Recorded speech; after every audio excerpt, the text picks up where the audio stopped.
went down. And Quentin Grimes also impressive. Here's Bona. An 11-point game for him in the win against Golden State. Well, he also did a great job on the glass, and it made a big difference. Oh, George with a steal. Outside McCain. Back to George. There's the three. They get it back. A nice shot by McCain. McCain's got his second basket of the game. All right, let's get your take, guys, on the hustle stats for the 76ers. Well, their hands resulting in plenty of steals in the early going, keeping the opposition there off balance.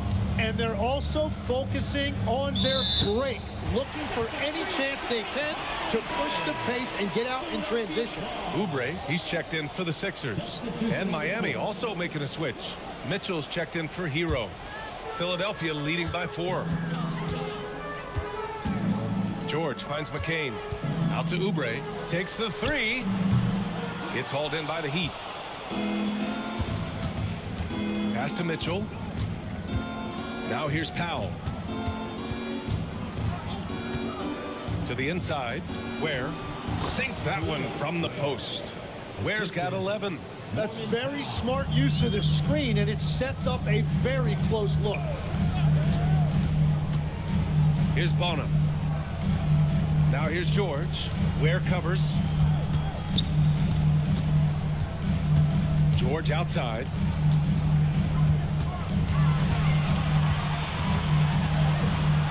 Not going to go that time. The Heat have gotten 6 of 9 attempts to go in the second. Looking good. Here's Fontecchio. Deflected. Pass to McCain.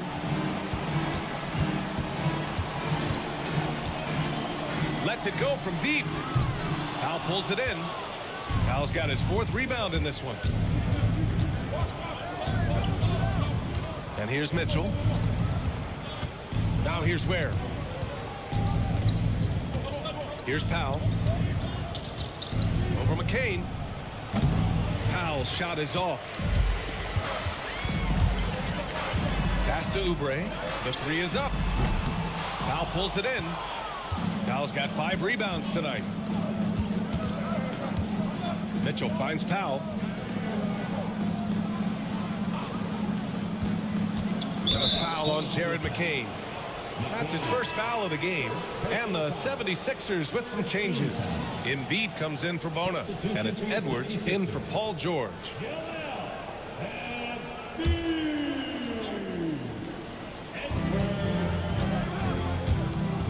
On the wing, Mitchell. Covered by McCain.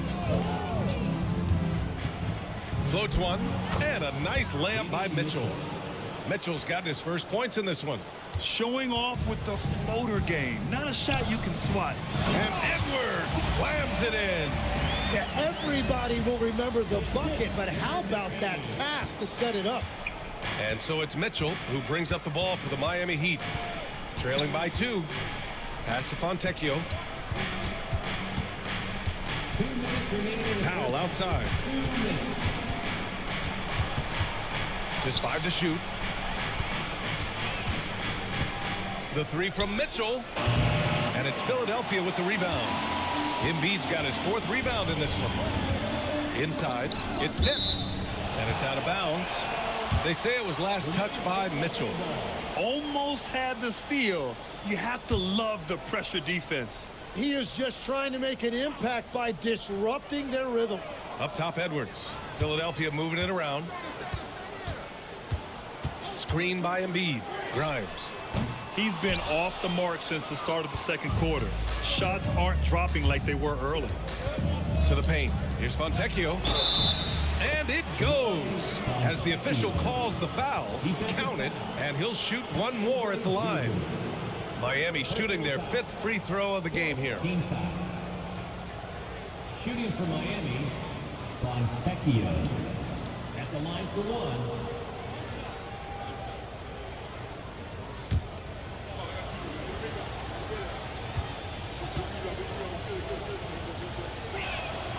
And that one misses. And Tim, some have said that the hardcore Heat culture doesn't work in today's league. Well, there certainly is a different mindset in the modern player, and the Heat organization was always known for working players the hardest. But now they have to ease back, but still be tougher than most. The Heat have gotten 8 of 14 shots to drop so far in the second. Embiid with a steal. Fast break. Here comes Philadelphia.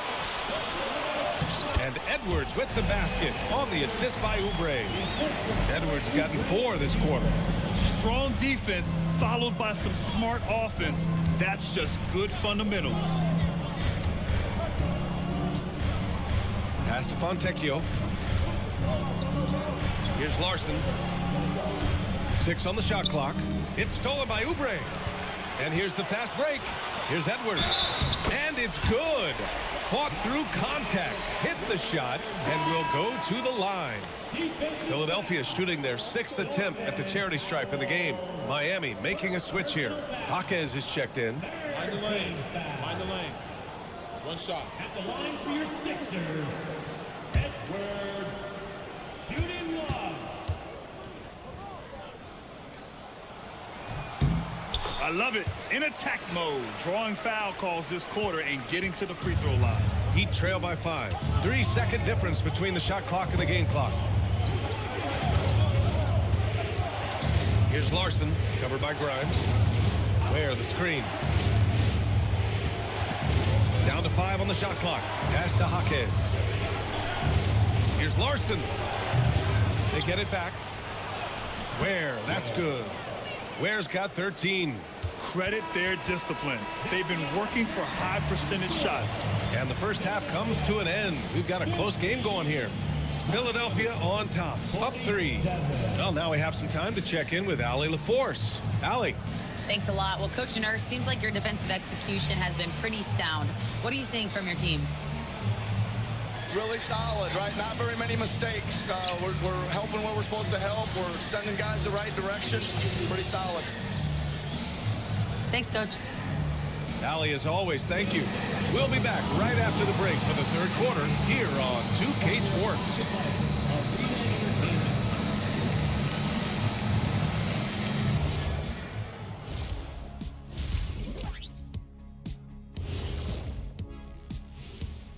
Hello and welcome. Before we take a look at the action from the first half, a brief overview of some upcoming games.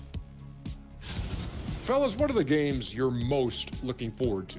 I always want to see the best players in the league scrapping and clawing, like when it was me against Hakeem or MJ or Tim Duncan or Yao Ming or Alonzo Mourning. Or Kenny Smith. How can I forget about you, Kenny? I always did enjoy putting the smack down on you and your team. Okay, that's enough. I tell you what, I'm most looking forward to the end of this segment. Heading back to the Heat for a moment, they're right in the middle of a highly contested battle. I'm not seeing their activity on D. Right now, the game is close, but it could turn on them unless they up the effort. I agree. If they let this slip away, it's because their defense let them down.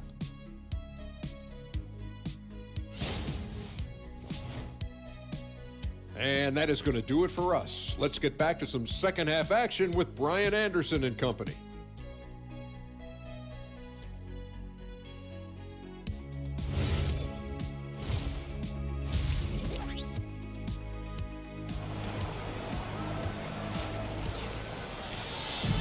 And we've got second half action for you. Thus far, a pretty evenly contested game. It's been a clinic out there by Bam Adebayo. Can they come up with an answer for him coming out of the half? They have to change something defensively. And that will be the biggest adjustment. They have to force the ball out of his hands, but that's a difficult challenge. Here's Maxey. Maxey and Edgecombe man the backcourt. Then there's Paul George. Then it's Joel Embiid. And it's Barlow in at the 4-man position.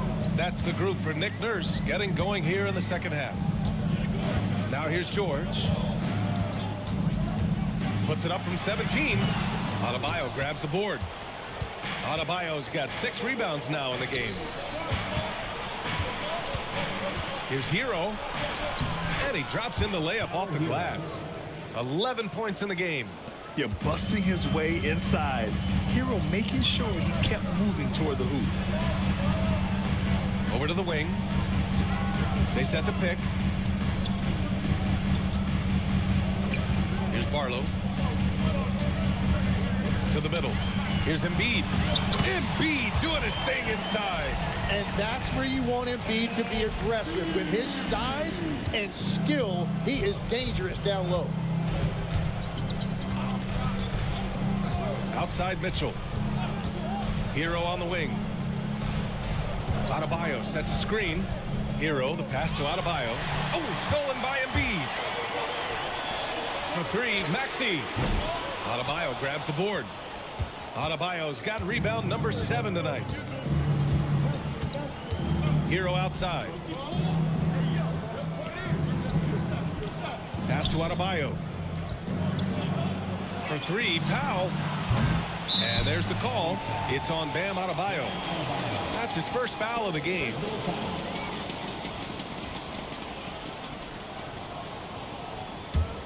Philadelphia leading by 3.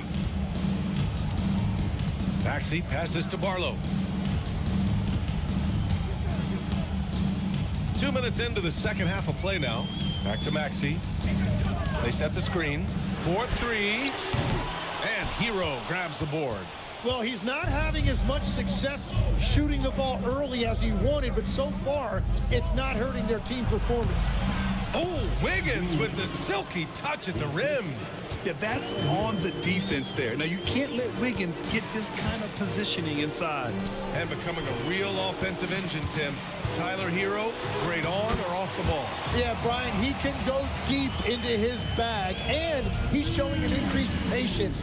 That is reflected in his efficiency and his assist rate. And here's a timeout from Eric Spoelstra now.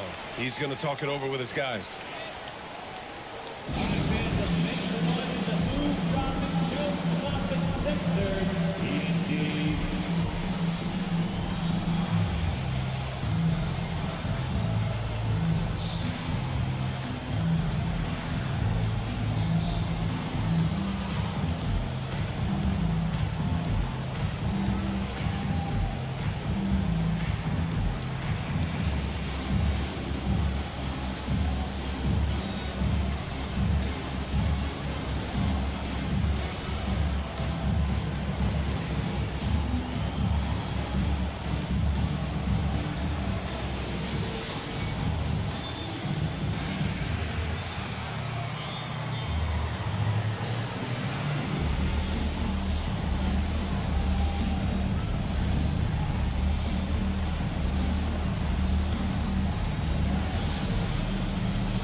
The 76ers making a switch here. Bonus checked in.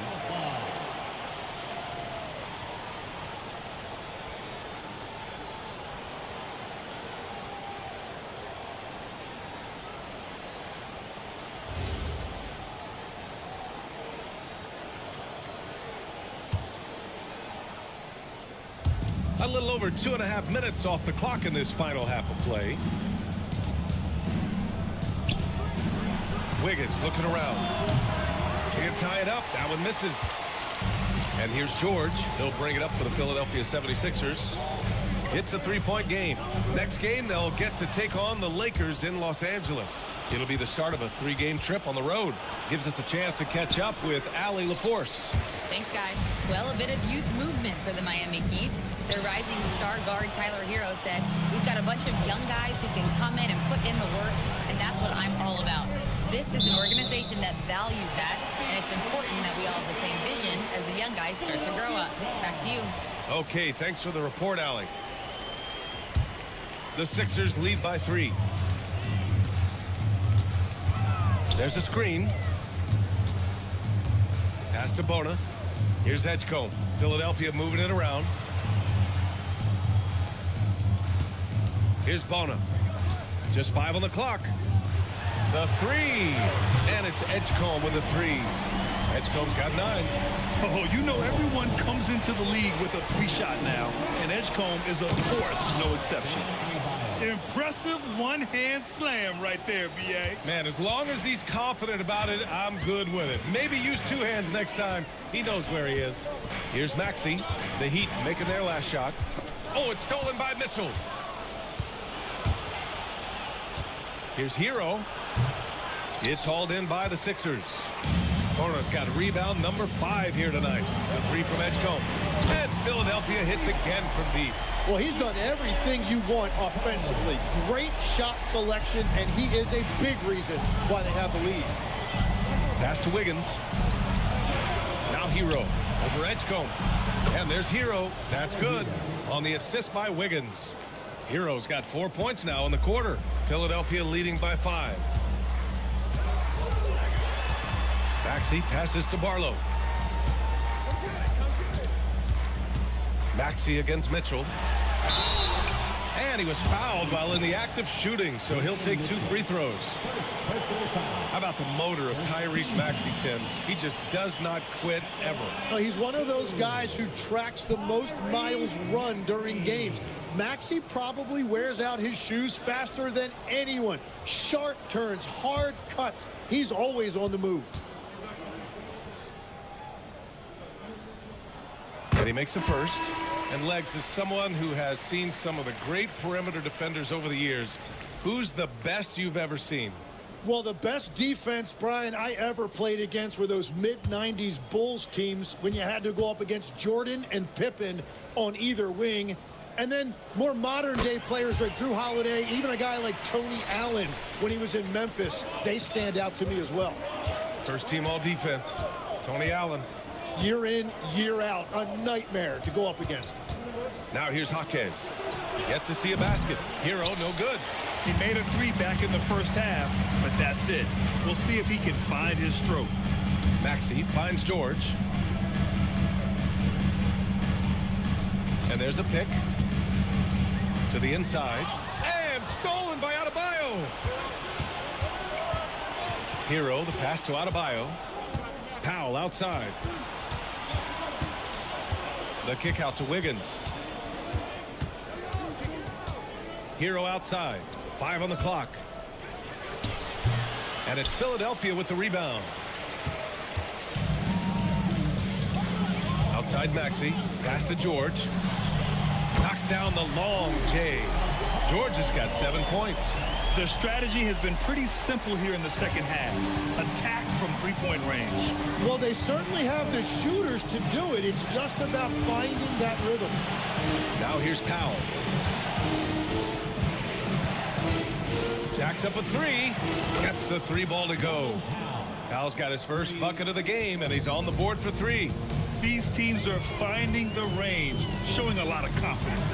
Yeah, he was so ready to answer that. These teams are just battling. Here's Drummond. Give him 8 points now.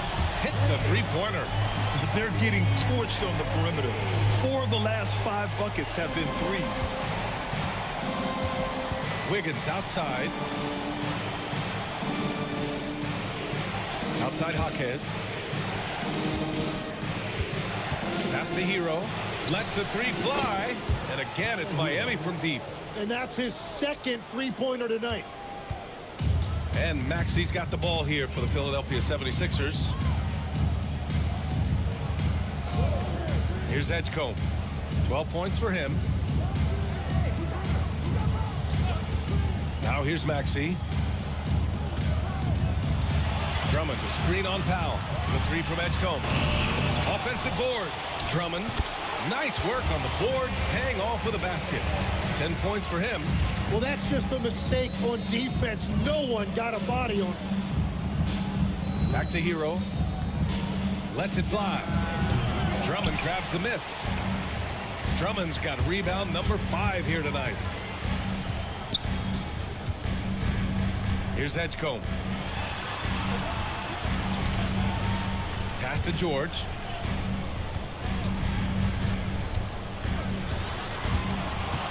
Shoots over Powell. Offensive rebound. Here's Edgecombe.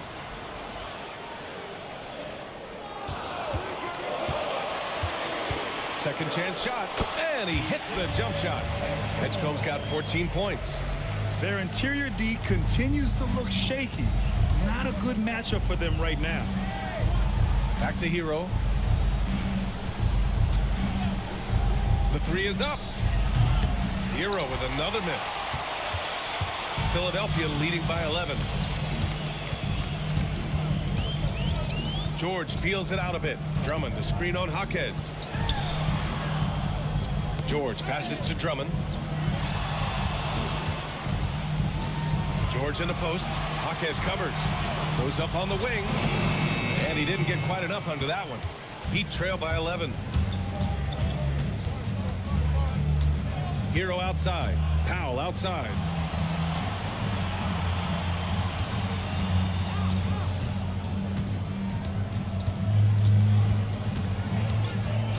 The Heat need to get one up in a hurry. Hero for three. That doesn't go either for Hero. Philadelphia has gone 4 of 7 from 3. A good percentage in the third quarter. And teams built to win now don't always have the young pieces that Philly does, Legs. Yeah, BA, particularly in their backcourt. Nice drafting and great trades have given them an abundance of talent. Now here's Maxey. They lead by 11, largest margin of the game. Yeah, he probably shouldn't have taken that shot there. The defensive intensity was all over. And Adebayo slams it in. Well, certainly Tyler Hero is never going to be accused of being selfish. If you get yourself open, he is going to find you. So Nick Nurse has decided to call timeout here. We might see him looking to make some tweaks to the strategy. And obviously, we know so many kids dream of being a professional athlete. But when did that become a real goal of yours, Legs? Well, BA, honestly, about the age of 8, I thought I was headed for the major leagues. That all changed with a 7-inch growth spurt in one school year. Decided to try basketball for the first time, and man, am I glad I did.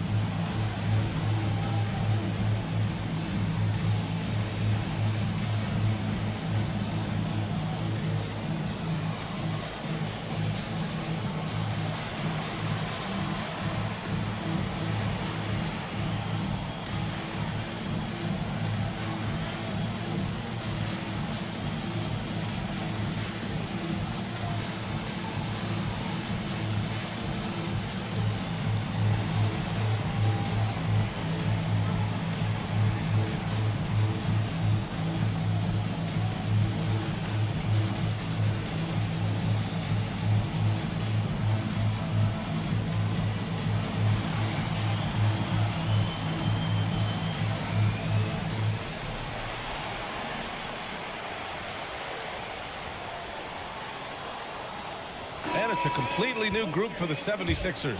Miami also changing it up. Bears checked in for Bam Adebayo. Fontecchio comes in for Wiggins. Larson comes in for Powell.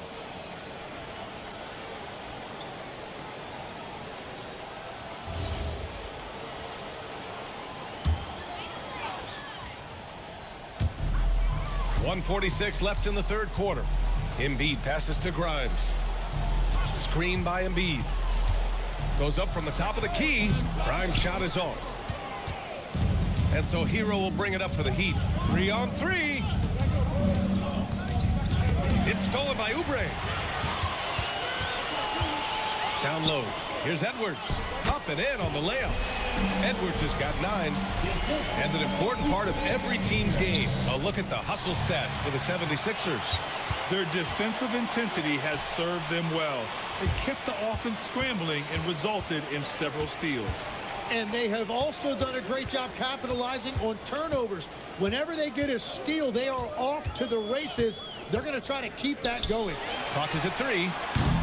Embiid misses. Surprising to see him miss here, but they'll be happy with that shot in most possessions. Pass to Hero. Tipped. And that's out of bounds. Miami will keep it. Mitchell's checked in for Hero. Heat substitution.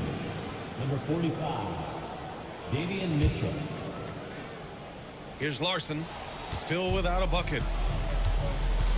4 on the clock. And Mitchell launches it from deep. And again, no good by Miami. Would you say testing the limits of his range there? Yeah, I mean, he's a very good shooter, but from that distance, his percentages go down. Here's Larson. He's covered by Oubre. Shot on the wing. Doesn't go for him. And so it's Philadelphia closing out the quarter ahead by 11 points. Just pounding the painted area. That's helped them build an advantage. More NBA on 2K Sports right after this.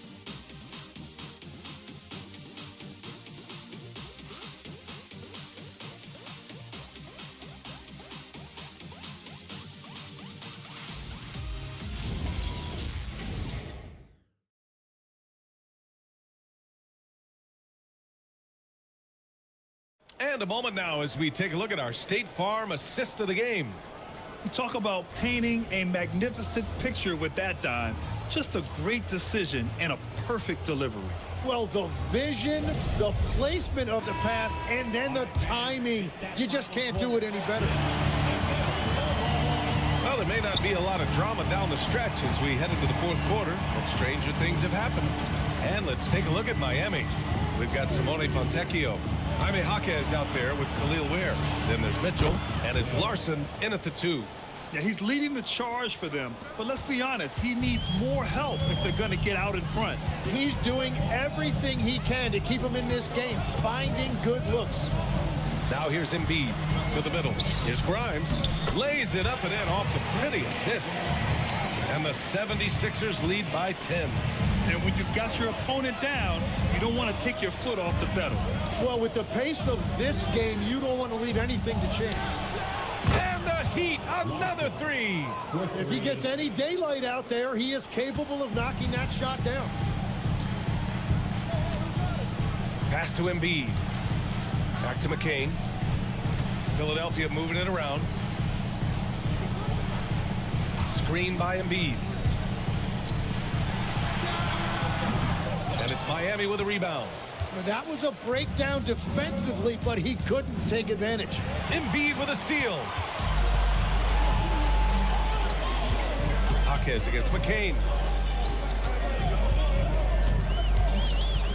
And we've made our way through just over a minute and a half of this fourth quarter. Pass to Embiid. Oh, ripped away. Now here's Jaquez, covered by Grimes. Here's Larson.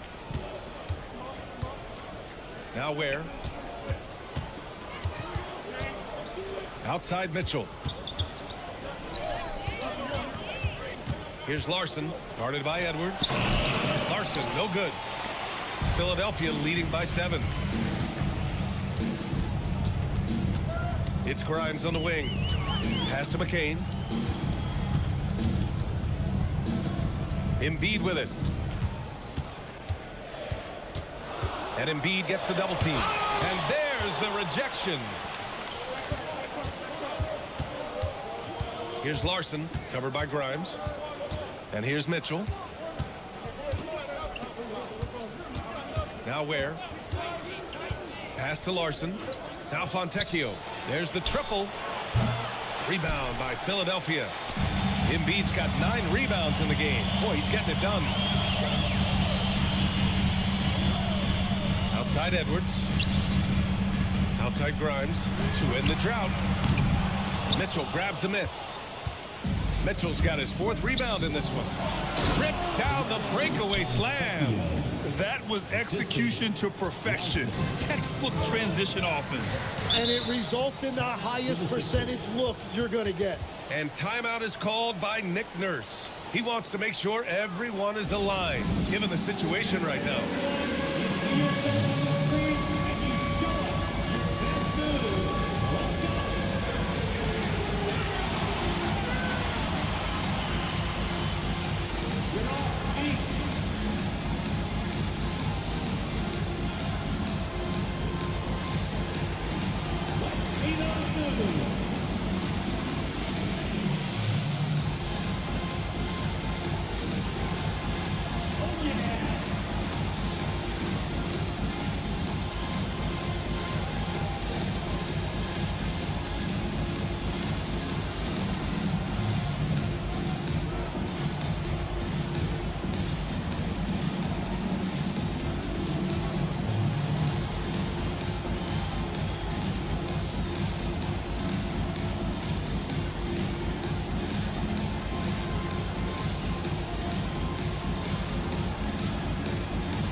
George, he's checked in for Philadelphia.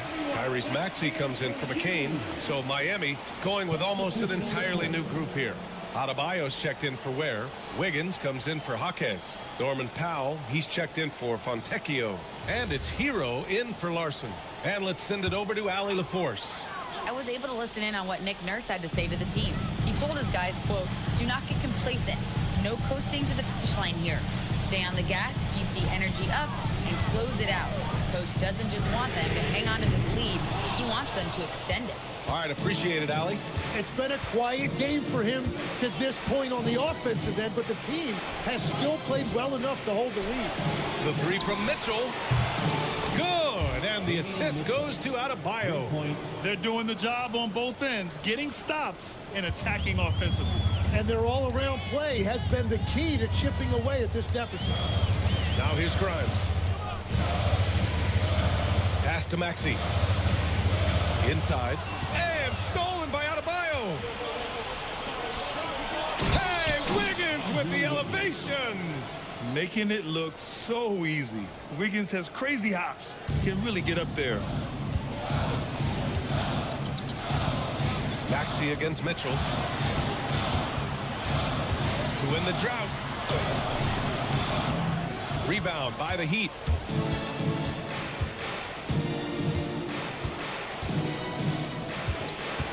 Pass to Hero. Now here's Powell. Back to Hero. To take the lead. Deflects the pass. Here's Wiggins. With one on the clock. And Adebayo slams it in. Well, this guy is giving all his energy on every possession. Those are just hustle points from Bam. He got the board and he converted it into 2 points. And it goes out of bounds. Last touch by Powell. Some changes for Philadelphia. Barlow's checked in for Oubre. And it's Edgecombe in for Grimes.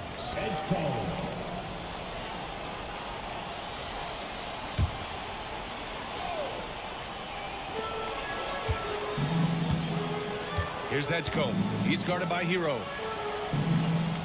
6 to shoot. And the officials will call the illegal screen here. You can get away with one once in a while, but it looked like he wasn't completely set on that pick. Well, oftentimes illegal screens fall into a gray area, but that time he got called for it. Well, it's always nice to head up to the connected cam to get another angle of these big plays, courtesy of AT&T. The Heat with the lead. Wiggins outside. Pass to Hero. Launches it. On target from range. Hero's got 10 points in just the second half. When you let a team knock down that many threes, you know you're likely to be on the wrong side of a run. Embiid passes to Barlow.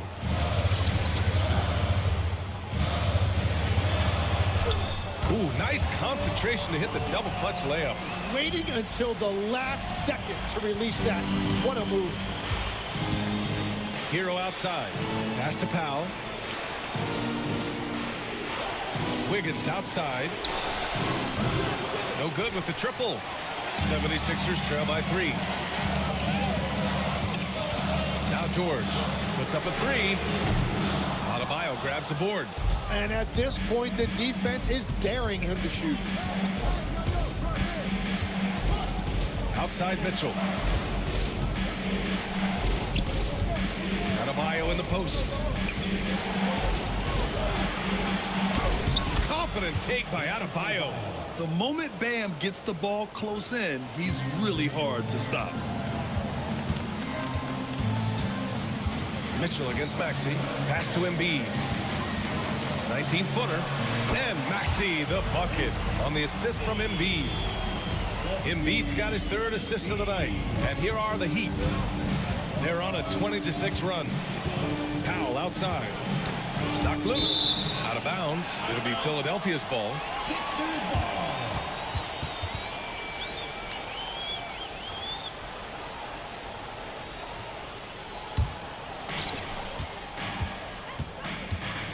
Maxey against Mitchell. Maxey passes to Embiid. Screen by Embiid. Clock at 6 to the paint. Rebound Miami. Adebayo's got the glass covered here tonight. That's 11 boards for him. Not his best night and not the team's best night. Sometimes it just goes that way. Now here's Wiggins. Pass to Powell. Miami moving it around. Hero left side. Joel Embiid pulls it down. Embiid's got the glass covered here tonight. That's 11 boards for him. For three, Maxey knocks it down from distance. Maxey's got 5 points now this quarter. And if you look at these early years for Tyrese Maxey's career, you can see he has increased the number of threes he's taken year by year. Now here's Wiggins. Adebayo sets a screen. Mitchell, the pass to Adebayo. Can't hit from in close. One reason this game is so tight is because both teams are hitting the boards with reckless abandon. And Edgecombe gets it to go. Yeah, I like when Edgecombe is aggressive like this inside because he's very skilled at converting from there. Adebayo sets a screen. Over Embiid. Ooh, nothing falling for them right now. And so it's Maxey who brings up the ball for Philadelphia. They've led by as many as 11. And here's Wiggins. Here's Powell. Mitchell. The three is in. Cool, calm, and collected at a critical juncture in this game. And timeout is called by Nick Nurse. He is not messing around, calling them into the huddle.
The Sixers trailing. Here's Barlow. George fires. Can't hit it. And he's doing things on the glass tonight that we don't often see. There's no question about it. It feels like every missed shot is ending up in his hands. Unreal. Here's Edgecombe. Screen by Embiid. Shoot from 14. Cleared away by Mitchell. I mean, he's trying to shoot his way out of what's becoming a prolonged cold streak. And he doesn't have to do it alone. He's got 4 teammates on the floor. Well, Adebayo just stepped up at a critical point in this game. Tremendous amount of confidence. Now Embiid. Yes, sir! Bank it in the layup. Joel Embiid coming up big. So reliable in the clutch. Now here's Hero. Not a lot of room. Now Wiggins from deep. Embiid there for the rebound. And even after airtight defense like that, you still just expect him to hit those kind of shots.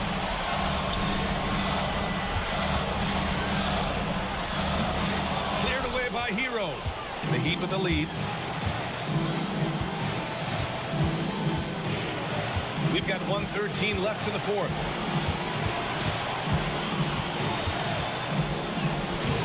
Ooh, it doesn't go. Philadelphia's gone just 1 of 6 from downtown in this final quarter. Maxey. Now that's one to remember. What an impact on the game. What a big-time shot. Those are the moments you dream about as a kid. And Eric Spoelstra decides to call timeout. There is a lot on the line, and he is determined to make sure everyone's on the same page.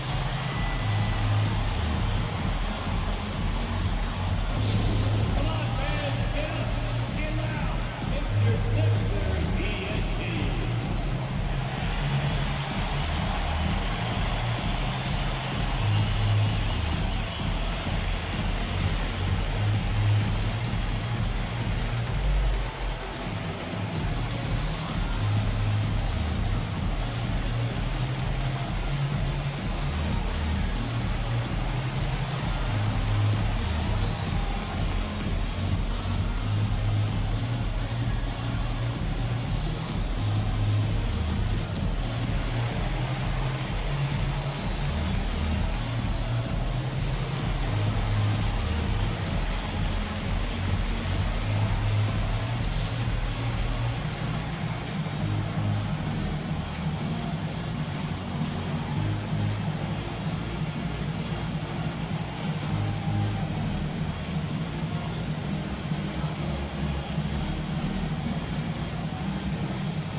Hero. There's 47 seconds left in the fourth. Oh, he missed the jumper. Mitchell against Maxey. Embiid. Embiid just brushing off the contact inside.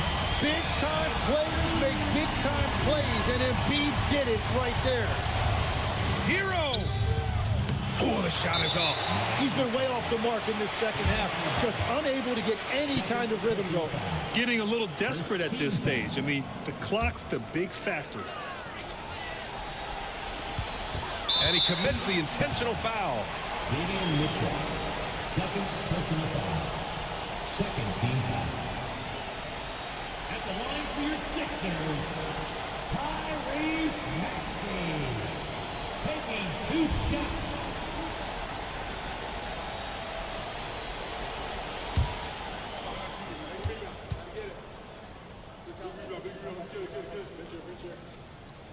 Good on the first, and that gives him a 4-point cushion.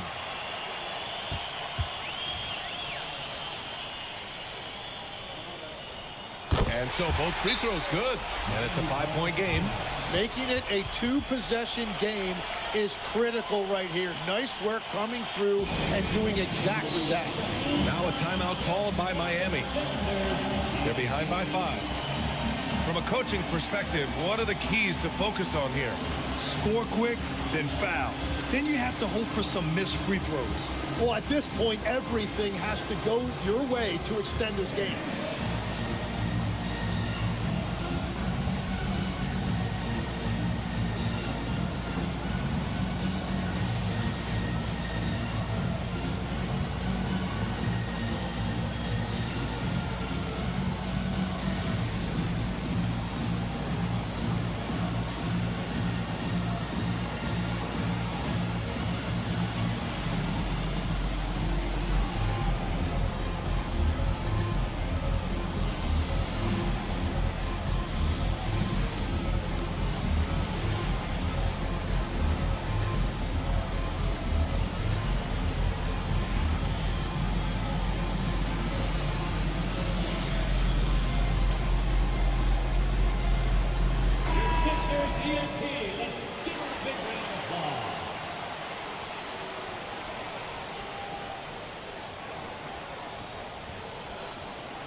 Knocked away. It's in! That is a big part of Hero's role with this team, being a reliable bucket getter regardless of the situation. And they need to stop the clock, so there's the foul. Team foul.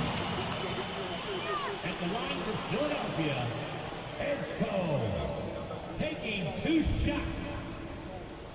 We got this. We got this. Two.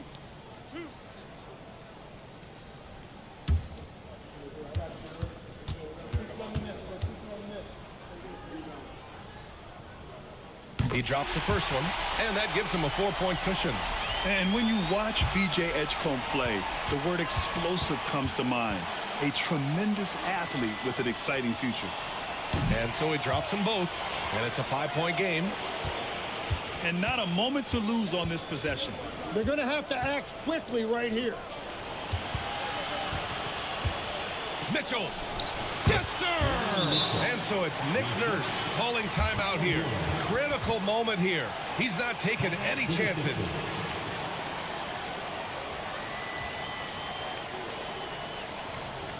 Philadelphia is off the court here. Sixers PNC.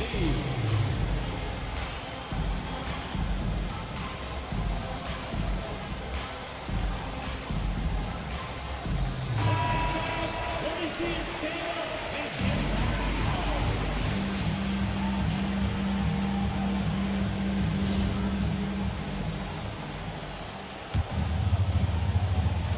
And they foul intentionally. That's what they have to do at this point. second personal foul. 4th team foul. He gets the first, and that gives him a 4-point cushion. 2 shots. So he goes 2 for 2 at the line, and it's a 5-point game. Safe to say, that should do it. This is why making free throws down the stretch is so important. So it's Philadelphia picking up the win. This one was in the balance. All right, thanks, Allie. And that's going to do it tonight, folks, for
land of the free and the home of the brave.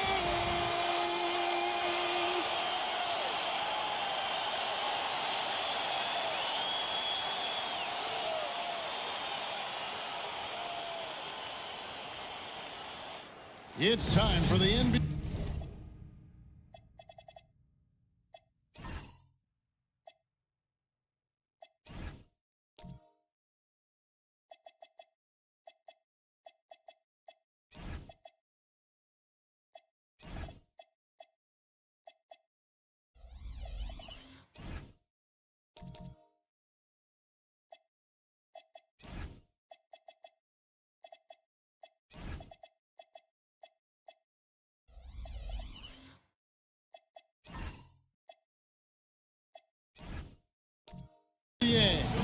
Live on 2K. Let's see some of the numbers here for him. In the last 5 games, you can see the trend upwards for effective field goal percentage. And it shows you how confident he's playing right now. Now the opening lineup for the Oklahoma City Thunder. Holmgren plays at the 4 with Hartenstein at the center spot. Gilgeous-Alexander runs things with Dort to his side. And it's Wiggins in at the 3, the small forward. And for San Antonio, Vassell pairs with Barnes to make up the forward pair. Fox and Castle are their guards. And it's Wembanyama in at the 5 spot. Here's Castle. Spurs passing it around. 4 on the shot clock. Here's Wembanyama. Good, and a nice assist from Fox. So, Greg, when you're in the first game of a back-to-back, how much focus slips into already looking towards the second game? Well, from a player's perspective, not much. But from the view of a coach, it has to creep in some in terms of making sure you don't overplay your stars. And great job from Holmgren. I like when he shows confidence attacking inside. Barnes outside. Vassell outside. Off target with his 3. First quarter of play with about a minute and a half gone. Let's go to the sideline and see what Allie LaForce has dug up for us. Allie, take it away. Well, I had a chance to talk with head coach Mitch Johnson, and he told me one guy that we have to always be cognizant of is Chet Holmgren. Coach explained his biggest impact comes on the defensive end, but we can't overlook his offense. He's a 7-footer with guard skills who can space the floor and is very efficient around the rim. Back to you guys. All right, Allie, thank you so much for that. Now, here's Gilgeous-Alexander. Following the missed shot by De'Aaron Fox. Shoots over Fox. A miss that time. Would have put him up. Well, that's surprising. This guy is a good mid-range shooter, just can't get it to go. Yep, it counts. That takes a nice controlled handle and then the confident finish. Harrison Barnes looking really good right now. Gilgeous-Alexander against Fox. And so Oklahoma City again turning it over.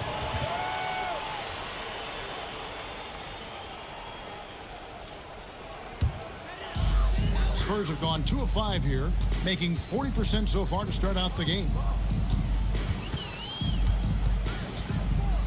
First quarter of basketball, just over 2.5 minutes play.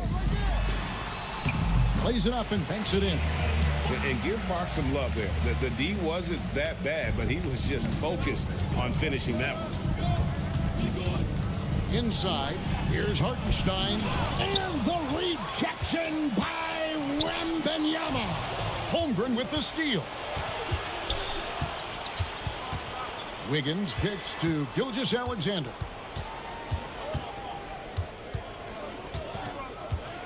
Over Fox. Misses off the left eye.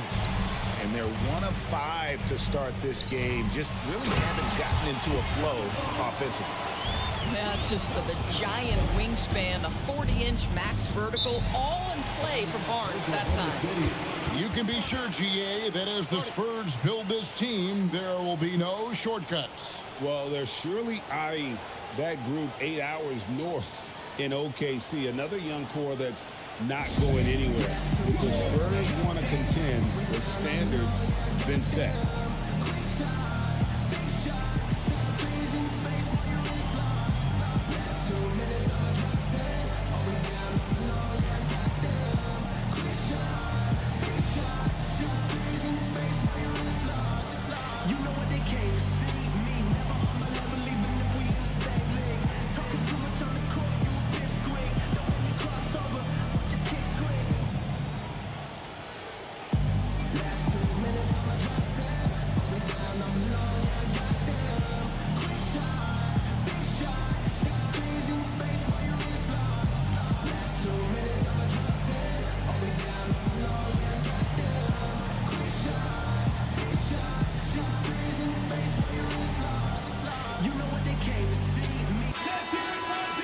Now with this break in the action, let's see which players have had the hot hand lately. Here are the top scorers in the past month.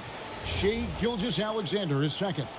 What a performance offensively. Something has really clicked with his game over this stretch.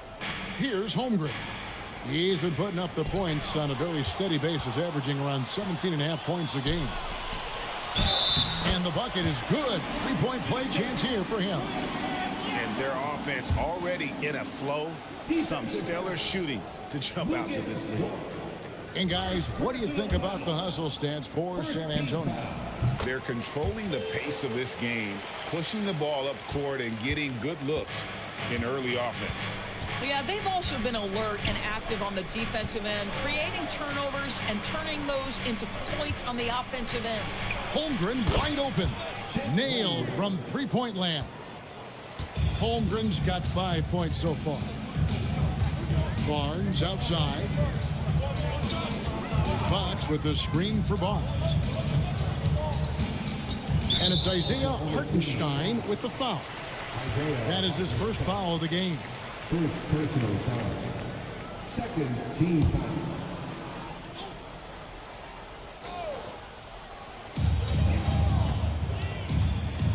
Gilgeous-Alexander against Fox. And the basket by Castle. Oh, great ball movement there. And Gilgeous-Alexander's got the ball here for the Oklahoma City Thunder.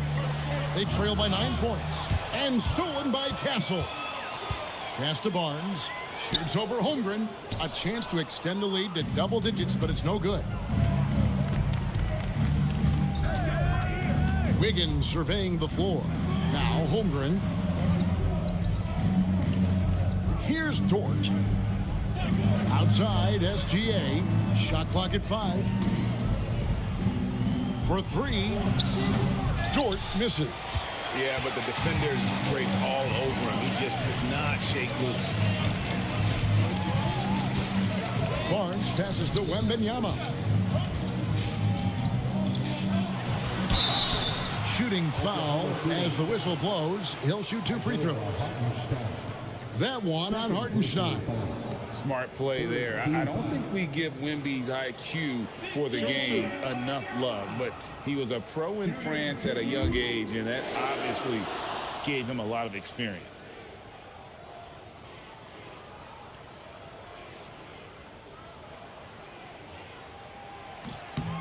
The first one falls. And DB, you watch how the Thunder play defense. Great rim protection. Kevin, this philosophy is all about taking away the paint first. If the ball is in the paint, sharks are in the water. Jalen Williams is checked in for Oklahoma City.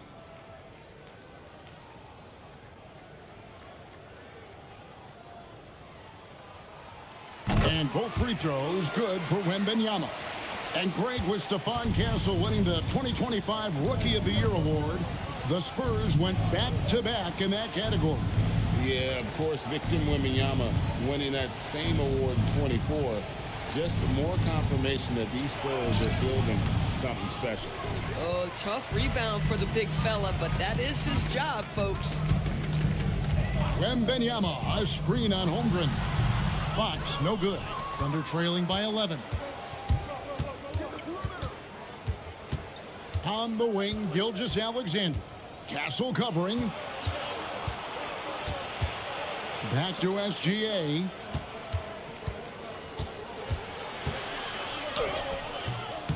Wembanyama with the rebound. Wembanyama has got rebound number 8 here tonight in the game. Castle with the bounce pass. Wembanyama finds Fox.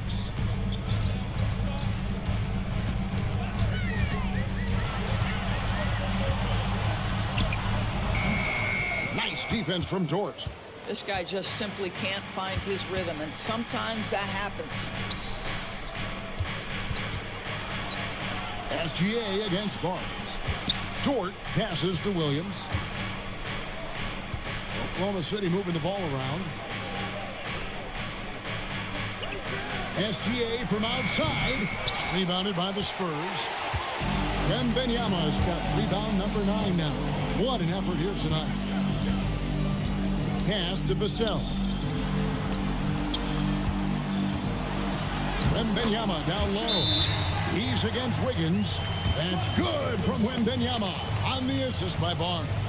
And so Mark Daigneault calls a timeout. This now will give him a chance to discuss some potential changes.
Teams changing it up here. Substitution on court.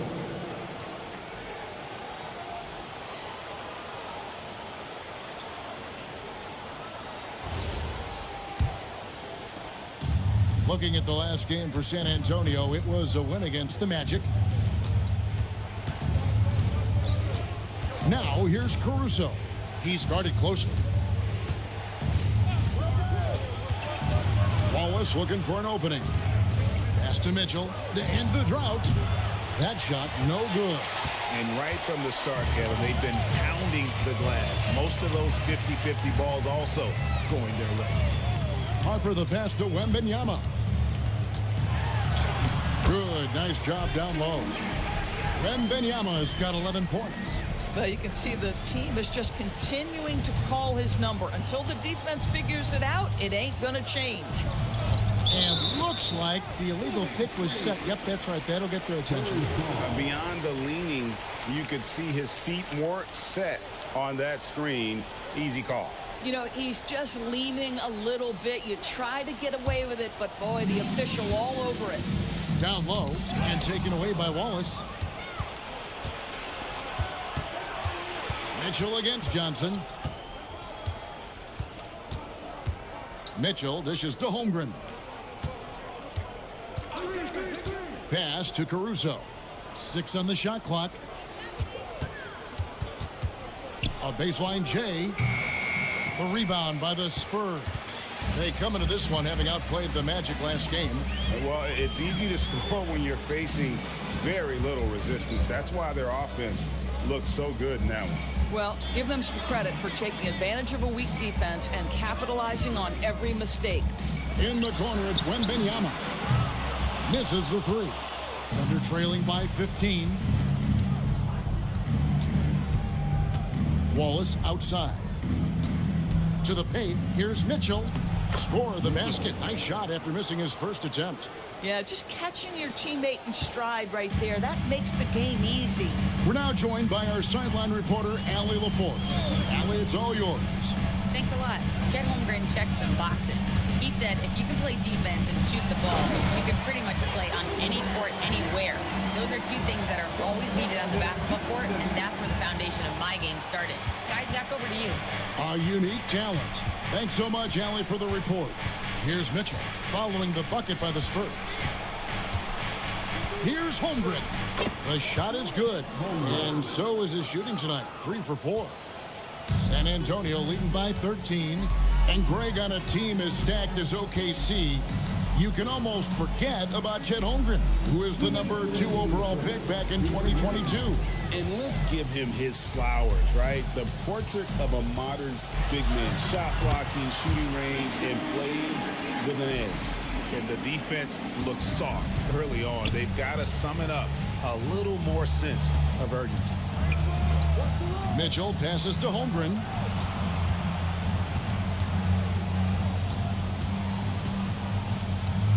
Back to Mitchell. This one for 3. Misses that one. He's made 1 and missed 2 this game so far. And that one gives them a +5 rebound advantage, Kevin. Pass to Champagny. Now Johnson. Here's Wembanyama. That one falls, coming off the Johnson feet. Wembanyama's got 18 points in the game. Only one miss in his first 8 attempts. Coming out of the gate strong. Wallace, the pass to Holmgren. And the dunk by Holmgren. I mean, sneaky. When he moves around the floor, Holmgren takes you out of the play, slips past, and just rolls to the hoop. Now here's Johnson. A 14-point game for him in the win against Orlando. Here's Wembanyama. And contact on the shot, so he'll be shooting free throws here. And this is his 3rd trip to the line tonight. Victor Wembanyama. Shooting 2. Shooting 2.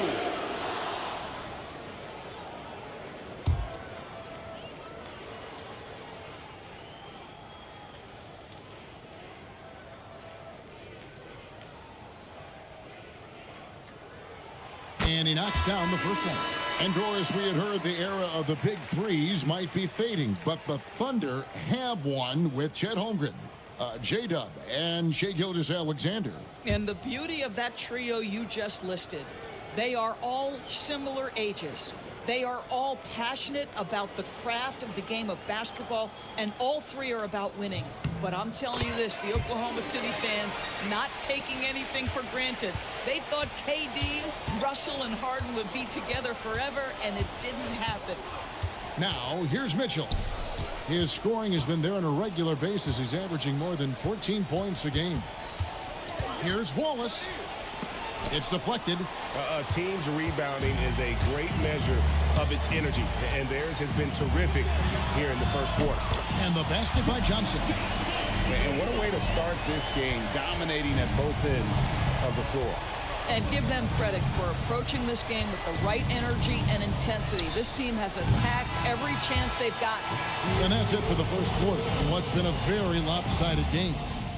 It's the Spurs running away with this one. And back in a moment as we'll get underway with quarter number 2.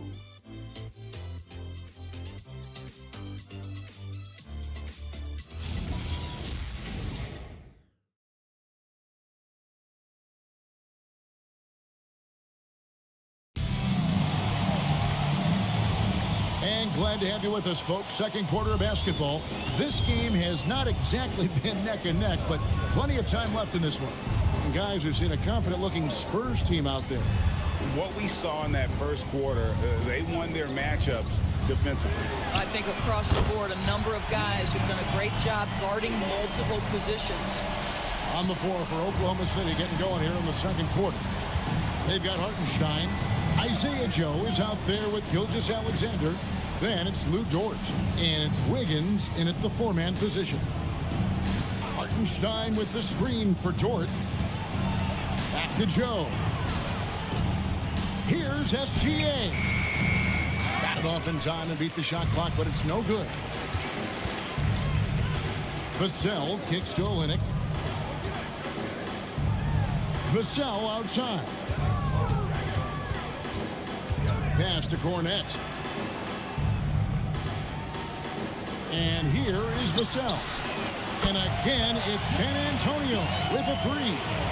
Their 3rd three-pointer in a row. Outside, Dort. Now Hartenstein. Hartenstein with a screen on Fox. SGA finds Wiggins and stolen by Castle. Vassell outside. Back to Castle. Spurs working the ball around now. The kick out to Fox.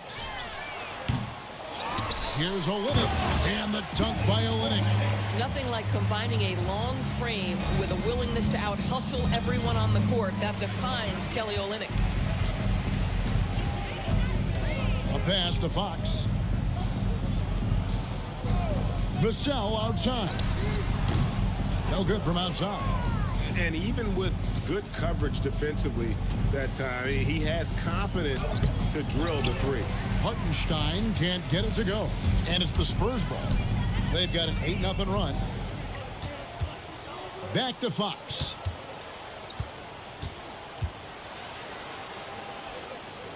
Olynyk high post. 6 to shoot. Here's Castle. It's rebounded by Hartenstein. And here's Gilgeous-Alexander. He'll bring it up for the Oklahoma City Thunder. In the second quarter, held scoreless. Well, Hartenstein sees a path to the rim and does not hesitate. Pass to Castle. Back to Fox. Vassell outside. Olynyk a screen on Dort. And here's Vassell from the arc. And the rebound goes to the Thunder. Hartenstein's got 4 rebounds in this game. Wiggins passes to Gilgeous-Alexander. Here's Dort. A three-pointer off the mark. San Antonio's gone 5 of 10 from downtown tonight. 50% exactly. Thunder have gotten only 1 of their first 4 shots in the second quarter to drop. Takes it from 10. Nice shot by SGA. SGA's got his first points of the night. Well, Shai Gilgeous-Alexander is a thirsty scorer, and if you concede the mid-range, he'll take it. And San Antonio calls the first timeout of the game.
Jeremy Sohan's checked in for San Antonio. Barnes comes in for Castle. When you think about clutch players, Greg, you think scoring. But is that accurate? Or can clutch be in any facet of the game?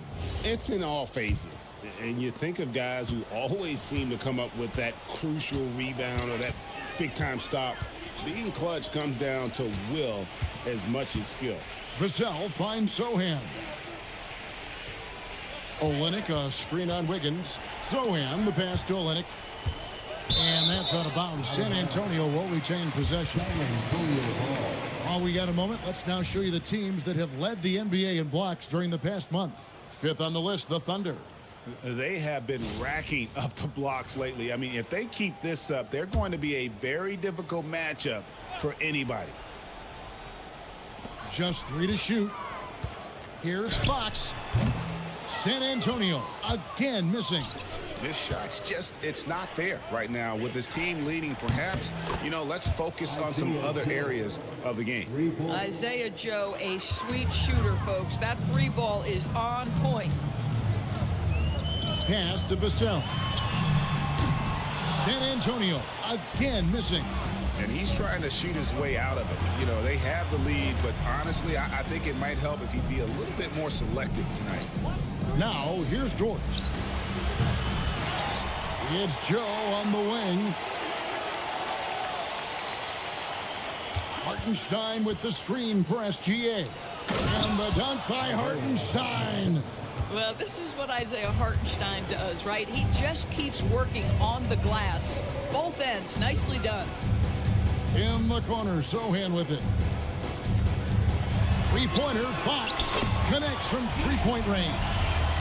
Fox has got 8 points. And with the lead, I like the strategy here. Continue to get the ball to guys who can do something with it. One thing we've learned in the NBA, the game is never over. So you've got to continue to score, continue to build your lead. And so Mark Daigneault calls a timeout. Looking for a breather and maybe adjusting a thing or two. Spurs making a switch here. Johnson's checked in. And Oklahoma City also making a switch.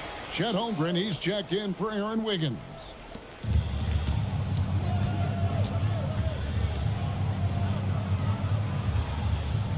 Fox against Gilgeous-Alexander. Back to Holmgren. 5 to shoot. Over Sohan. And again, no good by Oklahoma City. Spurs leading by 23. Johnson outside. To the inside. Here's Fox. The kick out to Barnes. Olynyk, a screen on Dort. Back to Olynyk. Fires for 3. Rebounded by Joe. I'm not sure he expected to be that wide open and yet somehow comes away empty. On the wing, Gilgeous-Alexander. Guarded by Fox. SGA on the wing. He carries a very heavy load for him offensively, averaging nearly 32 points a game. And Hartenstein is right there. And now you see them starting to really work the ball inside. Barnes outside. Back to Fox. It's stolen by Gilgeous-Alexander. Here's Joe. That's good, and SGA with the assist. Gilgeous-Alexander's got 3 assists in the game. Fox against SGA. Now, here's Fox. He's guarded closely. The kick out to Barnes. Let's go. Fox, no good. And the way he was able to reach out towards that release had an impact. Well, no question. He altered that shot, and most of the time, that's just as good as blocking it. Holmgren gets the bucket. And I know everyone's thrilled to see Holmgren scoring so well. And this is the kind of effort that could carry on well throughout the year. Fox passes to Olynyk. Here's Johnson. Spurs working the ball around now. Olynyk in the corner. There's the 3. The three-pointer is right on target. Olynyk's got 5 points now in the quarter.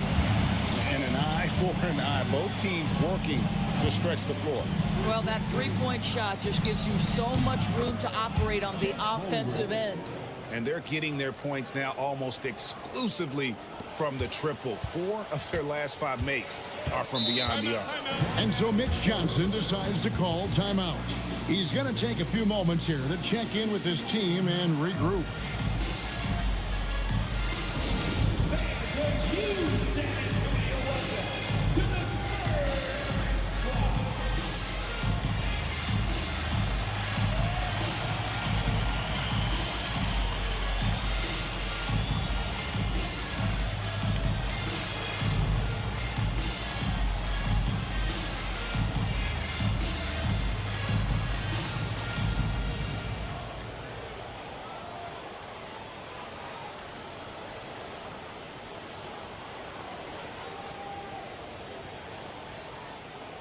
And a new group in here for the Thunder.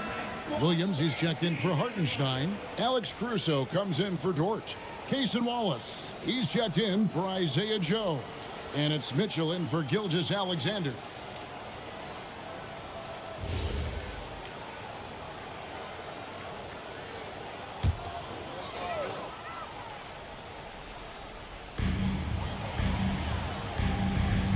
Wembanyama finds Johnson. Now Barnes. Defended by Holmgren. Harper up top. Still scoreless. Clock at 4. Here's Johnson. Caruso grabs the miss. Thunder trailing by 15. Holmgren up top. Holmgren with a screen on Harper. And the dunk by Holmgren. And given that Holmgren is 7 feet tall, he's a threat to throw it down at any time. Pass to Wembanyama. And he gets the whistle for the 3-second call. And let's review some numbers for Wembanyama. Averaging about 24 points, 11 rebounds, and over 2.5 blocks. And not many players possess his kind of ability to protect the rim. I mean, you look at the block total, pretty remarkable. Well, I love it. Drivers think they see a crease to the lane and go for it. And eventually, he shuts the door. And out of bounds as the Spurs gain possession. Already it's February. Hard to believe. Let's see how the West is matching up. Taking a look at Oklahoma City, earning the first place position with a terrific record. And we've seen them perform splendidly pretty much all season long so far. And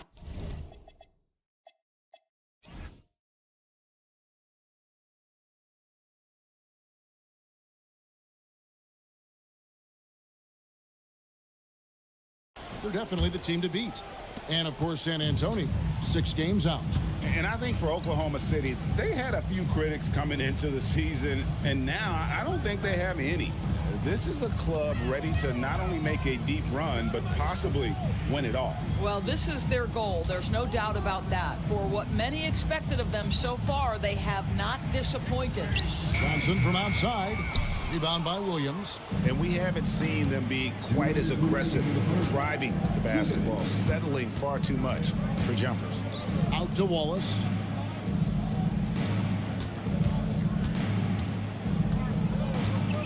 To the wing right side. Holmgren against Barnes. Holmgren can't hit. And so Wembanyama will bring it up for the San Antonio Spurs. It's a 13-point game. Johnson, the pass to Harper. Pass to Wembanyama to stop the drought. Love the confidence from Wembanyama.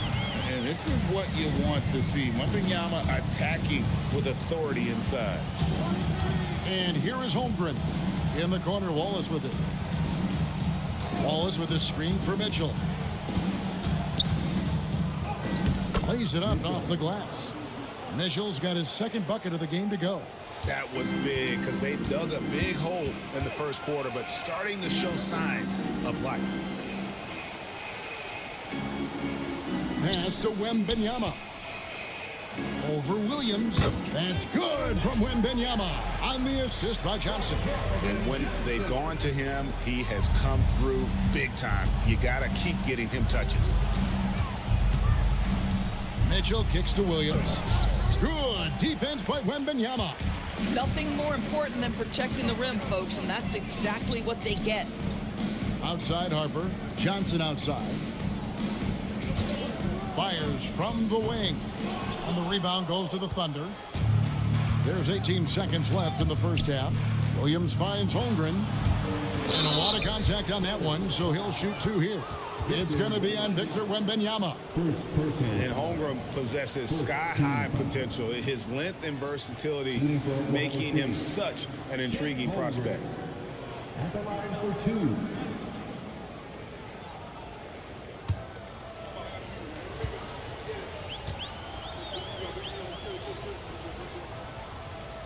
And the first one drops. Well, you talk about new school big men. Chet Holmgren is in that category. Rim protection and perimeter game all rolled into one.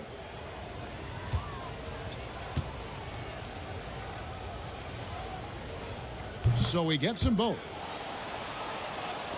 So it's the Spurs now. 13-point lead. Their next game is at the American Airlines Center in Dallas for a game with the Mavericks. That will be a getaway game for them, a 1-game road trip. And 2 shots coming up at the line as he gets fouled on the shot. And this is his 4th trip to the free throw line tonight. And how good has he been at the line? Shooting 2.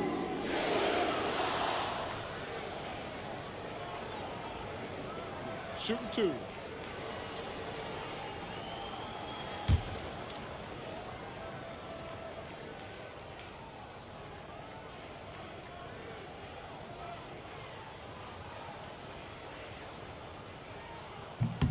First free throw is good.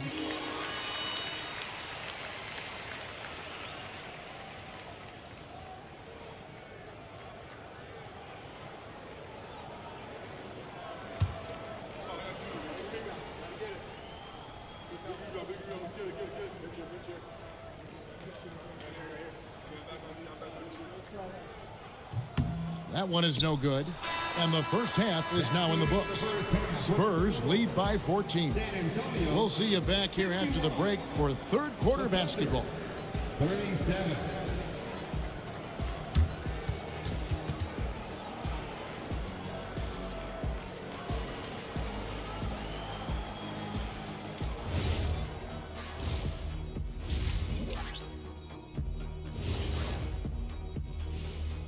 Thanks for tuning in. Welcome. A clinic in execution so far, as it's been a dominant showing for the San Antonio Spurs. Their passing was clearly superior in the first half. They were playing a team game, not one-on-one basketball. Good player movement, good ball movement, and they have a healthy lead to show it. And time for a look here at how the West is shaping up as we continue to work our way through this season. You take a look at the Spurs, there are some high expectations coming into the season, and they can create a lot of pressure on a team. But they said, we can handle it, and they're proving it. Yeah, they've got the character and the talent to be a top team in the league. And that's a halftime wrap. Let's get back to the second half with the call by Kevin Harlan and the crew.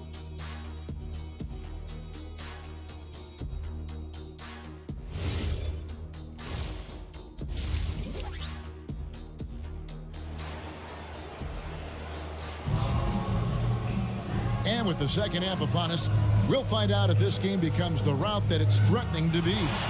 We're seeing a tremendous game from Victor Wembanyama. Well, it didn't take him long to get that double-double. Already has it halfway through the game. That takes a level of aggression and a level of focus, and he has brought it all night thus far. Spurs leading by 14.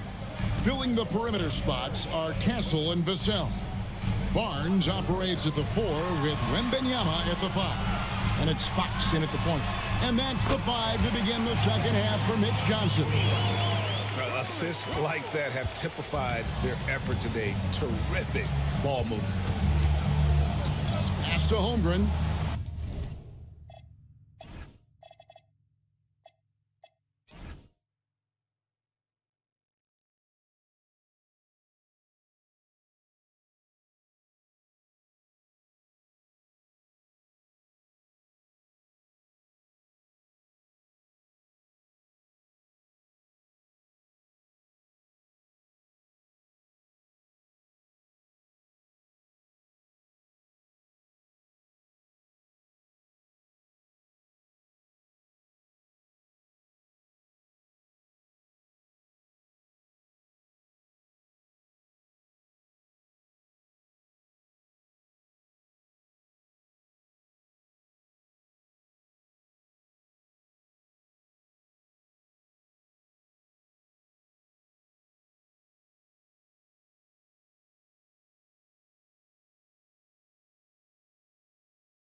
It's the NBA on 2K Sports. This is Brian Anderson, Coach Stan Van Gundy, and the Hall of Famer Grant Hill here with me at the table, and Allie LaForce reporting from the sidelines. All right, a quick look now at how the point totals have looked over the last few months for him. He's been on a tear offensively these past few months, and you know how much they love the extra points he provides. He's been shouldering a bigger load recently, and I think he's just getting started. Let's check out Minnesota's starting lineup. DiVincenzo and Edwards are the backcourt. Randall and Gobert are in the middle. And it's McDaniels in at the small forward position. And for Washington, Alexander Sarr out there with Chris Middleton. Then there's George, then there's Johnson, and it's Young in at point guard. And Coach, that long off season is over. The NBA is back. How happy are you to hear those words? You have no idea. I've been waiting a long time for tonight, a game that counts. How great is this? Now here's Middleton, and play stops. A whistle there on what looks like an illegal screen. Well, the league has put an emphasis to crack down on illegal screens. Yeah, and yet, we still see it a lot. It's a tough thing to police. Randall with it. And the whistle blows. It's going to be Keyshawn George. That's his first foul. Well, that's a very early foul for him. Needs to be more careful and not pick up a second one this quarter. Edwards looking for an opening to the inside. Here's Gobert. Ooh, a little luck that time as it drops. Well, it's exactly what Gobert wants offensively. He wants to attack at the closest range possible. And Young, here we go. George for three, and it's Gobert with a rebound. I can't believe he missed that three. Regardless, that's not a shot the defense should be giving him. Well, he's so potent offensively. It's easy to draw up plays for him. And Washington with possession. 4-point game. Pass to Middleton. Here's Johnson, guarded by Edwards. Johnson passes to Young. Shot clock at 5. Releases from 15. It's rebounded by Rudy Gobert. Well, he's more than comfortable in the mid-range, but you can't make them all. Edwards gets the bucket.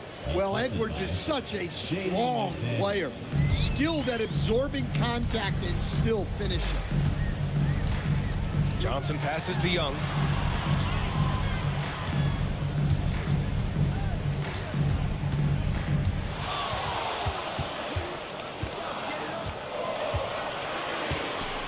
Footer, and he hits the jumper for 2.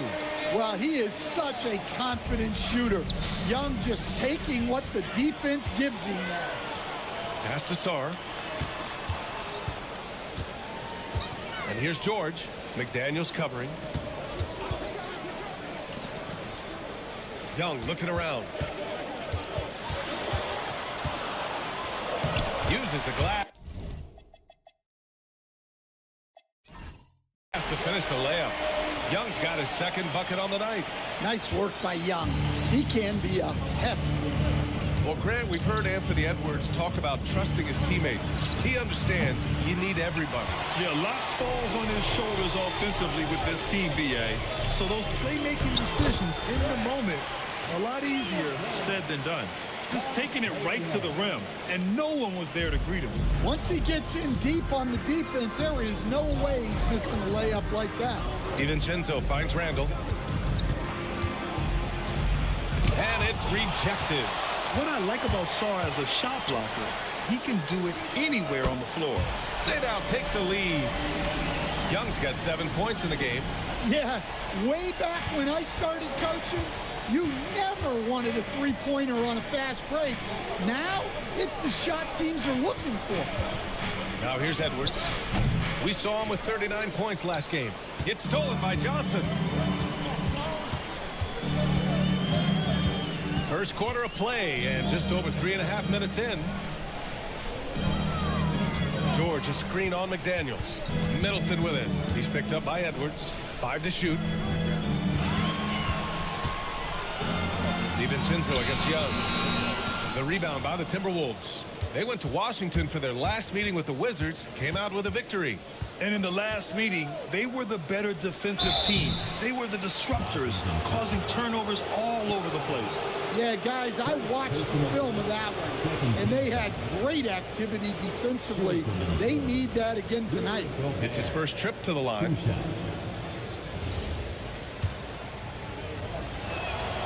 And that one falls for Gobert. And offensive rebounding, one of Rudy Gobert's specialties, Grant. Yeah, in some games, over half his points come from second chance opportunities. And you know, B.A., even when you block him out, he can reach right over you and get that board.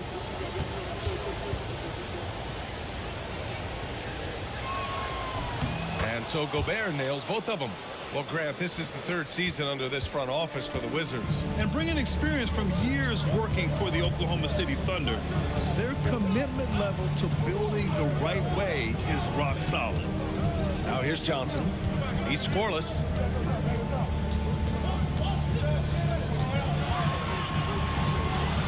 Fires from the wing. It's rebounded by Minnesota. Gobert's got his 5th rebound in this one. So it'll be 2 free throws. He was fouled in the act of shooting. It's going to be on Keyshawn George. Well, McDaniels is a physical player. He doesn't mind getting roughed up a bit while trying to score. 2 shots.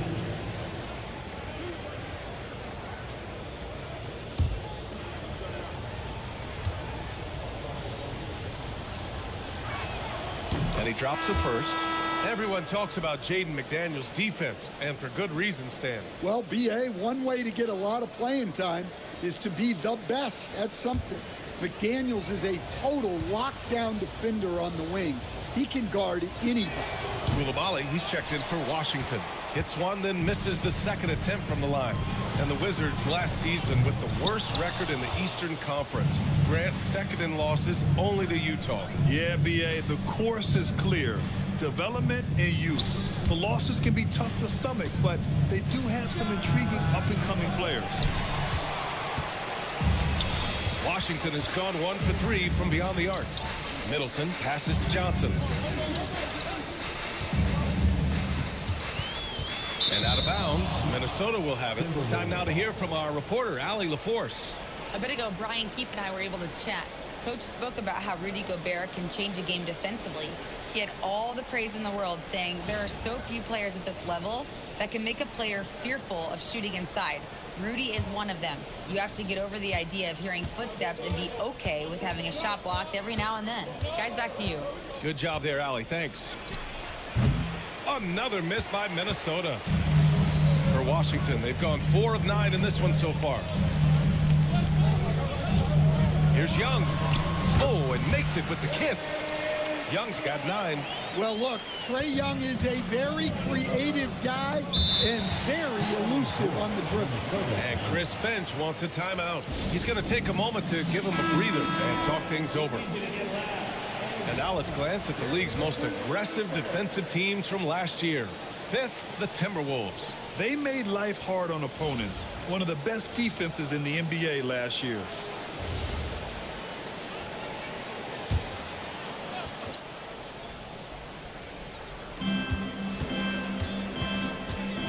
Outside McDaniels. Edwards finds Randall. Picked by Gobert. Who drains the 19-footer. Few guys take as many mid-range jumpers as Randall, the lefty. Very confident in this area. Down low. Oh, rejected by McDaniels. Inside. Stolen by Coulibaly. Middleton outside. Washington moving the ball around.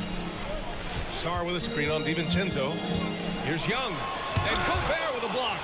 As intimidating a defensive presence as there is, Gobert could write a book on rim protection. And it's time to take another look at that powerful block. What a powerful rejection. He's not wanting them to get an advantage in this competitive game.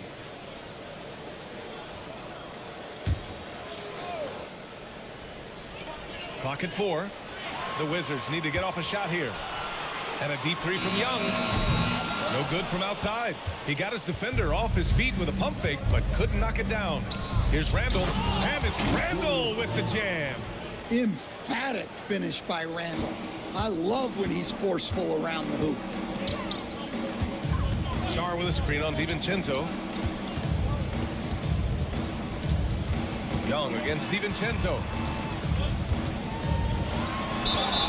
And the officials whistle a foul on the shot. The bucket is good, and he'll go to the line.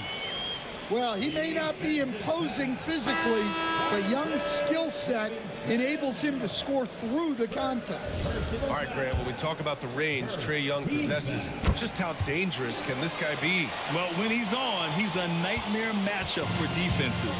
Once he crosses half court, he's a threat to score, which in turn really helps open up the floor for everyone else on his team. Now here's DiVincenzo. He had a 21-point outing in their last game against the Grizzlies in Memphis. That's a big body to deal with. Gobert using it to his advantage. And this will be a second trip to the free throw line. Bagley's checked in for Washington. And the Timberwolves also making a change. Highland, he's checked in for DiVincenzo.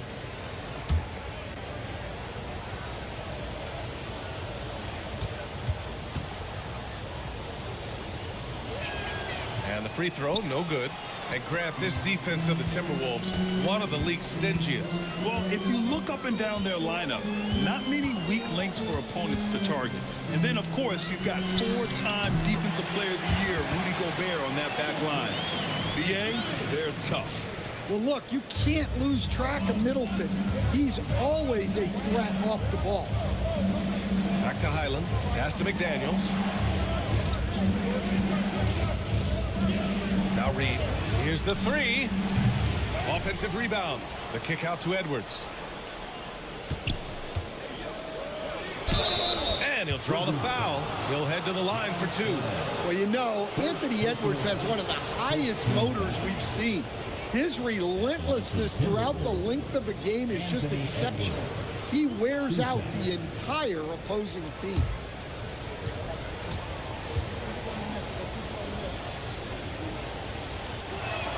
First free throw is good.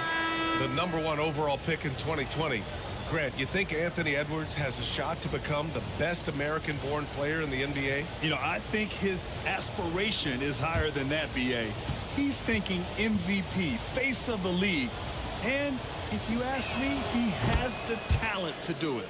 Champagnie, he's checked in for Washington. Carrington comes in for Johnson. Well, we know Edwards has an outstanding skill set, but what makes him truly special is his competitive will and ability to handle high-pressure moments. Stolen by Ingles. Highland against Coulibaly. Highland, the pass to Ingles. And he goes strong with the one-handed jam. Way to rise to the occasion and snatch back the momentum. Yeah, plenty of lead changes in this game. It's gone back and forth. Here's Champagnie. He just could not put it together in that loss to New York. And it's flushed down. A nice jam. And Edwards makes so many winning plays, including finding his open teammates. Outside Coulibaly. Outside Bagley.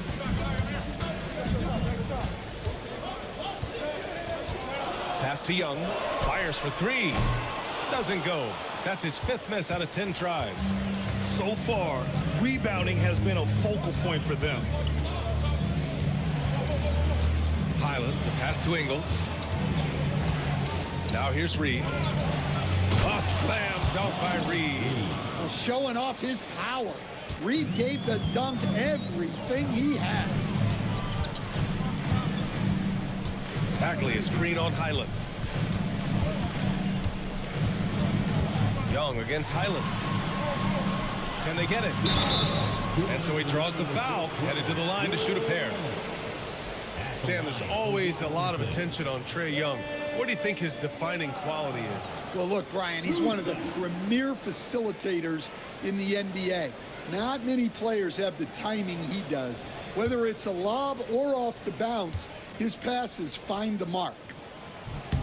Free throw is good. Young. Well, guys, what I love about Young is you cannot break his will. great mental and emotional toughness. Here's what Minnesota's going with right now. Freeman comes in for Miller. Shannon comes in for Anthony Edwards. He does not get the second one. Stan, you look at Naz Reid. He gives you some size, but he is a dangerous scorer, especially from the perimeter. Absolutely, B.A. And also, Reid is one of the most entertaining players to watch. So many deflections, blocks, dunks, hits threes. He does it all. Just a heroic scoring effort from him this quarter. He's doing everything he can to will them back into this game. Highland, the pass to Ingles.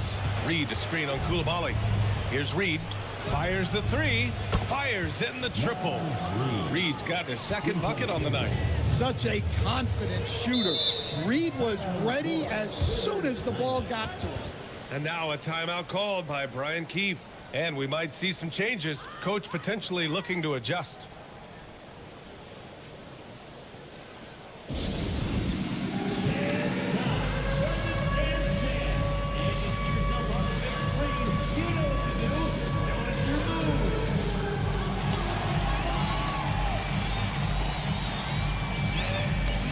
Whitmore's checked in for Young. Julius Randle's checked in for Minnesota. Substitution on the court.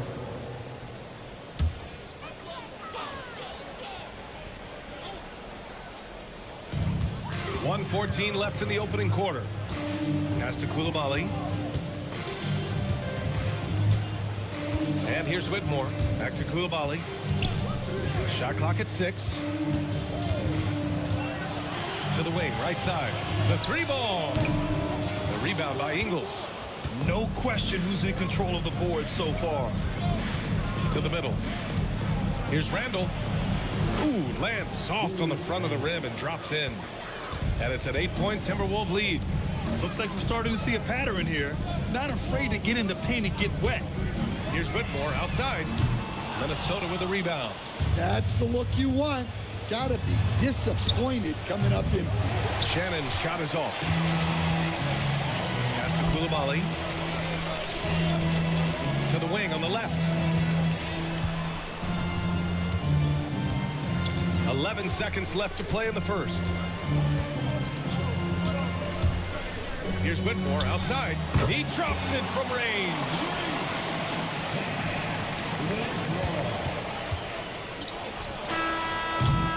And that does it for the first quarter. Timberwolves ahead, up 5. After this break, we'll be back with the start of the second quarter on 2K Sports.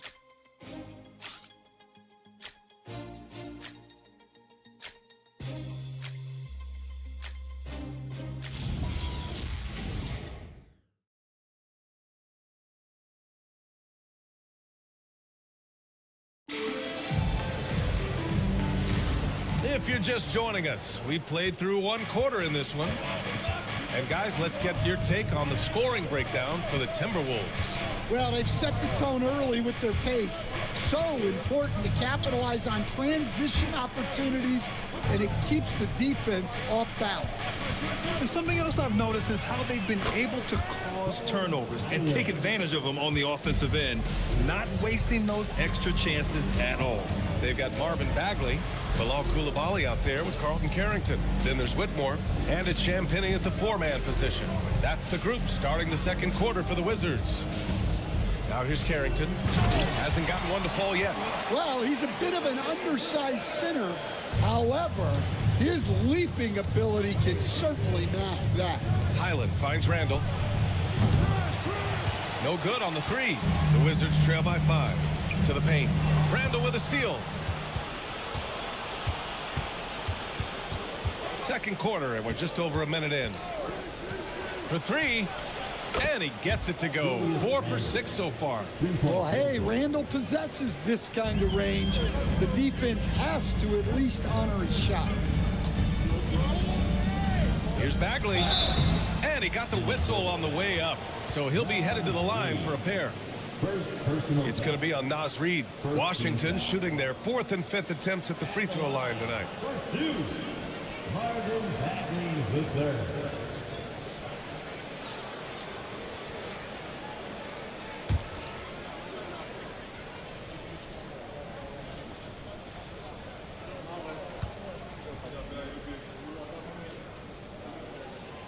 throw good, Bagley. Well, most NBA teams run their offense through their star player.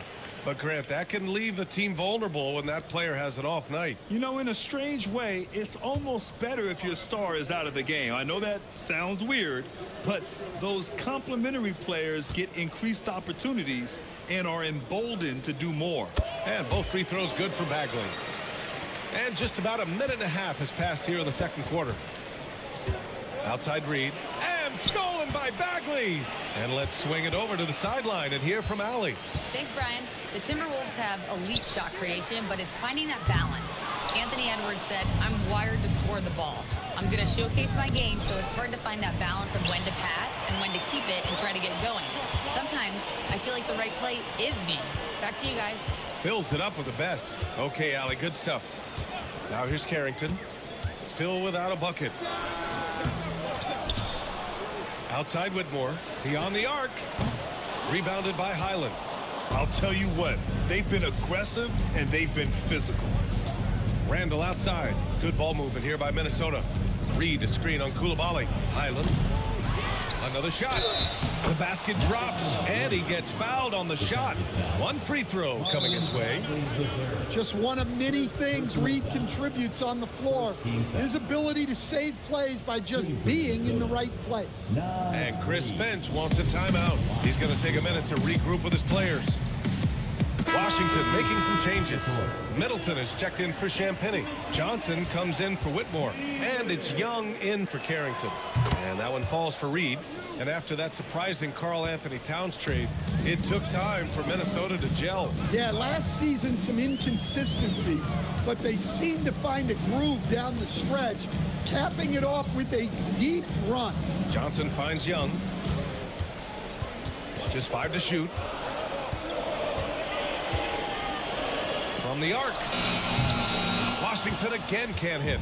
He didn't make them pay for that weak defense, but they just can't rely on him to miss those kind of shots.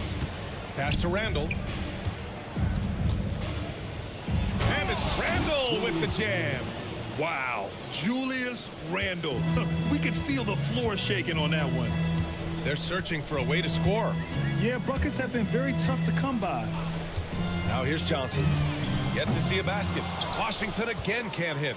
And lockdown defense against one of the best three-point shooters in the league. Whew. Young against Highland. Randall outside. Over Middleton. Randall can't hit. The Wizards trail by 11. Outside Young. Bagley is screen on Highland. Pass to Bagley. And here we go. The Timberwolves on the run. And Bones Highland gets the whistle that time. That's foul number 2 for him. Yeah, he was ready for the hop step all the way. He gets the position, holds his ground, and draws the charge. And Washington making a change here. Sarge checked in. And then for Minnesota, Rudy Gobert comes in for Ingles. And it's Anthony Edwards in for Shannon. Outside Johnson.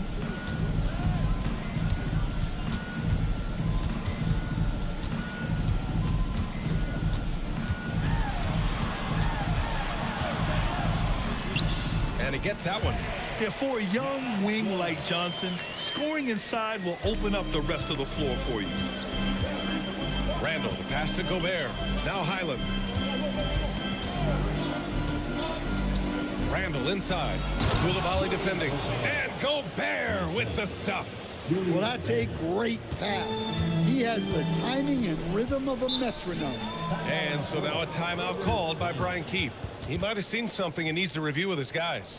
When it comes to Randall, he's had doubters over the years, Stan, but his talent's undeniable. Yeah, B.A., look, there's no questioning Randall's ability to score and rebound down low.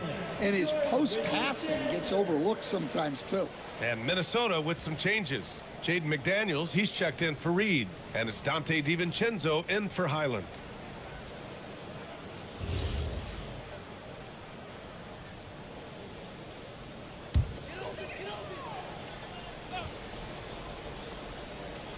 Here's Sarr. 11 points for him last game against New York.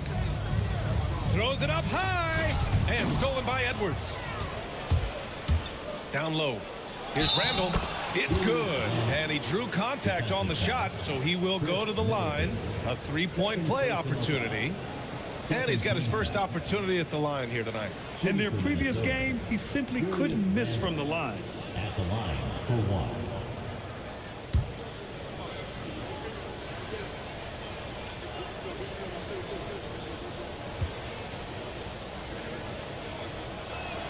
The free throw drops for Randall. A focal part of this offense. In addition to his scoring ability, Randall is also a terrific passer in his position. Sarr with a screen on McDaniels. Back to Koulibaly. Sarr with a screen on McDaniels. Shot clock at 5. The kick out to Young. Takes a 3. Minnesota with a rebound. You have to credit their effort. I mean, they've done an amazing job on the glass. Randall finds DiVincenzo. Back to Randall. McDaniels from long range. Rebound by Middleton.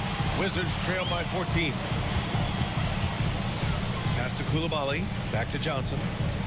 Washington moving the ball around. There's Young with the 3. Nails it from 3. Young's got 18 points in the game. I mean, look, Trae Young is getting whatever he wants. Just keep getting him the ball. Outside Edwards. Three-pointer. Another miss by Minnesota. Washington's gone just 1 of 6 from the perimeter here in the second. Johnson a screen on DiVincenzo. Young against DiVincenzo. Blocked! He's been off this whole period. Unable to sustain any kind of consistency. And it's Randall with the jam. Tonight has been all about Julius Randle. He is scoring at will. They should keep going to him. Now here's Koulibaly. Still no points. Here's Johnson.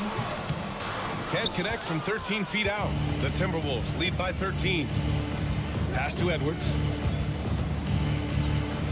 The shot no good. Good D by Middleton. It's impressive how they've overcome his cold streak tonight. Everyone stepping in to fill the gap and force feeding the ball inside. I mean, no reason to go away from what's working. And so now a timeout called by Brian Keefe. Coach probably just checking to make sure everybody's on the same page here.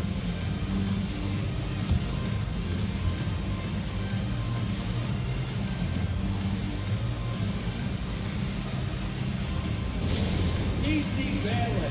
Let's welcome to the floor your Wizards High Squad.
He's checked in for Washington.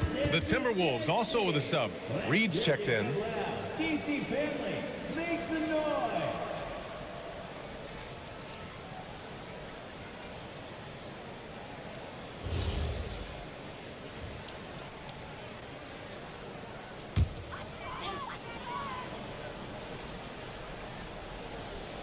Timberwolves on D. They lead by their biggest margin of the game. It's at 15 points. Middleton passes to George. Pass to Johnson. Down to 5 on the shot clock. There's Young with the 3. Hits the trifecta. Young's got 21 points in the game. Backing up that last 3 with another 3. The defense has to stop giving them so many clean looks. And there's the screen. It's Edwards on the wing.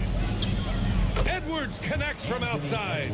I love how competitive Edwards is. He relishes getting revenge like this. And Washington shooting 41% in this game. Edwards against Johnson. Now here's Young. Defense is right there. DiVincenzo with the steal.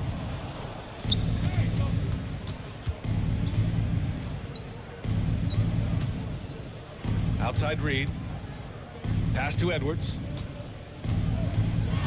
Nice move. Another one falls for Minnesota. He's really finding his rhythm here. I mean, smart move to keep feeding him the ball. Yeah, when you have a guy playing like he has been recently, he's got to be the first option on every possession. DiVincenzo with it, and it's Young picking him up. DiVincenzo, the pass to Reed. To the inside. Out to DiVincenzo. And it's out of bounds. Last touch by Gobert. A quick break, and we look at our 2K leaderboard for three-point shooting last season. The fourth spot held by the Timberwolves. Well, last season, what stood out about this team was their three-point shooting. They shot a very high percentage from distance. Wizards trail by 17. Pass to Johnson. Washington moving the ball around. Left side Young. Clock at 6. Back to Johnson. From deep three-point range. Reed with the rebound. Reed's got 6 rebounds in the game. Well, it's been a frustrating night for him at the offensive end. Just not able to give them any kind of a lift. Bagley's checked in for Sarr. Minnesota leading by 17. Outside Edwards. Middleton against Reed. Pass to Gobert. Edwards for 3. It's rebounded by George. Yeah, and they've taken their foot off the gas a little. They were much more aggressive to start the game and really getting their opponent in early foul trouble. Now here's Young. 21 points in the game. Outside Johnson. Spins. Over Edwards. The shot by Johnson, no good. And he just hasn't been able to get it going this period. Well, the offense has to look for ways to get him easier shots, better selections. You have to be set up for success. 2 open that time. Made it look easy. Reed's got 11 points. And we've begun to see their three-point shooting slip a little this quarter. Young against DiVincenzo. Kicks it to George. Washington again can't hit. Minnesota leading by 20. Pass to Reed from deep. And the Timberwolves hit again from deep. This defense is getting spaced out. 3 of the last 5 buckets have come from way beyond the arc. Offensively, it's been a struggle for them. Yeah, they need to string together some shots to have any kind of chance. Here's Bagley. Buries it down low. He's got 6. There's 45 seconds left in the first half. Outside Edwards. DiVincenzo with a screen on Johnson. Edwards, the pass to Reed. Lets it fly. Can't nail the jumper. I'm sure he'd like to have that back. That's a missed opportunity. Middleton outside. Pass to Young.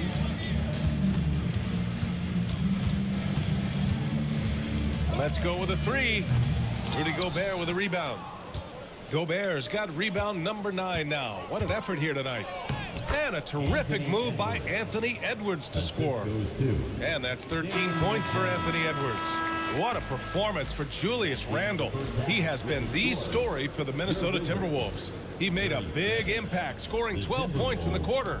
Back to the game after this break.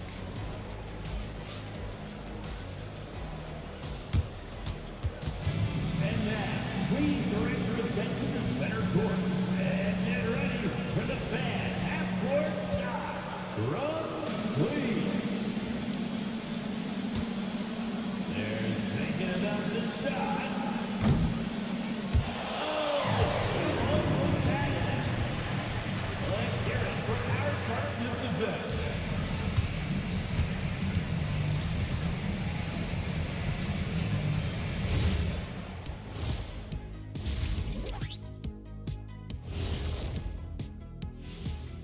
Thanks for tuning in. Did you miss us? Before we discuss the game at hand, let's first check out the upcoming schedule. Well, right now for Washington, you really get to see what they're made of after your hard work in the offseason. Yeah, you have big changes, and then you have subtle changes. Everything in preparation for this moment. Let us take some time now to talk about the first half, a commanding performance for the Minnesota Timberwolves. How about all the points coming off those bench, man? I'm telling you, when you get that kind of scoring up and down the lineup, you can write your own ticket to wins. Yeah, complete team effort, and they're playing an entertaining style as well.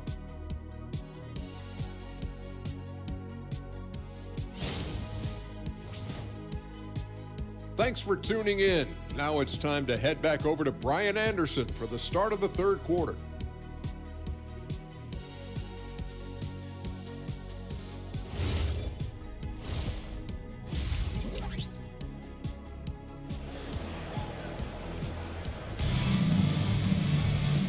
And with a big gap on the scoreboard, the second half begins with very different goals for these teams. One side trying to mount a comeback, one side trying to protect their lead.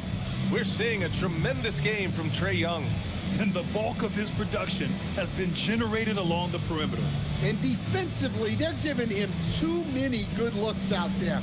They need to start running him off the line. The Timberwolves lead by 23. So for Minnesota right now, Edwards is the 2, McDaniels the 3. Randall and Gobert are in the middle, and it's DiVincenzo in at the 1. Yeah, and the defense has really got to tighten up on him. I mean, he's just too dangerous from the three-point line. DiVincenzo against Young. To the middle. Sarr. And the foul is called. He missed it, so he's got a couple of free throws coming his way. Rudy Gobert picks one up. Well, defensively, against a young guy like Sarr, his size and energy can be overpowering. Taking 2 shots.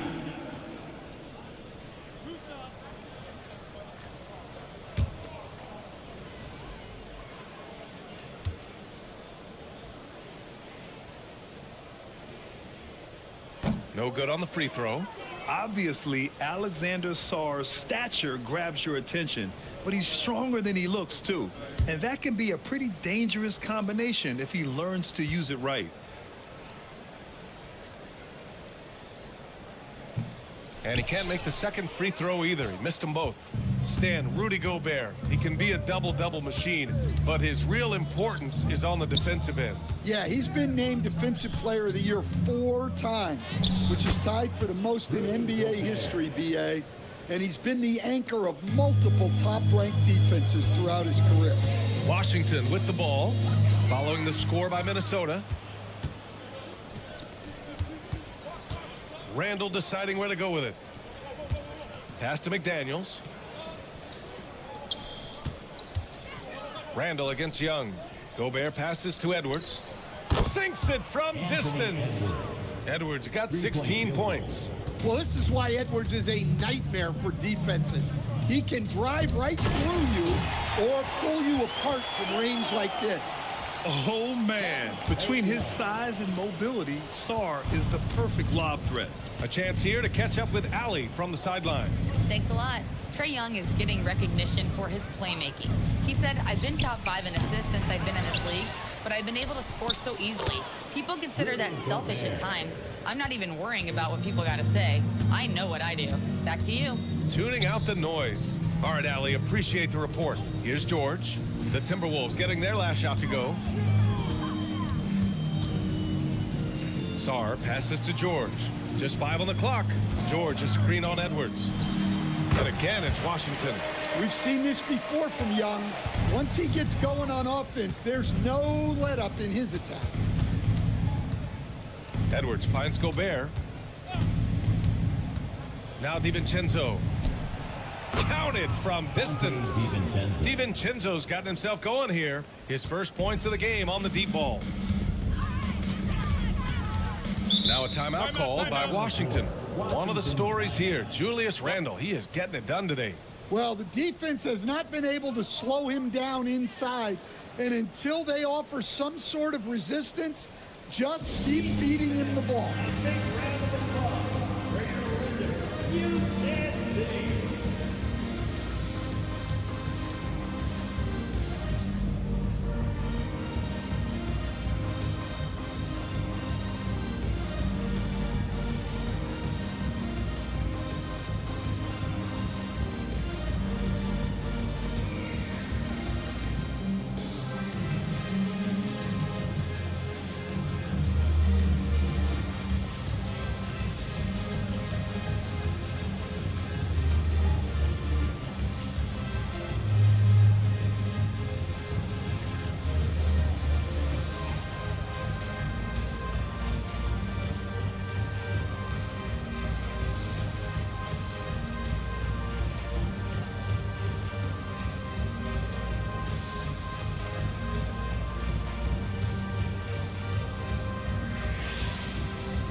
Looking at last year, here were the players that led the way in terms of overall scoring. The fourth spot held by Anthony Edwards. This is a guy who never took a night off. You look at his numbers and you know that he put in a tremendous effort every single game. A touch over 2.5 minutes of basketball played here in the third quarter. DiVincenzo against Young. 5 on the clock. The kick out to Johnson from outside the arc.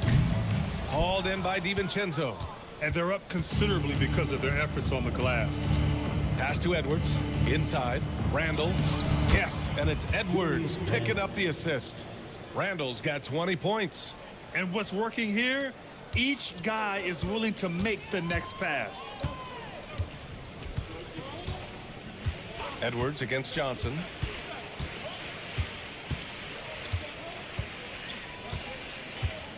To the middle. Here's Sarr. And finished off by Sarr. Every time I watch Sarr, I'm just amazed at how light off the floor he is. And Minnesota calls time here. Well, Grant, when it comes to exciting young guards who can really fill it up, Trey Johnson's name has to come to mind. Yeah, no question about it, B.A. This kid can score in a variety of ways, and his confidence is what makes him so dangerous in this department.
Just over 3.5 minutes through the third. Gobert finds Edwards. Shoots over Johnson. Here's Gobert. And you can count it. He'll go to the line with a chance at a three-point play. Pounding the offensive glass. That's where Gobert gets a lot of his extra chances. He's made 2 of 3 from the stripe tonight. The Timberwolves, Rudy Gobert, shooting 1.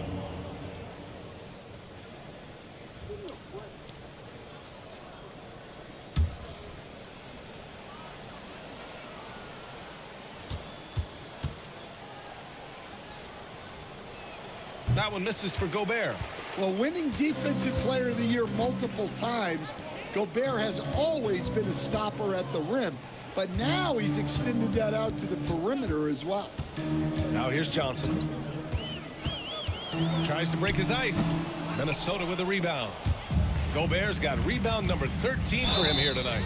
Well, with his age and frame, that's the kind of hard contact Johnson's going to have to deal with. All right, guys, some stats here. The scoring breakdown for the Timberwolves. Well, they've really been sharing the basketball. All coaches talk about that, try to get their teams to do it. It's really great when you see it in action. And we also got to talk about the number of points they've scored in transition, just jumping all over the opposition in this regard.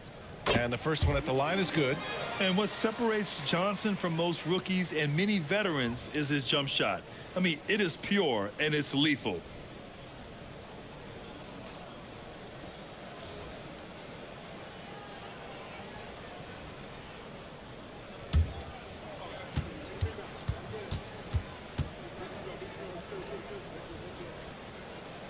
That one falls, so he hits both of them. Minnesota's gotten 2 of 4 threes to fall here in this third quarter. Gobert with a screen on Middleton. Randall, the pass to Gobert. Now Young. Given 23. Pass to Middleton. George, a screen on Randall. Just 5 to shoot. Back to Sarr. Washington moving the ball around. Middleton from the outside. Anthony Edwards with a rebound. For Minnesota, they've gone 6 for 9 in the half. And it's Randall with the jam. Good read by McDaniels. This is the kind of team-first attitude he brings to the floor. Sarr with a screen on DiVincenzo. Pass to Sarr. Fires from deep. He can't hit that time. And so Randall will bring it up for Minnesota.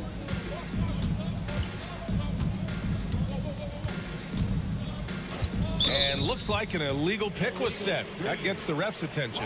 The screener was leaning a bit right there. His feet may not have been planted. Pretty obvious call by the officials. Look, you can get away with a lot in terms of screens today. But you can't make it that obvious. Outside Johnson.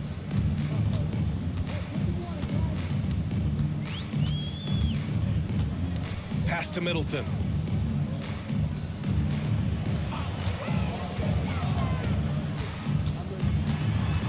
Fires, high post. And it's Gobert with a rebound. Gobert's. Here's Randall. DiVincenzo on the wing. Guarded by Young. Knocks down the triple. That's been typical of their performance today. They're sharing the ball and creating good shots. Pass to Middleton. Johnson against Edwards. Up top, Johnson. Over Edwards. Washington again can't hit. Yeah, you wonder what is he thinking right now. He's not shooting the ball well, and shots like that only hurt his team more. Here in the second half, they're really focused on stretching the floor. Yeah, and where has the defense been? They've been content to let them fire away. They've got to close out to the arc. DiVincenzo against Young. Outside for Randall. Pass to McDaniels. Now Edwards. Fires the three. It's rebounded by George. Boy, they'd love if anyone could get a bucket. Yeah, their offense has been grinding to a halt. From deep, Sarr. Randall pulls down the board. Randall's got 4 rebounds now. Outside, DiVincenzo to the inside. And Gobert with the bucket on the assist by DiVincenzo. DiVincenzo's got 6 assists in the game.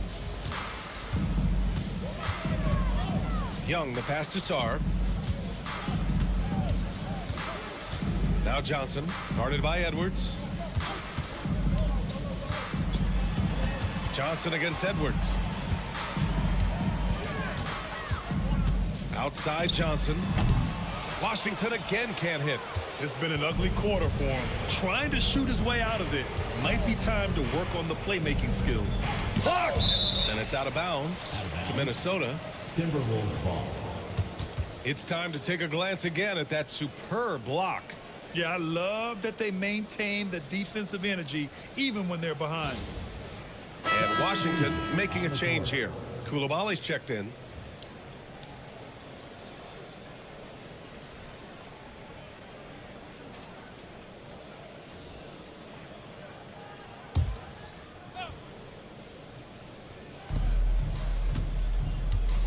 Reed passes to Highland. 6 on the shot clock. For 3. It's rebounded by Washington. Now here's George. No points yet to the paint. Middleton. That one's off. Still out of sync. The other team just looks more in sync and is riding the momentum. Their body language does not look good right now. They're deflated and unable to stop this run. Now here's Highland. Reed a screen on Koulibaly. The Timberwolves need to get off a shot here. Minnesota again missing. And this is exactly who you want taking that shot. He just missed it. Unable to get that one. Minnesota has gone 4 of 9 from beyond the arc since the break. Pass to Shannon. Over Johnson. Shannon's shot is off. He'll probably hear about that shot selection when he gets back to the bench. Maybe not their best option now. Johnson finds Middleton.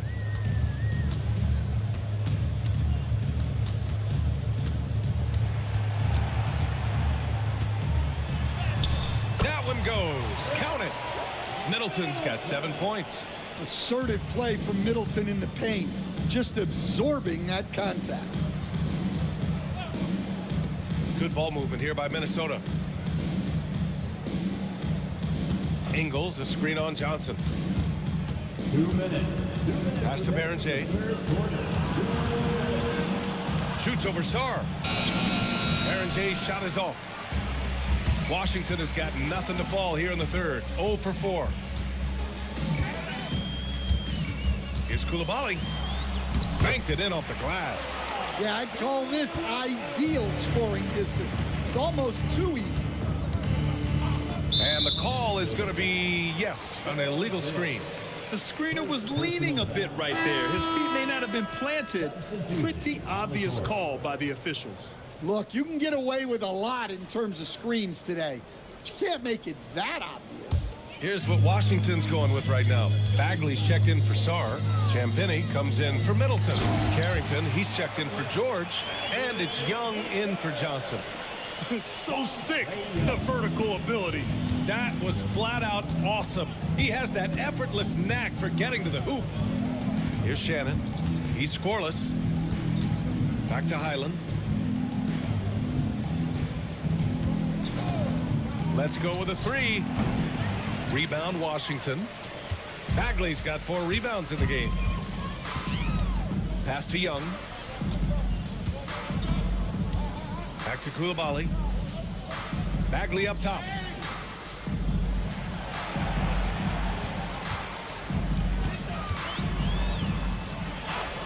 Good on the bucket. Bagley's got 10 points. They're really working the paint now. Timberwolves shooting has been excellent so far, around 56%.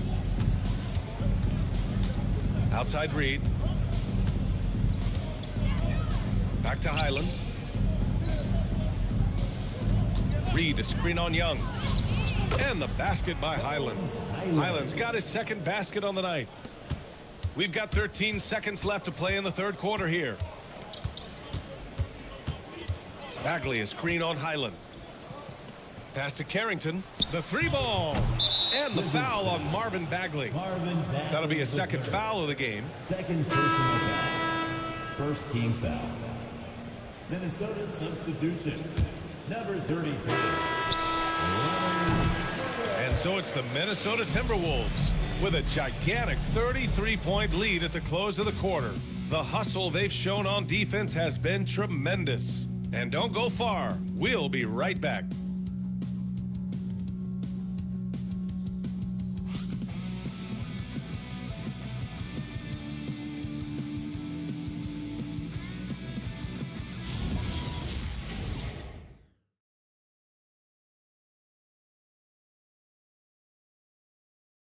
All right, let's take a look at our assist of the game presented by State Farm. You talk about painting a magnificent picture with that dime. Just a great decision and a perfect delivery. Wow, that was an absolute masterpiece of an assist. He knew exactly when to deliver the ball, and it made for a beautiful score. And as we head into the fourth, we'll see if there's a comeback in the works or if it's more of the same from the first 3 quarters. We've got Trae Young. He's out there with Carlton Carrington. Marvin Bagley is out there with Bilal Coulibaly. And it's Champagnie at the power forward position. That's the group for Washington right now. Yeah, he has a really nice feel from that spot, and the size gives him a clear advantage. Yeah, and once you see that advantage from the sideline, you just want to yell at him to shoot the ball. Now here's Ingles. Here's Shannon. Reed sets a screen. Shannon's shot is off. Even though it hasn't been his best game, they're still up, and that's what's important. Pass to Bagley. And Grant, many of the newer rules have helped unlock offenses. Any need to help out the defense? You know, I think the rules are fine, B.A. It's just about allowing defenders to do their job and limiting the cheap foul calls so they can stay on the floor. Now here's Highland. Now here's Ingles. Koulibaly defending. Back to Highland. 5 to shoot. Ingles, a screen on Young. Here's Highland. Off target from three-point range. Well, the Wizards shooting just under 40% from the field. Outside Carrington. Back to Koulibaly. Oh, he tries a three. Minnesota with a rebound. Reed's got his 8th rebound here tonight. Young against Highland. Pass to Reed. Good ball movement here by Minnesota. Ingles from outside. Ooh, and once again off the mark by Minnesota. And Washington has possession. Here in the fourth quarter, their defense has been very strong. No baskets allowed. Now here's Carrington. Takes the three. Drops in the three. Carrington's gotten himself going with a triple. His first basket of the game. Minnesota calls timeout. Timeout on the floor. Minnesota timeout. Now it's the time. Get well and welcome your Wizards Rangers.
Checked in for Washington. And then for Minnesota, Juzang. He's checked in for Miller. And Dillingham subbed in for Shannon.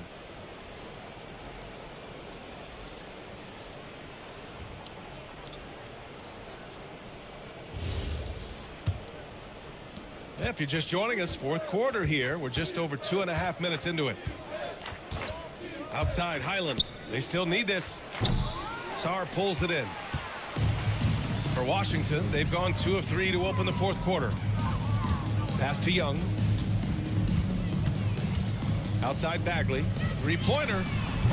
No good. His first miss. He's 5 for 6 now. The Timberwolves have got none of their shots to go in this final quarter. 0 for 4. Outside Highland. Out to the right wing. Reed for 3. That's basket number 6 in 8 tries. And what a night for Reed. We see him do this once in a while. Once he gets rolling, it's hard to hold him back. Now here's Young. We played just over 3.5 minutes now in the fourth quarter. And that one's good. Bagley. Well, they're behind, but it's certainly not because of him. He's doing everything he can. He just needs more help from his teammates. Outside Reed. Over Bagley. Reed can't hit. For Washington, they've gone 3 of 5 since this fourth quarter started. Sarr passes to Young. Young drawing the double team. Sarr with it. Pass to Bagley. Cuts off the pass. Fast break, Minnesota. Dillingham with the bucket. And you don't need a roadmap when he's got open court in front of him like that. Well, the best way to attack is in transition. He recognizes that. Now here's Young. Bagley for 3. That's in. Coming off an assist from Young. Young's got his 6th assist of the night. Outside, Ingles. Here's Juzang. And it's Bagley with a rebound. Bagley's got 5 rebounds in the game. Pass to Young. Saw a screen. Left side Young. Young drawing the double team. Down to 5 on the shot clock. Bagley finds Sarr. Three-pointer, no good. Minnesota has gone 1 for 5 shooting from the arc here in the fourth. Here's Dillingham. Good ball movement here by Minnesota. Juzang, that's good. And he's not taking it easy on them at all. I mean, we all know he's going to keep pouring it on. And defensively, that kind of effort is just not going to cut it. Now here's Young to the right side. The 3 is up. Sarr misses. I know he's on a cold streak, but he can't let that get in his head. Yeah, they might want to draw something up here to get him something at the rim or get him to the free throw line. Sometimes that's all it takes to snap a cold streak. Reed with it. He's covered by Bagley. Pass to Highland. 4-3. And it's Coulibaly with a rebound. Coulibaly's got rebound number 5 here tonight. Here's Champagnie. Back to Sarr. From downtown, sends it home from three-point land. Since halftime, they've been chucking up more shots from beyond the arc, trying to score in chunks. Reed a screen on Young. He takes it in. Dillingham. And Reed with a basket on the assist from Dillingham. Reed's got 5 points now in the quarter. Very consistent tonight at the offensive end. Right there, he helps fuel the fire. Down low. Oh, deflected. Stolen by Ingles. Pass to Dillingham. To the middle. Here's Reed. Ooh, good D by Bagley. Well, the defense was right where they needed to be to stop the layup. Great awareness and effort. Sarr misses. That's a defender doing just enough to cause a miss on the layup. Here's Dillingham. As players get bigger and faster, you think the league will have to widen the court at some point? Well, B.A., I just don't think that's realistic, to be quite honest. And I think the reason is the league's all about money, right? I mean, it's a business. We've got to make money. And the arenas were all laid out. If you start making the court wider, you're going to take away rows of seats. Those are high-priced seats, B.A. We're not taking those away. I don't think widening the court is really realistic. The defense was certainly a little late in reacting to the step back. Here's Young. Pass to Sarr. And here's Young. Puts up a 3. Rebounded by the Timberwolves. Ingles has got his 4th rebound in this one. Here's Dillingham. Now here's Ingles. The 3 is up. Rebounded by Champagnie.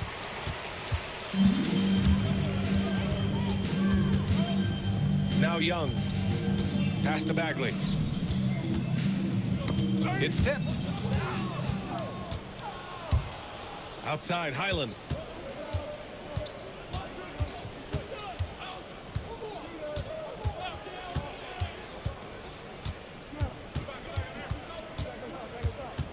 Shot clock at 5. Shot blocked. Inside. Oh, the big finish by Bagley. Hey, I like the unselfishness. If someone has a better opportunity, make the next pass. Outside Highland. In your career, Stan, you coach contending teams as well as teams that had little to no expectations. Yeah, B.A., give me the contending teams. Give me the talent and the expectations and pressure that goes with it. Listen, coaches just want as much chance to succeed as they can have. And when you've got the best players, you've got the best chance to win. And the pressure that goes with it is a lot easier than struggling night in and night out. Now here's Ingles. 2 minutes. Outside Highland. The fourth quarter, 2 minutes. Outside Reed. Pass to Ingles.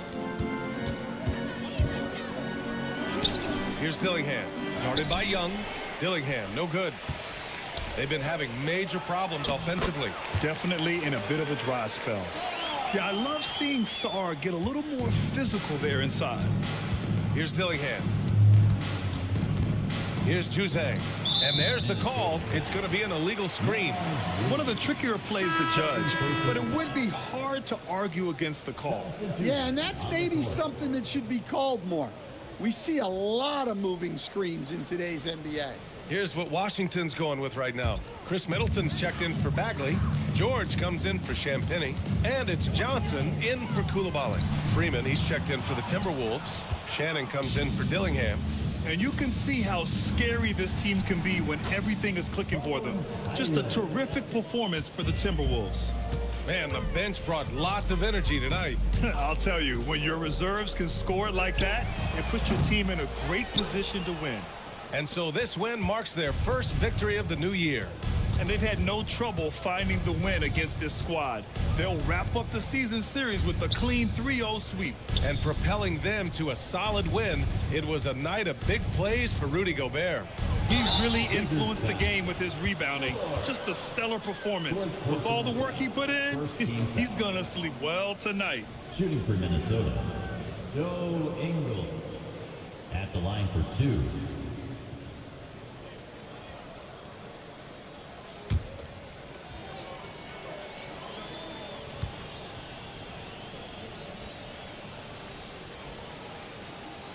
The free throw drops for Ingles.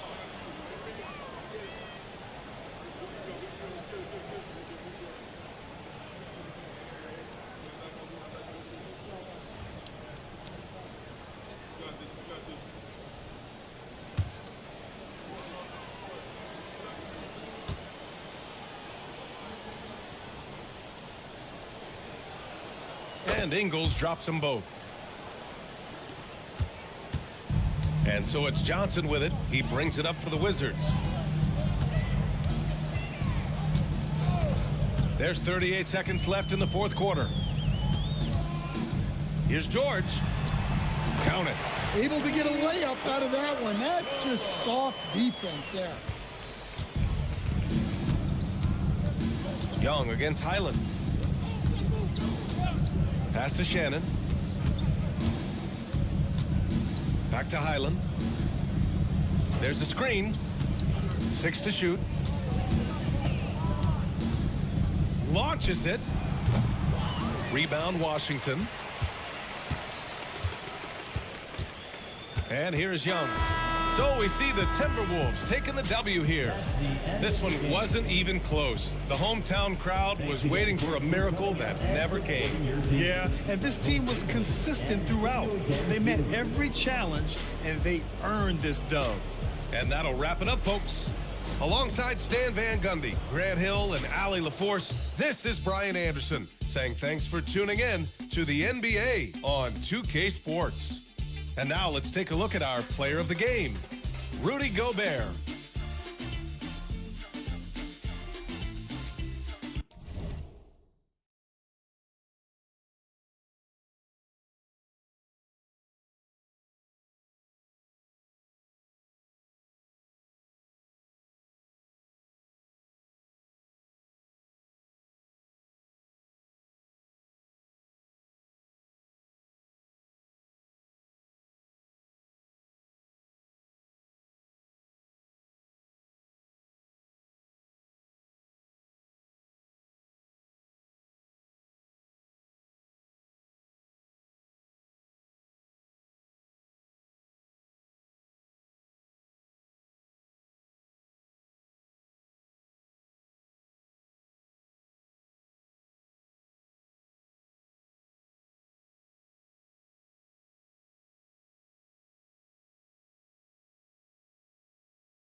Well, no doubt these players GA are eager to get this season going. Listen, there's definitely some nerves, but it's mainly excitement. This is their first chance to showcase all the hard work they put in during the offseason. Now let's take a look at the Nuggets opening lineup. Inside for him, it's Gordon and Jokic. Murray out there with Hardaway. And it's Watson in at the 3, the small forward. And so the Denver Nuggets get the first points in the ballgame. Takes a step back. Out to Doncic. The offensive rebound, the second chance effort, and it's sent back by Jokic. The imposing presence of the Joker inside turns away the finish right at the rim. And so Doncic will bring it up to the Los Angeles Lakers. They beat the Nuggets during their last encounter in Denver. And the last time they faced this club rebounding was their big advantage. That's the third straight miss to start this game, and they're still looking for their first basket. Murray, no good. The inside just a bit too congested for him to get the usual shot he would have with Ripper. Oh, watch out. LeBron James on the break, honestly, I'm going to tell you the truth. Just get out of the way. Pass to Jokic. And here is Murray. Back to Jokic. Played in with a nice touch off the glass. Jokic has got his second bucket. He's so skilled on the interior. Jokic plays with so much force and leverage down low. Here's Doncic. LeBron against Gordon. Lock at 6. LeBron passes to Reeves. No luck that time on the shot that would have put them on top. Just haven't found their offensive footing yet, only managing to sink one of their first 5 shots. Murray, and he connects with the jumper. I know what they say, defense wins championships, but you need some bucket getters too now. Pass to LeBron. Good on the three-point shot. James has got 5. Just zero hesitation from James, trusting his shot. Shots in the screen. Gordon with no one around, tried to come right back with the 3 of his own. It's no good. And we saw last season the Nuggets, GA, in the final week of the regular season, making a coaching change and a shift in their front office. A pretty rare situation. Seems like there's been a power struggle, and rather than choosing sides, the decision was to just make a fresh start. Here's Murray following the basket by LeBron James. And it's the Lakers on the break. Gordon with the defensive effort. That's not the type of opportunity he fails to convert very often. Jokic kicks to Murray. And another miss by Denver. The Lakers leading.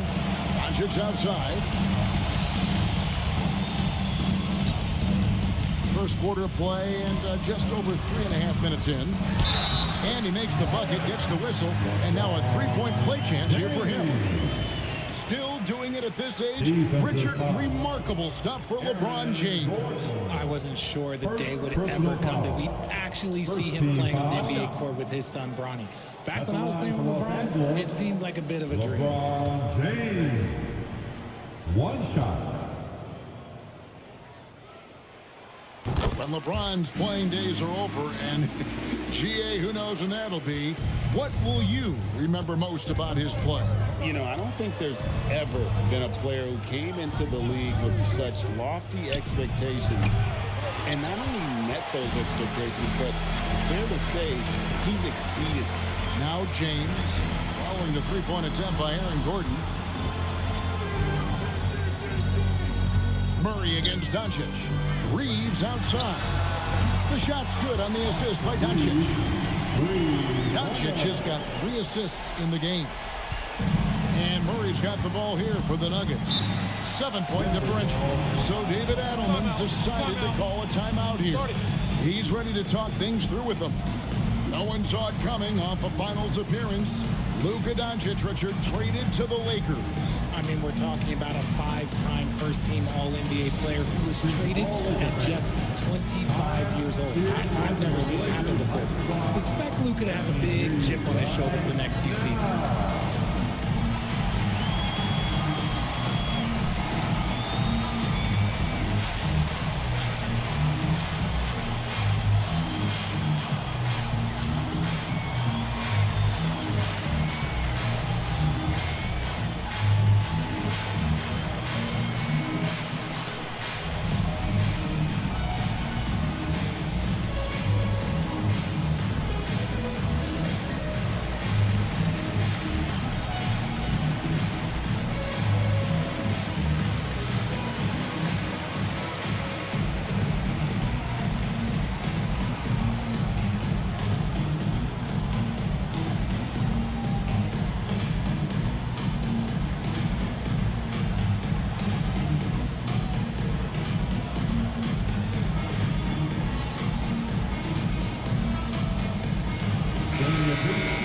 And a look here at the scoring trend over the last several months for Peyton Watson. And it's really been a nice trend for him over these last several months. He's been steadily improving in terms of his scoring output. That extra production making him more valuable the further we get along in this season. So it's Denver now. They trail by 7. Good ball movement here by the Nuggets. Gordon the pass to Murray. Drills the three-pointer. Murray's got 5 points so far. And with that three-pointer, how about ending that 11-0 run by the Lakers? Ayton a screen on Gordon. And play stops. Whistle on what looks to be an illegal screen. Beyond the leaning, you could see his feet more set on that screen. Easy call. Look, guys get away with this all the time, but on this occasion, he got caught. Now, here's Watson. Hasn't made one yet. Outside Gordon. At 3 off the mark. Lakers leading by 4. Reeves in the corner. Pass to Doncic. Now here's LeBron. Shot clock at 6. Shoots from 12. And another basket for the Lakers. Honestly, I feel so fortunate to be able to sit here and watch this because there are not many vintage performances by LeBron James left to go in his career. Now, here's Jokic. His last outing, he had 24 points. Murray against Doncic. Murray kicks to Watson. LeBron grabs the miss. For the Lakers, they won their last contest, that game against the Nets in Brooklyn. And it's LaRavia missing. Let's check in now with our Allie LaForce, who's got a story for us. Allie? Thanks a lot, Kevin. Luka Doncic has studied LeBron James' game for a long time, and now they're teammates. Luka said, "It's a dream come true. I always look up to him. I think we both make our teams better. Our IQ is very high. Just having two guys like that on the court helps the whole team out." Back to you, Kevin. Quite a tandem. Okay, Allie, we thank you for the report. Here's Hardaway.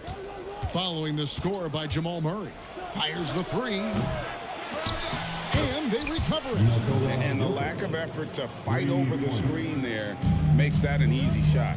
Yeah, as soon as these guys feel contact, they are just disappearing like they're not even there. You got to show some fire and keep defending. And so J.J. Redick will call a timeout.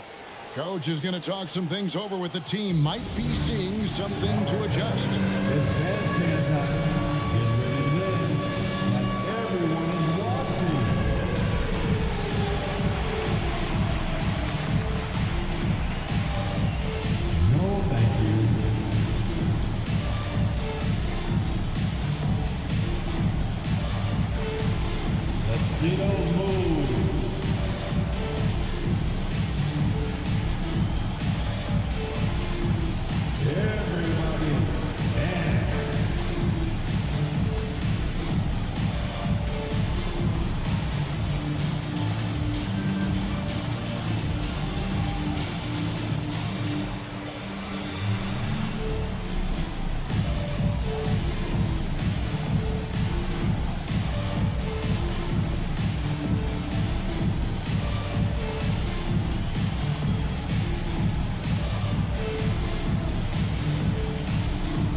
Some changes for the Lakers. Hayes comes in for DeAndre Ayton. And Rui Hachimura subbed in for Jake LaRavia. Jackson Hayes, Rui Hachimura.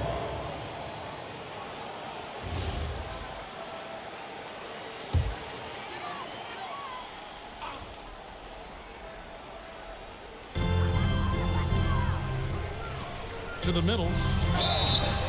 And that'll be 2 free throws coming up. Officials on the call with the foul. Oh, the mid-range shot has always been Hachimura's best weapon, but he's adapted and has become more consistent beyond the arc. Hachimura taking 2 shots.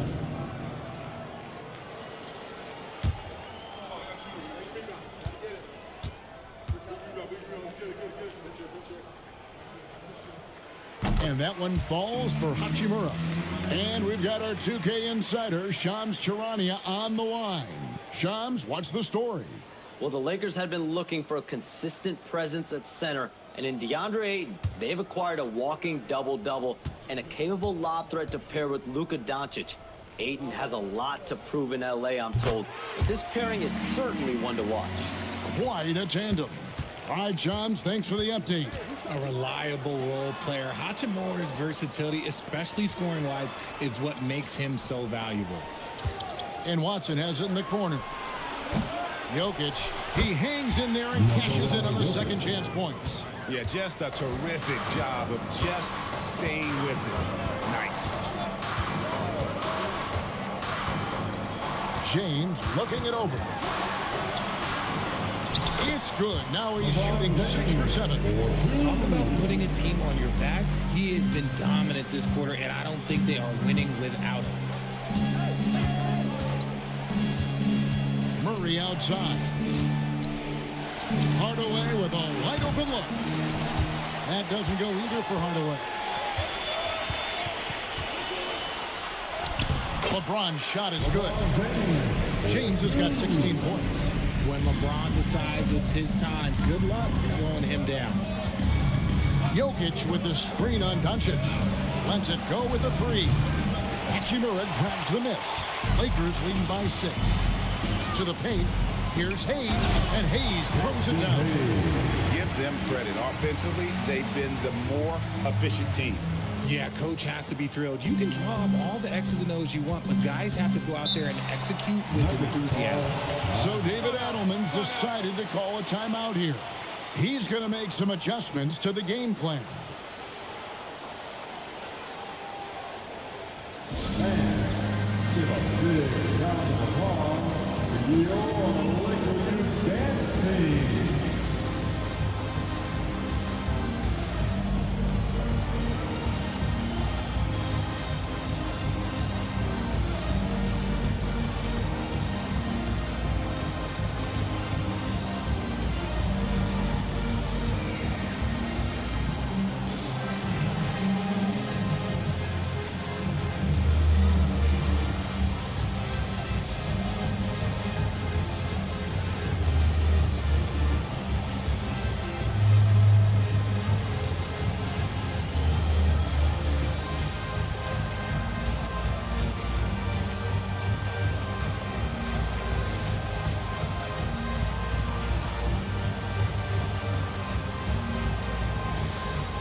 Vanderbilt checked in for the Lakers. Marcus Smart comes in for Austin Reed.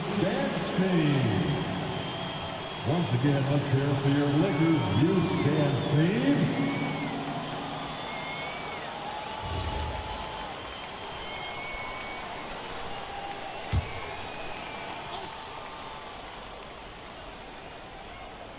Johnson outside. Valanciunas sets a screen for Johnson. And it's off from three-point range.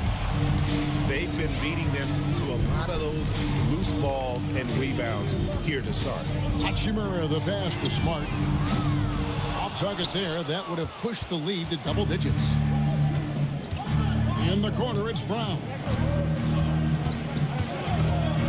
Valanciunas with a screen on Doncic. And it's Brown missing. Los Angeles leading by 8. Doncic passes to Vanderbilt. And the Lakers tack on 2 more. Defensively, they've got to pick up the intensity. Hard to win surrendering this high a field goal percentage. Guys, they're looking for a way to score here. Yeah, they've had a tough time taking the lid off. Valanciunas passes to Brown. Trying to end the drought. It's rebounded by Hayes. So for the Nuggets, their last game, a loss to Detroit. Pass to Doncic. In the corner, Vanderbilt with it. Off target from outside. The Nuggets trail by 10. Johnson outside. 2 minutes remain in the first. 2 minutes. Valanciunas sets a screen for Johnson. Now here's Valanciunas, covered by Hayes.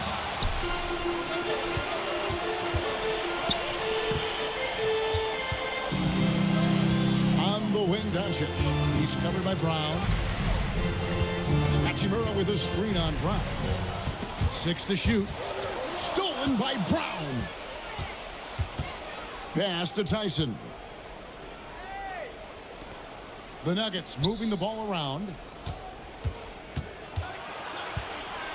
Valanciunas inside. He's against Vanderbilt. And they've come out with a take-no-prisoners approach on the glass here tonight, guys.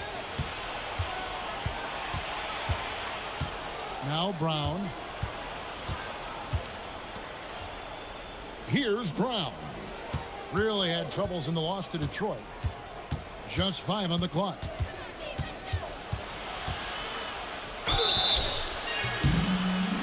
Two free throws coming up, and they call the shooting foul. That one on Smart. Wow, he got whacked on that one. Shouldn't be much debate there. Denver shooting their first free throws of the game on this trip to the line. Yeah, and fairly decent a season ago, about 77% from the line.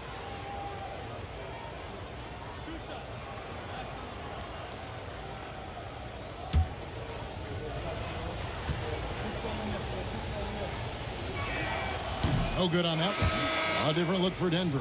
Holmes checked in, and it's Jamal Murray in for Brown.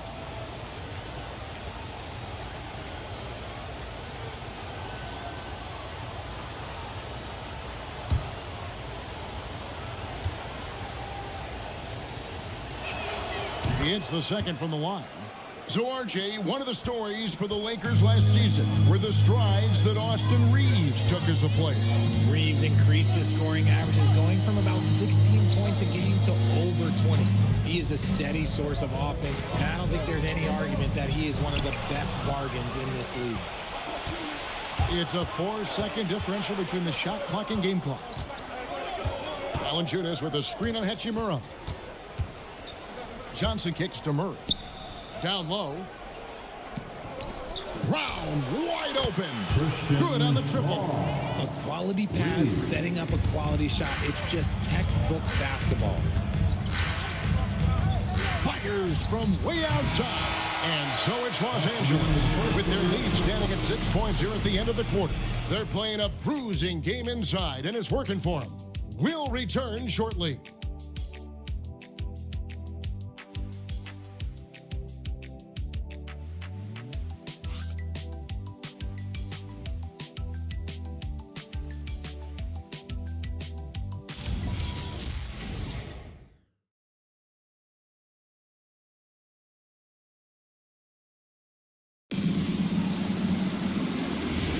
And hope you've enjoyed the broadcast so far. Halfway through the first half in this one. And taking a look at Los Angeles' performance here. What have they been doing or not doing? Aggressive at running guys to the backboard. You can tell it was part of their game plan coming in. Yeah, it's clearly a focus for them in this one. And no question that all the second chance looks are paying off. Jackson Hayes is out there with Jared Vanderbilt. Then it's Rui Hachimura. Then there's Smart, and it's Reeves in at the point guard position.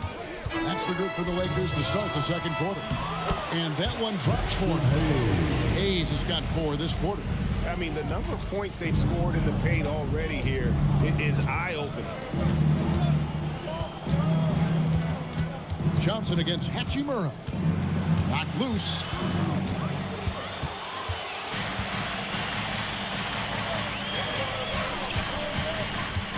of play, just over a minute of basketball here in the second quarter. To the wing on the left. 6 on the shot clock.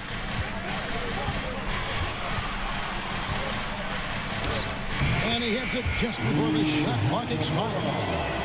And it's a 10-point Los Angeles lead. The Nuggets shooting at 36% in the night. They've got to step it up offensively. Pass to Murray from deep. It's hauled in by Los Angeles. And with the success they've had rebounding the basketball, they're right where you'd expect them to be, firmly in the driver's seat. Reeves finds Hachimura. Goes up high for the two-handed dunk. Don't sleep on Reeves' athleticism. He's got some real balance. The Nuggets trail by 12. Brown, the pass to Valanciunas. Pass to Murray. From out on the wing, he knocks it down. Murray's got 9. Okay, let's throw out the analytics for a moment. When he's taking the mid-range, it's a winning shot. And the officials will call the illegal screen right there. When a pick like that is questionable, it creates that much of an advantage for the offense. You have to blow the whistle. You gotta blow the whistle when it's that obvious. Great call there by the official. Jones checked in for Najee. Murray scanning the floor. Johnson the pass to Brown. Reeves against Murray. Back to Brown. For the 3. Count it, and the Laker lead has been cut to just 7 on the basket from Murray. And this is who Murray is, a natural scorer who looks for ways to get himself going. Hachimura setting the pick for Reeves. Goes up from the top of the key. Can't hit that one. And it's Jones with the ball for Denver. Here's Murray. That's in, coming off an assist from Jones. Now just a 5-point Laker lead. And so J.J. Redick will call a timeout. He made the decision to huddle up with his guys and talk about strategy. It's the Lakers record.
He's checked in for the Lakers. Denver also making some changes. Jokic has checked in for Jonas Valanciunas, and it's Brown in for Jones.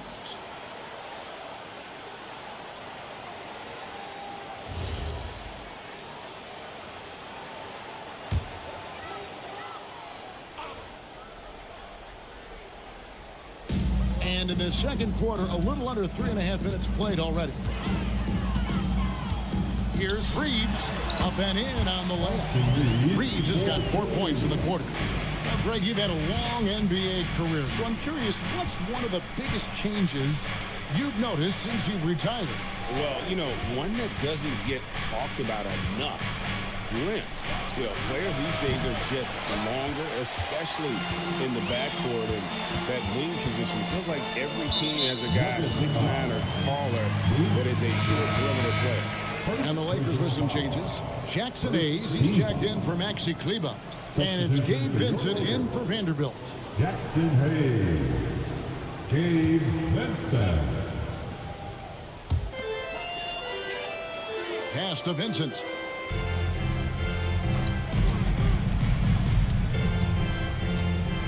Now Hayes Jokic defending.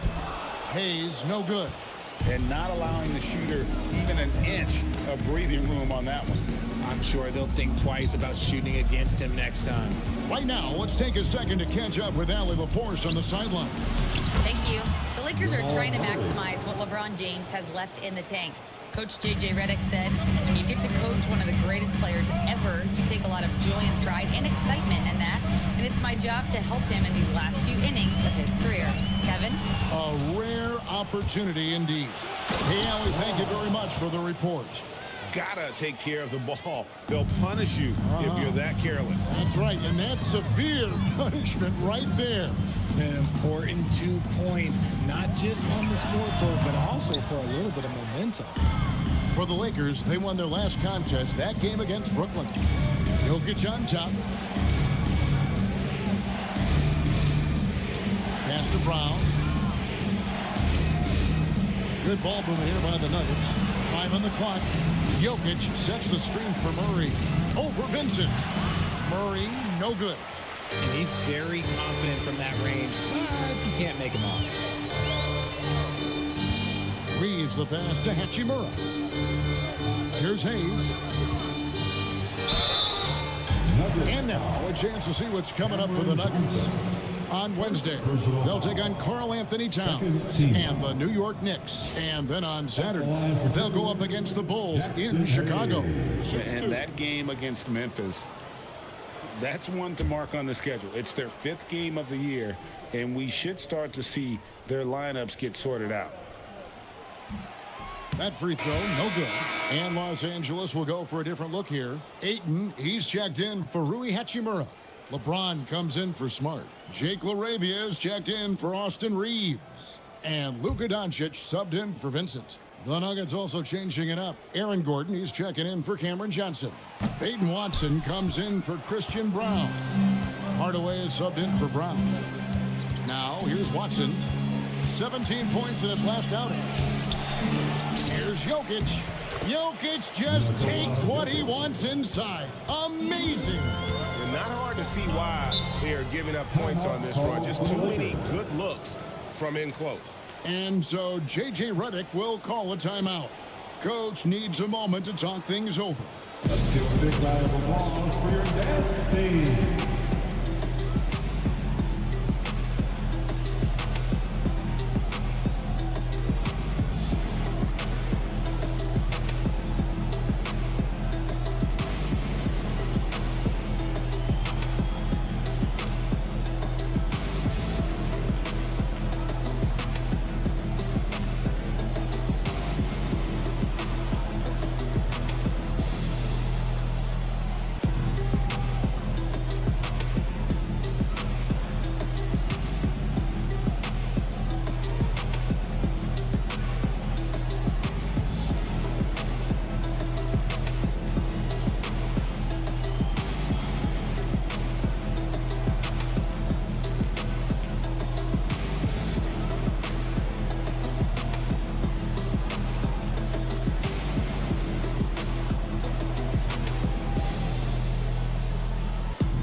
Los Angeles making a switch here. Smart's checked in.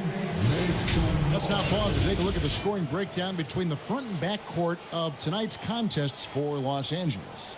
And the front line carrying the load offensively. They always say reward the big men and credit the guards for getting them the ball and enabling these guys to fill it up. Smart on the wing. Outside, James. To the inside. It's stolen by Watson. Inside. And stolen by James. Smart with the ball. And it's Gordon picking him up. Smart kicks to LeBron. Pass to Ayton. Out to Doncic. They need this one. Knocks down the free ball. Moravia's got himself going there. His first points of the game on the deep ball. And look at how the hustle game has been going for the Lakers. From the very start of this game, they have been giving the ball handlers trouble, using good pressure to force turnovers and get steals. And another thing they've done so well is convert fast break opportunities. Great job trusting their guys and getting those easy ones. Here's Ayton following the basket by Jokic. Doncic, no good. Good job by the D to stay with him and make that a tough three. Pass to Jokic. Outside Hardaway. And trying for the go-ahead basket. It doesn't go in. Doncic outside. Lets it go from deep. Drops in the tray. Doncic has got 5. And the defense has to be aggressive with Luka from range. Give him any space, and he is looking to pull. Jokic passes to Watson. On the wing, Gordon. And stolen by LeBron. Oh, my goodness. Man. And he makes no mistake on the slam dunk. And what an explosive finisher LeBron is, rocking the rim whenever he goes up like that. That's a great look at that move from the Connected Cam, sponsored by AT&T. Now here's Gordon. No scoring in this one. Jokic with the screen on Doncic. Hardaway for 3. And he's still waiting to make his first shot for the night. Now 0-4.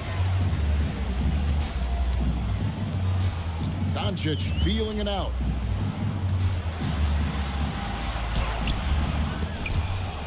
Out of bounds. Denver takes possession. Here is the 2K leaderboard with last season's top passing teams. The Nuggets, number 1. The way these guys move the ball offensively was really a joy to watch. Great teamwork and unselfishness, and that's why we saw those great assist numbers a season ago. The Lakers making a switch here. Hachimura is checked in, and a switcher also for Denver. Brown's checked in, so David Adelman's decided to call a timeout here. He's going to take this chance to talk to his guys.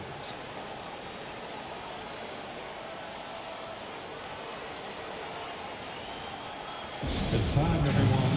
Let's hear it for your Lakers.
How he performed last season. He put up about 8 points a game last season.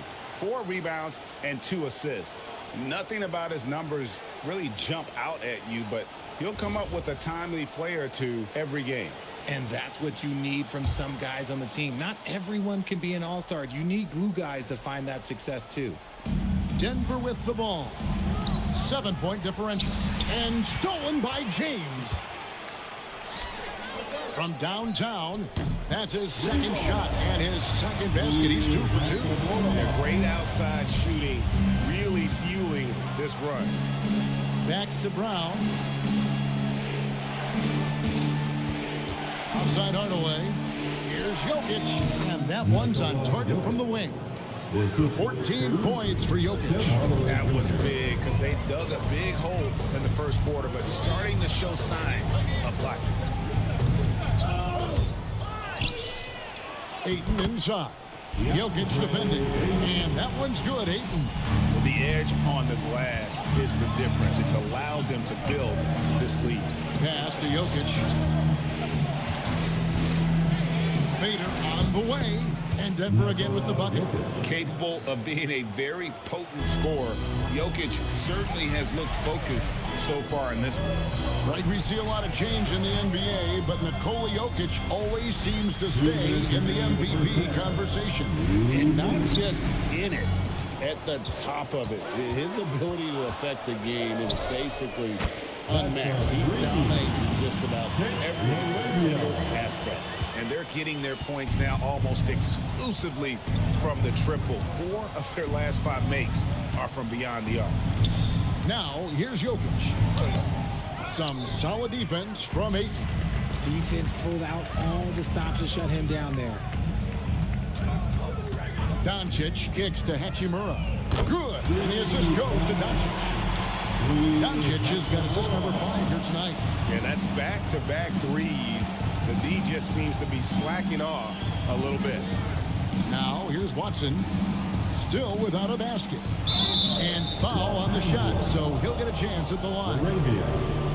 The Nuggets shoot their 3rd and 4th free throw attempts of the game. Shooting for Denver, Watson at the line for 2.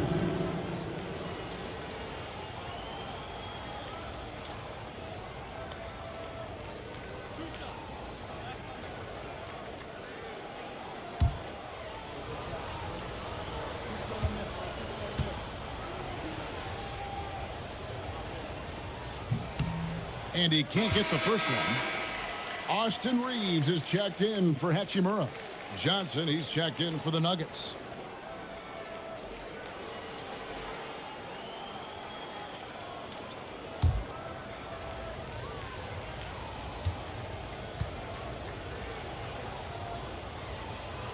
And he sinks the second.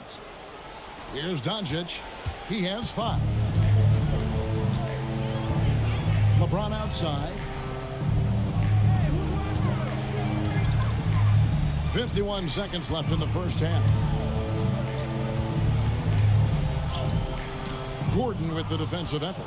The Nuggets trail by 13. Lob pass to Gordon. And it's out of bounds. Last touch by Gordon. Los Angeles ball.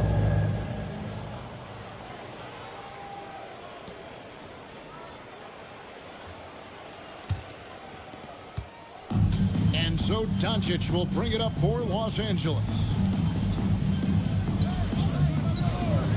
LeBron against Gordon. Ron right side. Pass to Reeves. Just 5 to shoot. Here's Doncic. The putback. It's good on the putback. And the Lakers lead by 15. And without looking at the scoreboard, you think they were the team trailing and trying to fight their way back. Here's Jokic. And again, Denver no good. And so that brings the first half to a close. Los Angeles on top, up by 15. 2K Sports. Back in a moment here in Los Angeles. 41.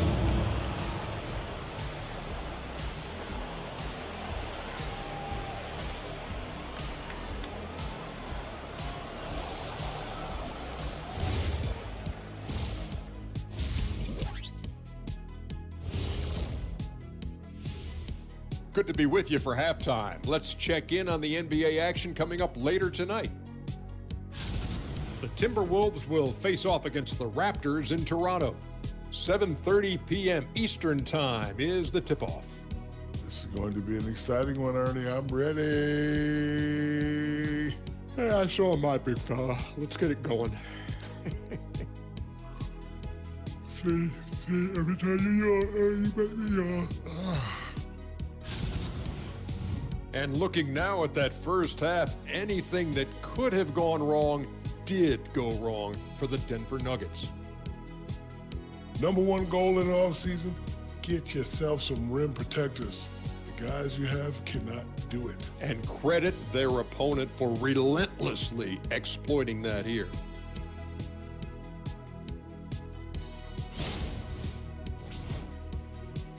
Thank you for being with us. Now let's send it to Kevin Harlan for the second half tip.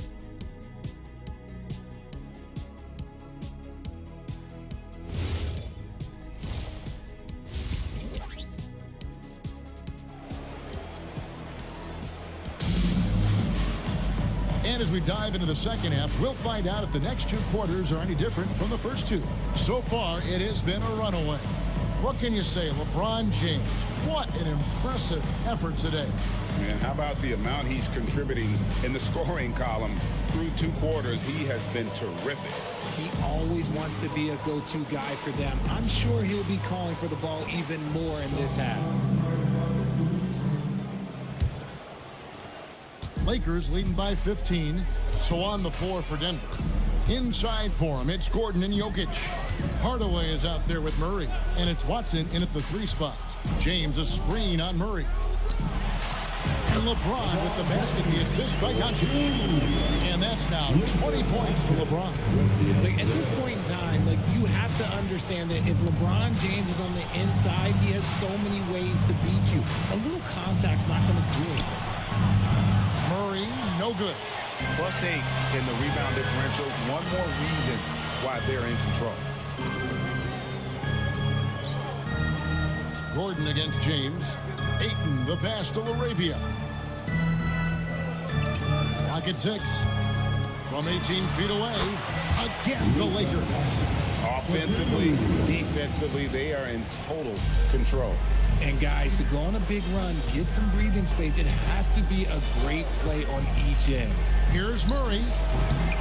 Bounces high off the rim and drops. Murray's got 18 points in the game. His shot has been on point from the opening tip. He's pretty much kept them in the game. And so J.J. Redick will call a timeout. Coach is going to take a few minutes to regroup and go over the strategy. All Laker fans, time here on your Lakers Hype Squad. Let me hear you right now.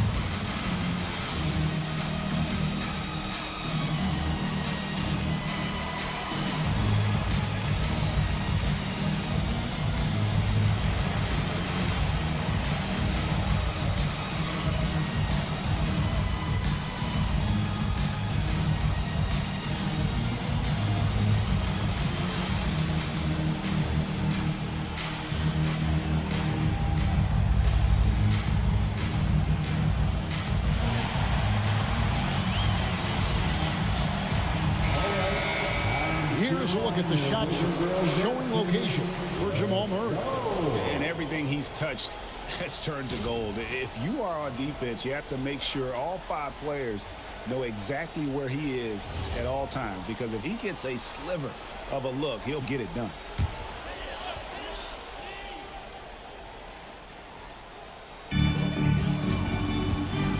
Reeves the pass to Doncic.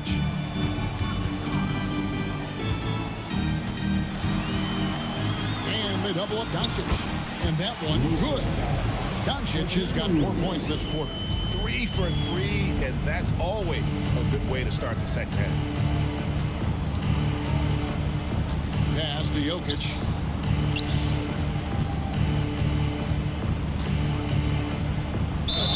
And he gets the whistle. 2 free throws coming up. And it's a challenge trying to guard Jokic from there. Adept at making you foul him on the way up. For Denver, they have gone 2 of 4 at the free throw line. Take a break. Take a break. 2 shots. 2 shots.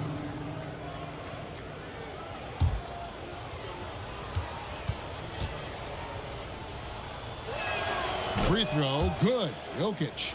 And being such a good passer out of that 5 spot makes Jokic a triple-double machine.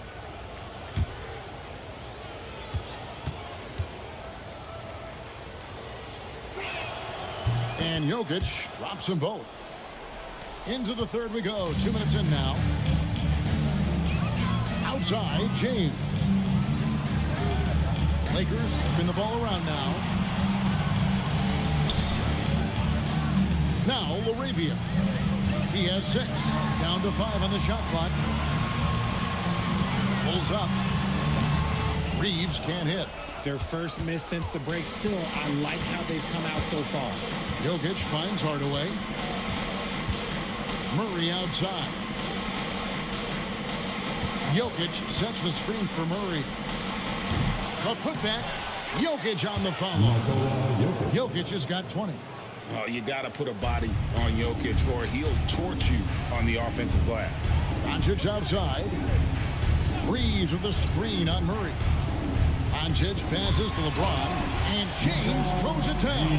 He may not have that traditional power forward build, but his bounce, well, that kind of levels the playing field. Outside Gordon. Pass to Watson. And here's Jokic. Back to Watson. Offline with his three. And you could tell he thought that triple was going to fall. LeBron outside.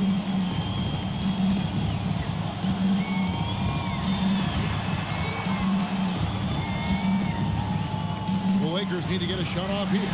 And here's Doncic from the arc. Well, despite some uneven shooting from him, they're still out in front. Murray with it. 18 points for him. But Trey, rebounded by the Lakers. Ayton's got his 6th rebound on the night. And never Greg an all-star, but he is a star. Jamal Murray can flat out play.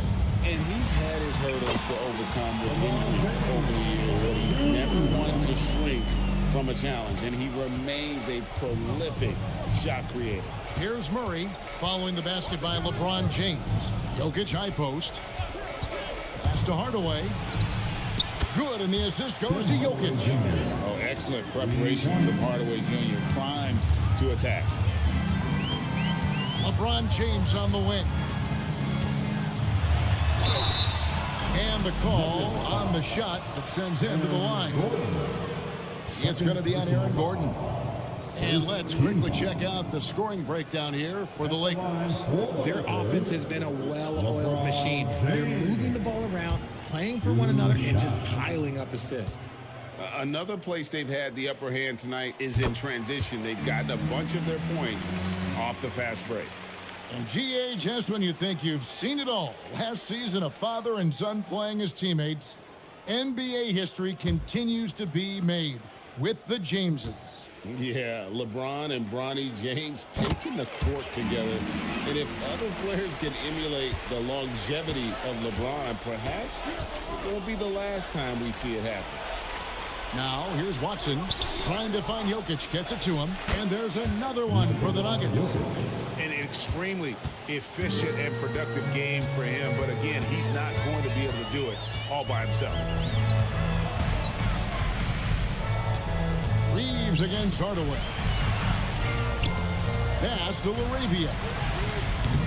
And the three off target. The Nuggets trail by 16. Hardaway kicks to Gordon. Got a piece of it. And that'll be Denver as it goes out of bounds. Nuggets retain possession. And he made the right read on that play, but just couldn't secure the steal. And deflections, they're a stat that all teams track. They show who is the most active defensively. So David Adelman's decided to call a timeout here. He's going to take a minute here to get things straightened out. You know what to do. Show us your move.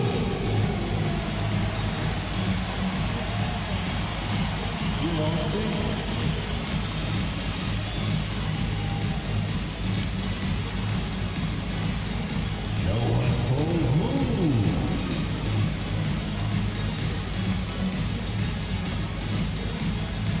Keep it going.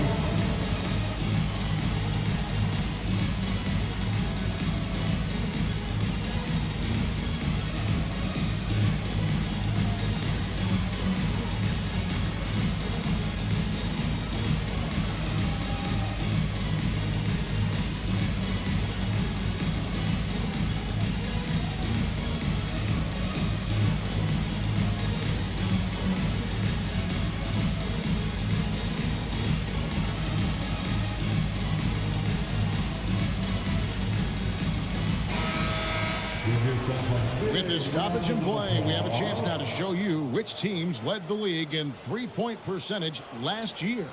Number 5, the Nuggets. Their long-range game was a huge strength. They spread the floor, found the open shots, and made the most of their chances. Hardaway against Reeves. Hardaway passes to Gordon. James dishes to Doncic.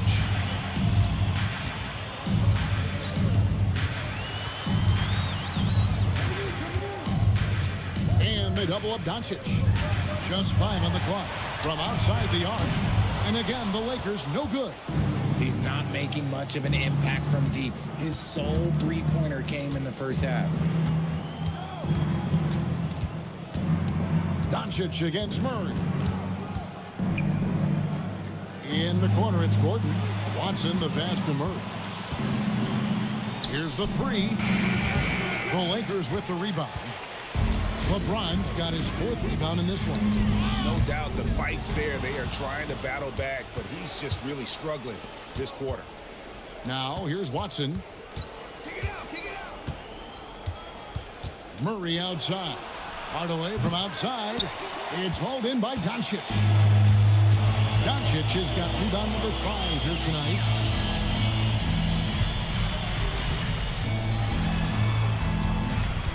And they double up Doncic. To end the cold streak. No good that time. Gordon with the defensive effort. Hardaway kicks to Murray.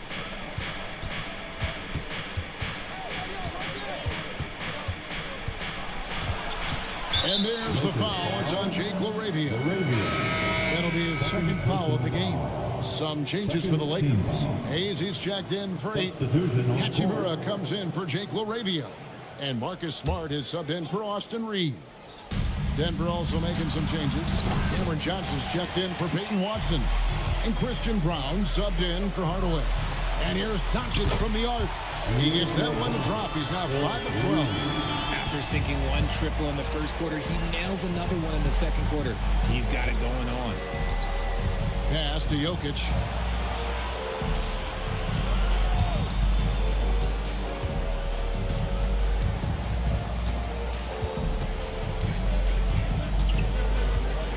It's up a 3. No good that time. And so it's Hachimura who brings up the ball for the Los Angeles Lakers. 19-point lead, which is the largest margin in the game. Smart misses. Looked like he just rushed it there. Just maybe take a little bit more time in the future.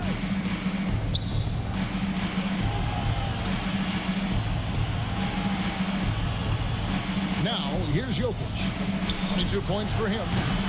And it's Gordon missing. James against Gordon. James dishes to Doncic. And he banks in the layup. Doncic has got 9 points now in just the second half. Once Doncic gets inside with the ball, he's halfway there. Then he just uses his strength to finish the job. Murray with it. Outguarded by Smart. Murray the pass to Brown. On the wing, Murray. Guarded by Doncic. Kicks it out to Johnson. That's in, coming off the assist from Jokic. Johnson's got his first bucket of the game, and he's on the board for 3. Pass to LeBron. Doncic outside. Trying to answer back, but that 3 is off the mark. The Nuggets trail by 18. Brown, the pass to Murray. Releases. And he knocks down the jumper. Murray's got 20 points. And obviously his momentum from the last game has carried over here tonight. He's just riding the wave of momentum right now, getting to his spots and keeping things simple on the offensive side. Brown finds Jokic. Out of bounds, the Lakers will take possession. A chance to take a look at some stats for Murray. Coming off a terrific season. And he also finished in the top 20 of the assist rankings, making plays for others and making his teammates better. And let's again give him credit for knocking down free throws at such a torrid pace. He was operating in a steady groove all last season. Catching up on the changes for Los Angeles. Vanderbilt's checked in for James. And it's Austin Reeves in for Luka Doncic. And here is Hachimura. He's got 10. Shoots a 3. Hayes, no good. The Nuggets trail by 16. Jokic kicks to Brown. Back to Jokic.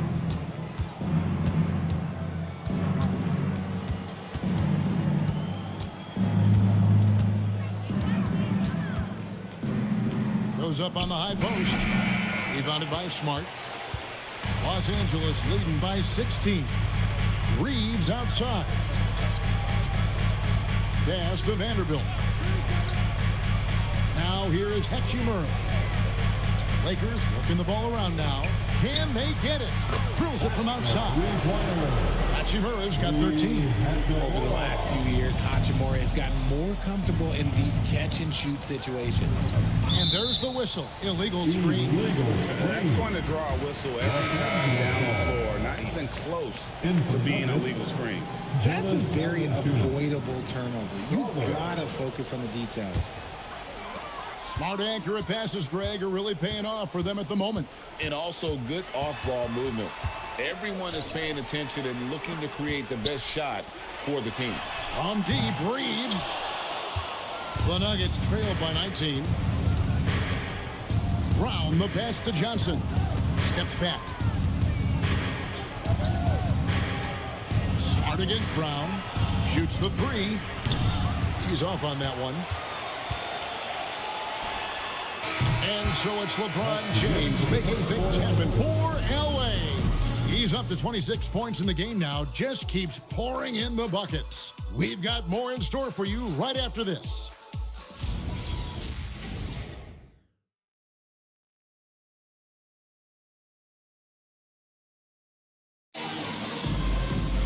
And as we head into the fourth, we'll see if there's a comeback in the works or if it's more of the same from the first 3 quarters.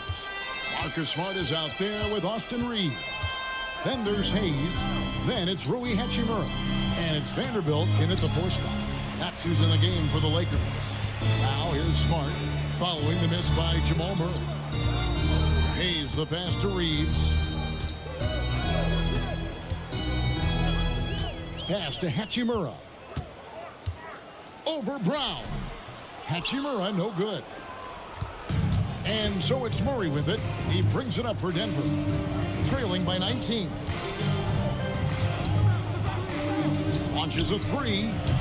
Vanderbilt with the rebound. And he got a couple to fall from long distance in the first half, but still looking for that number 3. Pass to Hayes to the middle and taken away by Johnson. We've played just over 1 minute here in the fourth quarter. Here's Valanciunas. Here's Murray. He's defended by Reeves. Valanciunas draws the double. It's tipped. And so it looks like Denver will retain possession here.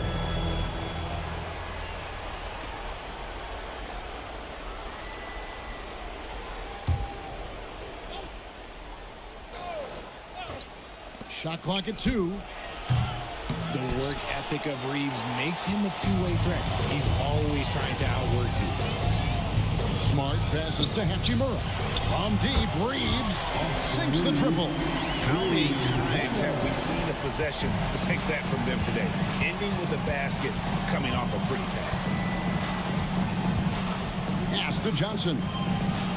And off the left side of the rim, and it swirls in for him. Beautiful stroke from Johnson, even on the quick shot. Reeves against Murray. Vanderbilt a screen on Brown. Blanketed by the D, fights to the rim for the layup. Vanderbilt's got his first bucket in this one. You always hear about chemistry. That's a perfect example, knowing where each other is at all times. Valanciunas dishes to Johnston. Pass to Brown.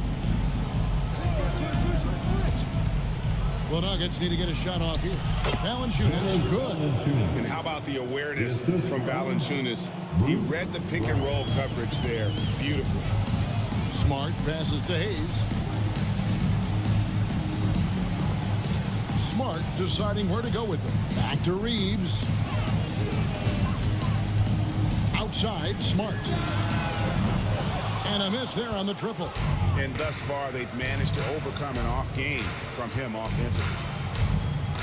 Brown dishes to Murray. Johnson outside. Brown sets the pick for Johnson. To the paint. Outside for Murray. Buries the long-range jumper. Murray's got 23. He was solid in the first half from deep. He's a guy who can get hot. Let's see how he does here in the second. Here's Reeves. Hayes finds Hachimura. Now here's Hayes. Guarded by Valanciunas. And a wide open look for Hachimura. Gets the three-pointer to fall. And he's made his mark on offense especially. They got to be thankful he's on their squad. Johnson outside. And Jared Vanderbilt gets the whistle that time. That is his first foul of the game. And you hear about the second apron, bringing both financial and basketball-related penalties. Richard, do you think that shrinks the window for contending teams? It's going to force some very, very tough decisions. We've already seen teams making adjustments to put themselves in a better financial position. Those penalties, they're aggressive. Now Brown. Pass to Jokic. Back to Brown.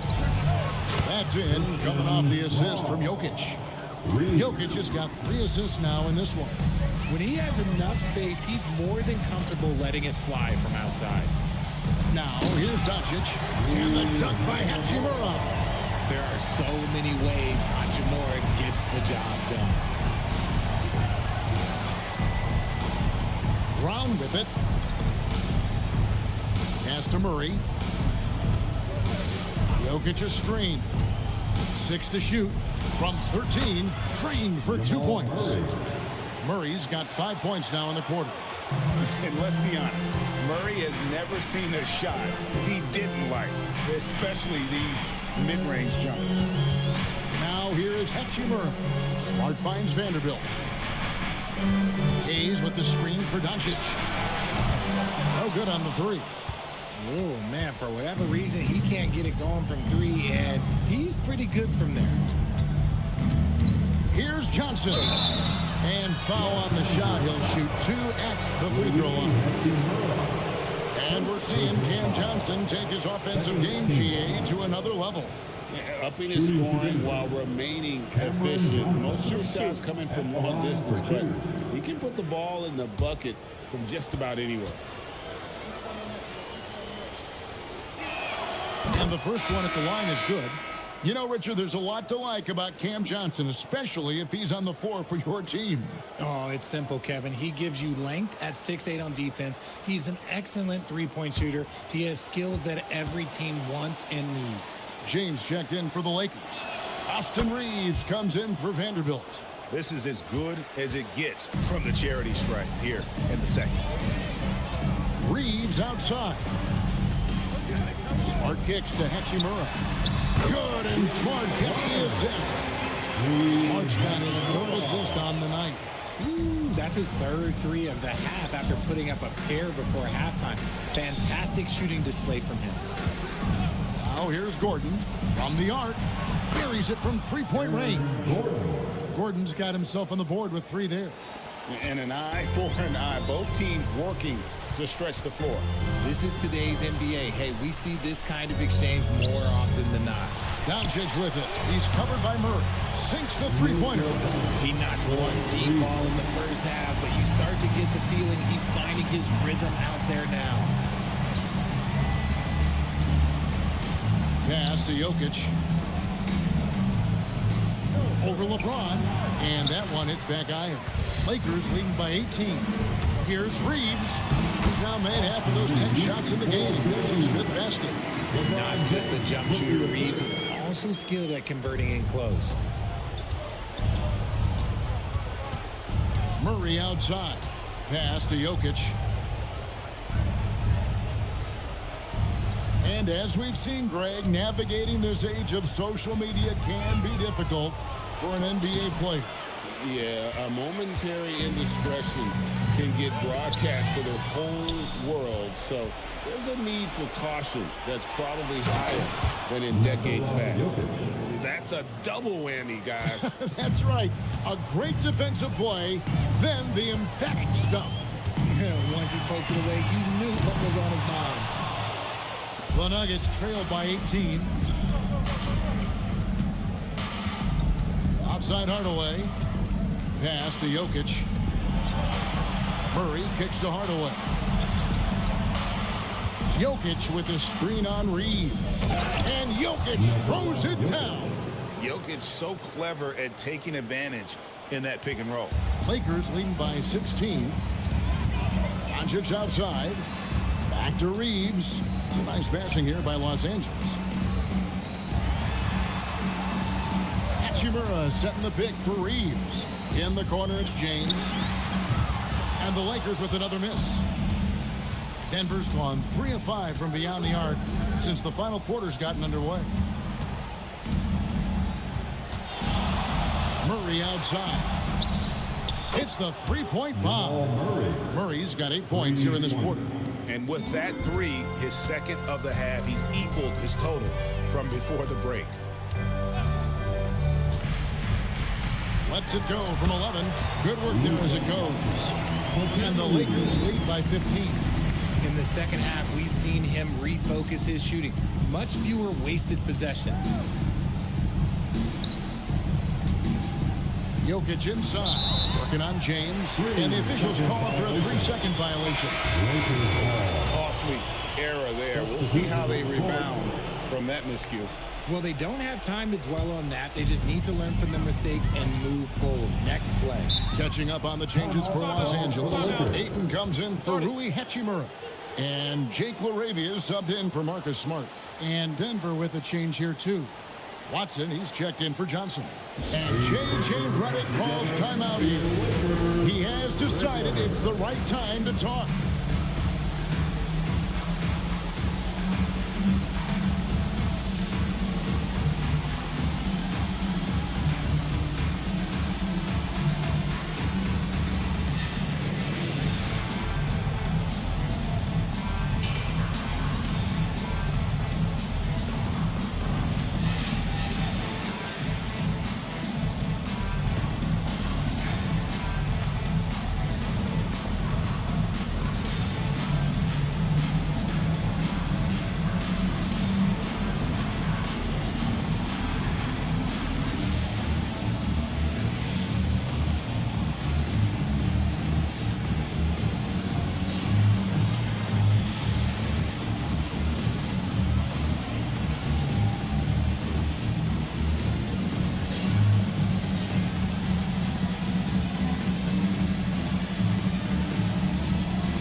Let's take a moment here to catch up with Allie LaForce on the sideline. I was able to listen in on what J.J. Redick was going over with his team. And Coach reminded his team that leads can disappear quickly in the NBA. He said if we get loose and they make a few shots in a row, then this is a ball game again. Do not let that happen, he implored. Guys. And Allie, thanks so much. Now Ayton. LeBron. And down goes the three. And certainly they are not hesitating, letting it fly from deep here in the second half. And there's the call. It's going to be an illegal screen. When a pick like that is questionable and creates that much of an advantage for the offense, you have to blow the whistle. You gotta blow the whistle when it's that obvious. Great call there by the official. Now here's Doncic. Here's Ayton. Good, and the assist goes to LeBron.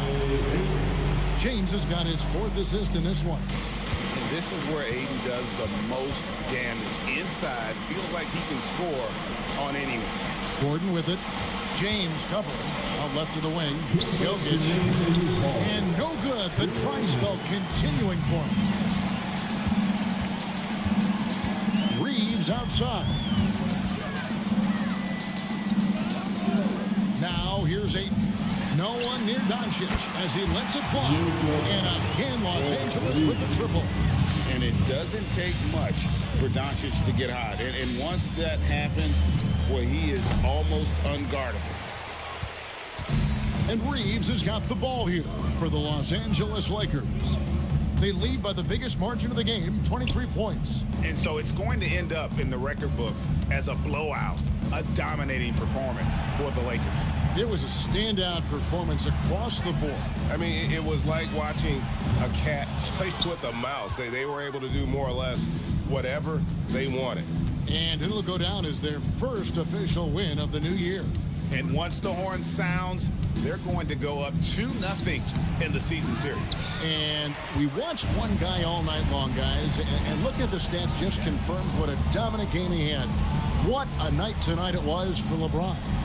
Steals are almost a forgotten stat. We don't talk about them a ton, but he's been huge in that category. Now, here's Doncic following the miss by Jamal Murray. A three-pointer, no good. 4 seconds separating the shot and game clocks.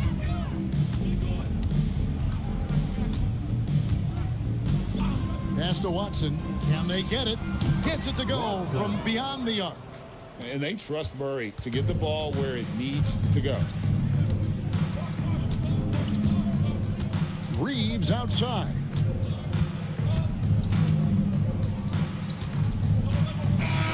So it's Los Angeles winning this one easy. And the outcome of this one was never in doubt. And boy, they really put in a supreme effort. It just felt like once they had that lead and it was comfortable, they were not going to relinquish it. Now let's check in with Allie LaForce on the sideline. What do you have for us, Allie? Luka, congrats on the win, but a quick turnaround right around the corner. What'll be the key to keeping it going? Same as today, prepare hard for this game, play good defense, and, just keep attacking them. We just got to prepare ourselves. Preparation is so much of it. Thanks, Luka. Guys? Good stuff, Allie. Thanks. And that about wraps it up. With Richard Jefferson and Greg Anthony, and along with Allie LaForce on the sideline, I'm Kevin Harlan. Thank you for watching tonight's NBA coverage. And now, our player of the game, LeBron James.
center, number 88,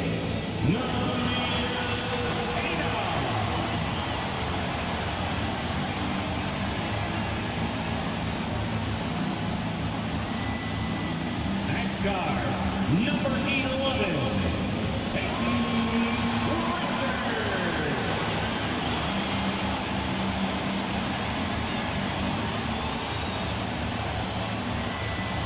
Guard, 6'4", number 9,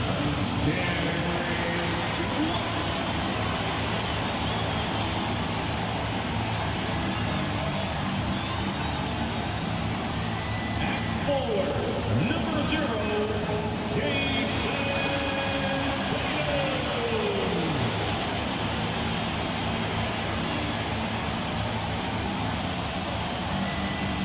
At small forward.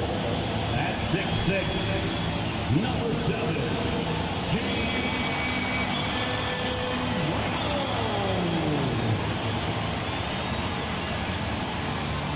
The head coach of the Boston Celtics is Joe Mazzulla. Once again, the Boston Celtics.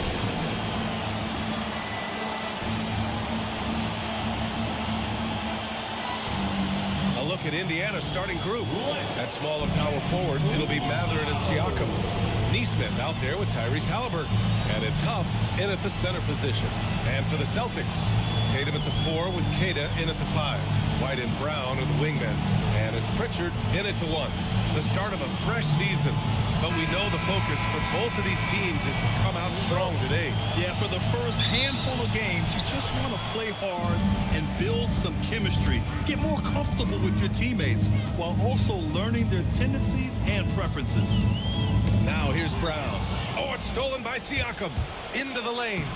Lays it up and banks it in. You know, even when you get physical with Siakam, he can still overpower you because he's versatile and he doesn't mind the contact. He's a difficult cover. Here's Brown. Turned in an outstanding game against Dallas. Here's the pick. Pritchard from outside. The rebound by Neesmith. Queta no good. Neesmith passes to Halliburton. Some nice passing by Indiana here. Money from the wing. Gotta fight harder to get over those screens. Well, I'm going to credit the screen. I mean, that's a good, strong pick he lays there. Now here's Tatum. Queta pass to Tatum. The shot's good. You like the way Tatum can sliver around to get his shot. And so it's Halliburton with it. He brings it up for Indiana. Pass to Siakam. It doesn't go for him. Tatum with some nice D. Here's White.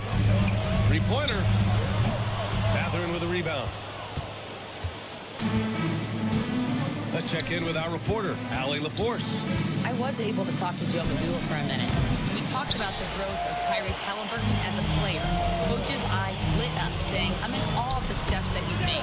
The vision and the scoring was always there, but now the decision-making has gone to another level. It makes life harder playing against him, but as a fan of the league, you love to see it. Everyone is a fan. Back to you. And Allie, thanks. And here's Indiana now. After the basket by Boston, and the basket by Halliburton. Whoa, Tyrese Halliburton, letting you know he's got in the gym range. Back to Tatum. Pass to Brown. Just 5 on the clock. Over Mathurin. And that one comes up a bit short. That's a decent look for him. He just couldn't convert. Well, Clark, there are very few firsts in the NBA, but Tyrese Halliburton had one in 2025. That's exactly right, and it was a historic first. I mean, he became the first player in the history of the league to have multiple 30-point, 15 assists, and 0 goose egg, bagel turnover games. I mean, he takes care of that orange and produces real orange juice because he squeezes it. Tatum passes to Queta. And here's Tatum. Here's the three. The rebound by Neesmith. And he probably thought he was going to bury that one. Siakam. Boston pulls it in. As he often does, he gets to the rim. but that's just stellar defense. And here in the first quarter, a little over 3.5 minutes played. Tries the spin move. Here's White. The rebound by Neesmith. He converts those at a high rate, but not that time. Halliburton for three, and he can't sink that one. He's 2 for 4 in the contest. Outside Pritchard. Oh, it's stolen by Siakam. Huff, good. Huff's got his second bucket of the night. Great teamwork on that drive, punctuated by a strong finish. That is the perfect fast break, guys. Getting a hoop before the defense can get set. Pounding it inside early and often, setting a physical tone. Here's Neesmith. The Celtics making their last shot. Huff, the pass to Halliburton. Shot from the low post is good. Halliburton's got his third basket on the night right there. An outstanding first quarter from the field. You're exactly right. I mean, everything seems to be dropping. Impressive scoring here. To the inside. And the jam by Brown. Yeah, athletic Brown with a big-time slam. You got to defend him better than this. Halliburton against Pritchard. Halliburton's shot is good. Halliburton's got 9. His efficiency has been a big factor in helping them capture this lead. Brown in the high post. Gets it to go. That makes him 2 for 3 in this game. Brown taking on all challengers. This kind of fearless approach is what his teammates and coaches love seeing. And here's Siakam for 3. Count it. 2 for 4 from the field now. He's consistent from out there, especially when you give him that kind of room. Outside White. Wing shot on the way. The Pacers pull it in. Their last meeting was in Boston, where they were unable to fight off the Celtics. If they want to beat these guys this time, they have to do better on the glass. That was their undoing. And sometimes that can be a motivating factor. May very well light a fire under them tonight. Nobody likes to be dominated on the glass like that. Here's Tatum. After Indiana picked up the 3 with their last shot. Here's Tatum. And the bucket counts. And he is on his way to the line. They try to make it a 3-point play. Jay Huff. First personal foul. And let's take a moment to get your take, guys, on the scoring so far for the Pacers. You know, so far in this one, these guys have been knocking it down from distance. You've got to like their confidence as this game continues. They're on a nice roll. And what's more, they're getting their feet wet down there in the paint early on. Not shying away at all, taking it inside. What a great way to start. And last season, the Pacers started the playoffs with home court advantage for the first time in over a decade, Grant. Yeah, the 4th seed in the East, BA. And with a blend of youth and experience on the roster, this is a team built to win now and into the future. So far, they're owning both ends of the floor. We'll see if they can keep this going. And, you know, nothing like getting an opponent on the ropes early. You love that if you're on that side of the scoreboard, and they are landing some haymakers now. Now here's White. An 11-point game for him in the win against Dallas. And his court vision was sensational as well. He was making all the right decisions. From outside, off the mark. If this quarter is any indication, he's not going to be the guy to turn this game around in their favor. Pass to Mathurin. Here's Huff. The rebound by Jason Tatum. Tatum's got 4 rebounds now. Pritchard, the pass to Tatum. Oh, Tatum slams it home. The athletic prowess of Tatum on full display. What a move to the bucket. Outside Mathurin. Back to Halliburton. Lets the 3 fly. Jaylen Brown with a rebound. Man, just terrible defense. I don't know how he missed that shot. Tatum. It's good on the putback. Putting in the effort to get a second chance look. Nice. And Halliburton has got the ball here for Indiana. 6-point game. And timeout called by Rick Carlisle. He's going to gather the troops and talk it over.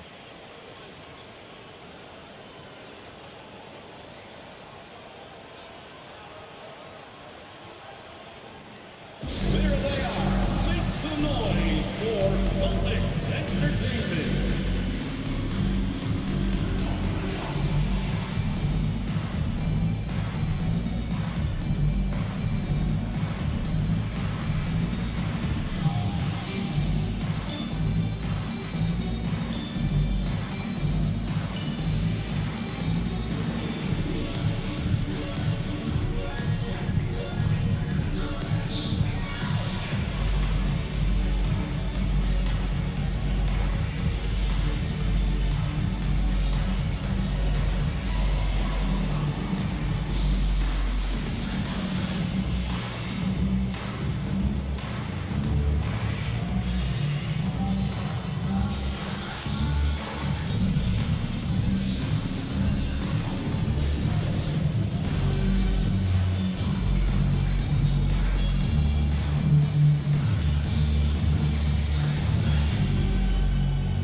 Boston ends up going with a new group. Some changes for Indiana. And a guy who's won so many music awards recently, Jack Harlow, in attendance. You know, though he's a Louisville native, he grew up a Boston fan. And according to him, it was the Kevin Garnett trade that really made that happen.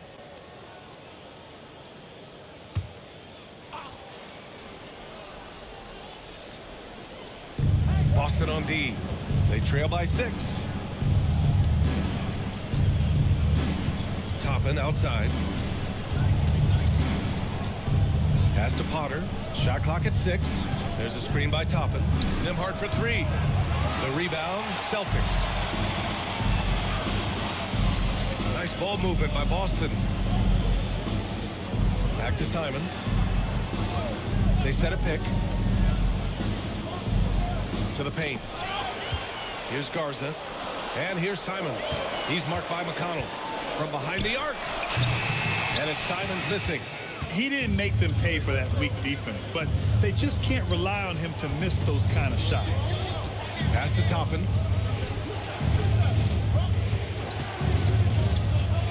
Going inside to the inside. The kick out to Walker. McConnell from outside. Hauser grabs the board. Celtics trail by 6. Here's Shireman. Walker covering. Back to Simons.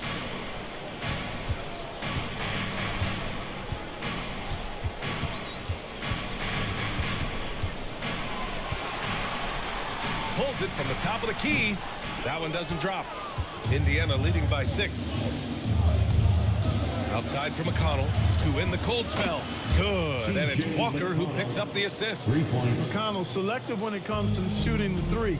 But when he does take it, there's a good chance of going in for him. And from the sideline, let's catch up with Allie. Thanks, guys. The Pacers are all about winning. And Coach Rick Carlisle said, our young players are having to earn their way. They're not being given anything. It's the only way to do things, in my opinion. If you want to build championship habits, you got to do it on a merit-based, accountability type of basis.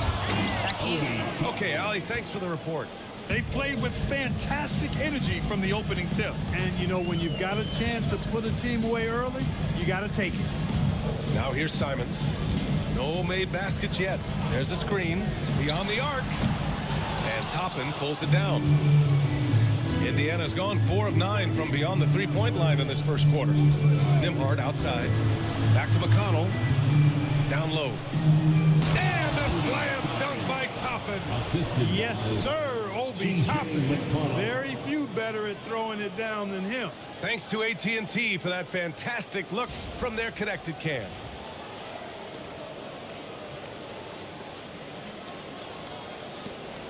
There's 57 seconds left to play in the first. Boy, they need something to go to regain some confidence. No question. Way too many empty possessions for them. Garza passes to Simons.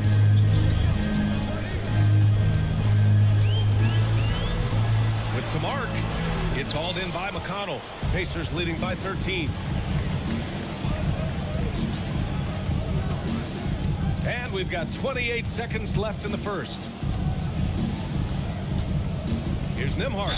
Oh, a clear foul there on the missed shot. So he'll get a pair at the line. And Andrew Nembhard continues to prove his steadiness. I mean, he's a reliable floor general who doesn't play outside of himself. Always seems to be under great control.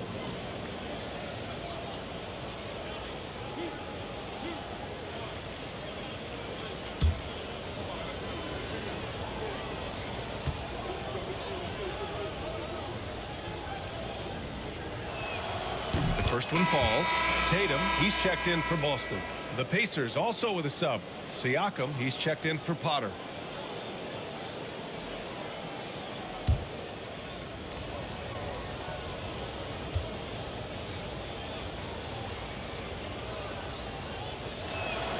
Nembhard hits them both. And so it's Tatum who brings up the ball for Boston. 15-point game.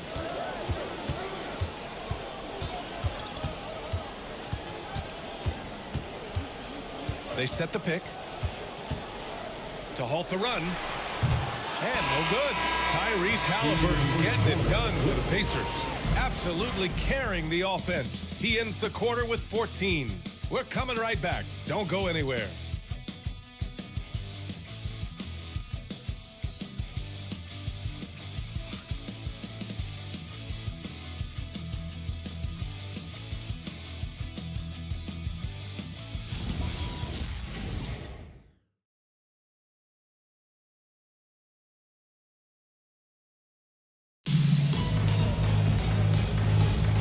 Welcome you back to second quarter action.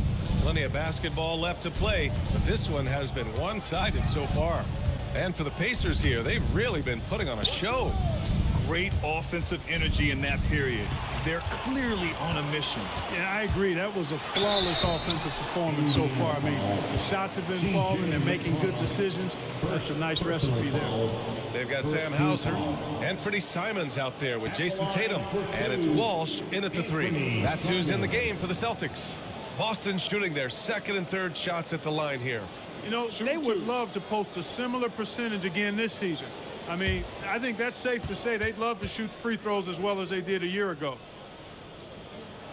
And that one falls for Simons.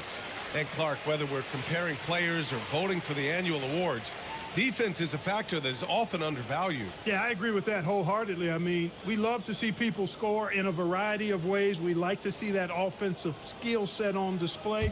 But, you know, defensive stats are critically important, but not as easy to identify and count. But yet, and still, it's half the game, so you can't overlook it. No doubt, Anthony Simons has shown he can be a 20-point-per-game scorer in this league. Yeah, the shooting is great. He's a natural at finding his shot, but he'll be targeted at the other end. That's where he's got to improve.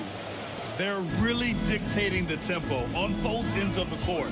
You love it. And don't leave out the coaching staff here now. I mean, their game plan has been perfect.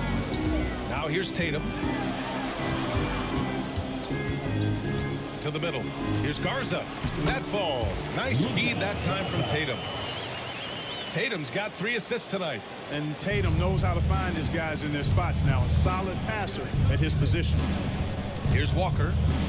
He had a 24-point outing in their last game against Utah. There's the 3. The rebound by Jason Tatum. Tatum's got his 5th rebound in this one. Simons, a screen on Siakam. There's Tatum with the 3. And the rebound goes to the Pacers. Pass to Toppin. Siakam outside. Back to Toppin. And we're going to have a jump ball. Ball violation. Jump ball.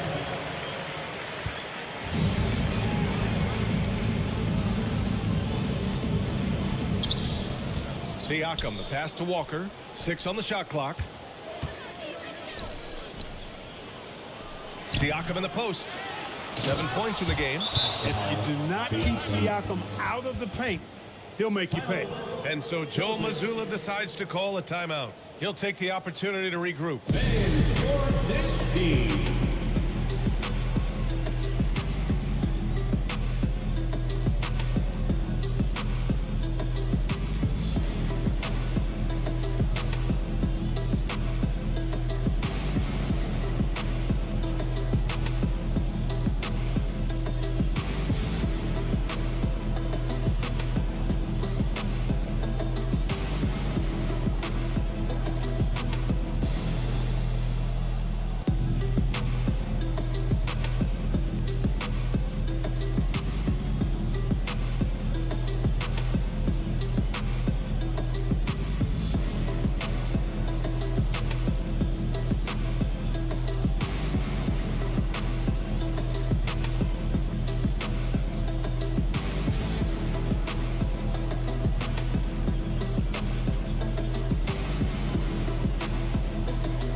see how last year's top scorers stack up on the 2K leaderboard. 5th, Jason Tatum. This is a guy who never took a night off. You look at his numbers and you know that he put in a tremendous effort every single game. And we're about 2 minutes into the second quarter here.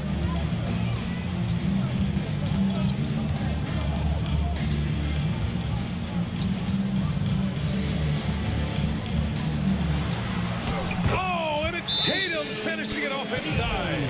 We know Tatum's got a terrific jumper, but I like when he pounds that paint too. And timeout called by Rick Carlisle. He's going to talk it over with his guys.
Defensive efforts put them at number 2 in lowest opponent scoring. They were just so committed to ensuring their opponents never got hot with their shooting and were forced into taking bad shots. They took care of the ball, stayed in control. It was very hard to turn them over. So it's the Pacers now.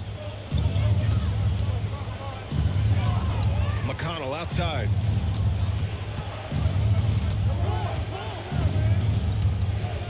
And he lobs it up top. And a slam dunk by Toppin. Toppin, Skywalker, Obi, insane verticality. Celtics trail by 15. And last season, Grant, the sale of the Celtics franchise for $6.1 billion. It seemed like a lot at the time. Well, yeah, that was until the Lakers sale hit 11 digits last summer, BA.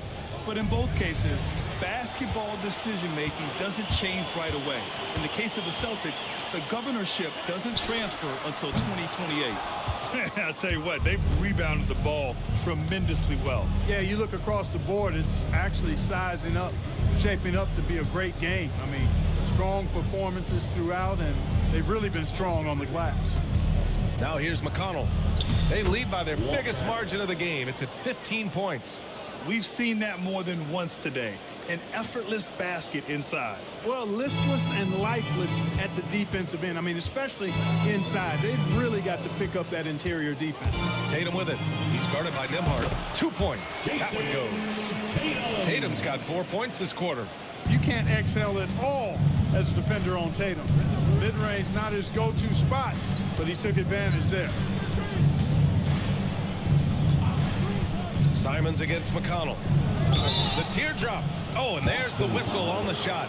So 2 free throws for him coming up. You know, looking at T.J. McConnell's start in the NBA, is it fair to say his days during the process era of the Sixers helped Clark? I don't think there's any question, but I think P.J. came to the game with an edge. I watched him play in high school and couldn't take my eyes off of him because he just made plays, whether it was stealing the ball, pressuring the ball, driving and creating for teammates. I mean, he plays with such confidence and energy and tenacity. He's a valuable player to have in your second unit. Boston making a switch here. Brown's checked in. Halliburton's checked in for Indiana. And Grant, while most didn't expect it, last season the Pacers made the second NBA Finals appearance in their franchise's history. Yeah, B.A., there's so much belief right now in that locker room. They never feel like they're out of a game, and that makes them dangerous. You have to credit their effort. I mean, they've done an amazing job on the glass. And it's been a well-rounded performance. I mean, strong rebounding has certainly been at the center of it, but it's been good on a number of levels. That's money in the bank for Tatum. Easy to see why he takes so many threes.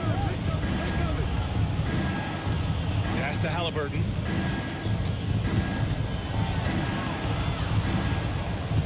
Clock at 6. From the top of the key, he buries it. Halliburton's got 16 points. A terrific effort from Halliburton so far offensively. He's not holding anything back on that end of the floor. Tatum passes to Hauser. And the shot is good on the assist by Tatum. Tatum's got 4 assists in the game. That right there, that's the kind of look this system is designed to create. Now here's Halliburton. 16 points for him. Back to Toppin. Pass to McConnell. Indiana needs to get a shot off. Toppin's shot is off. Celtics trail by 13. There's Tatum with the 3. And again, Boston with the triple. Man, they're having a hard time defending the triple. That's 3 in a row. I think they're playing too soft on the perimeter. They can't stay so soft. They've got to get up into the shooters here.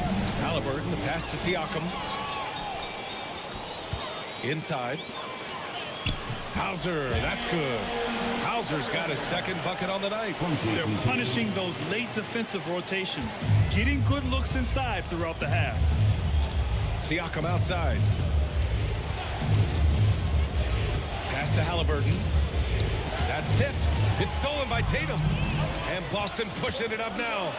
Got to be careful around Tatum now. If you're not paying attention, he'll take that ball away from you quickly. Pacers leading by 6. And timeout called by Rick Carlisle. He's going to take a minute to regroup with his players. You know, Grant, for all his competitive nature, Tatum has a pretty calm demeanor. You appreciate that? Yes, indeed. As a team leader, a father, a role model, and a professional, you can't ask for much better than Jason Tatum. He is the real deal.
With some changes, Gatus checked in for Garza.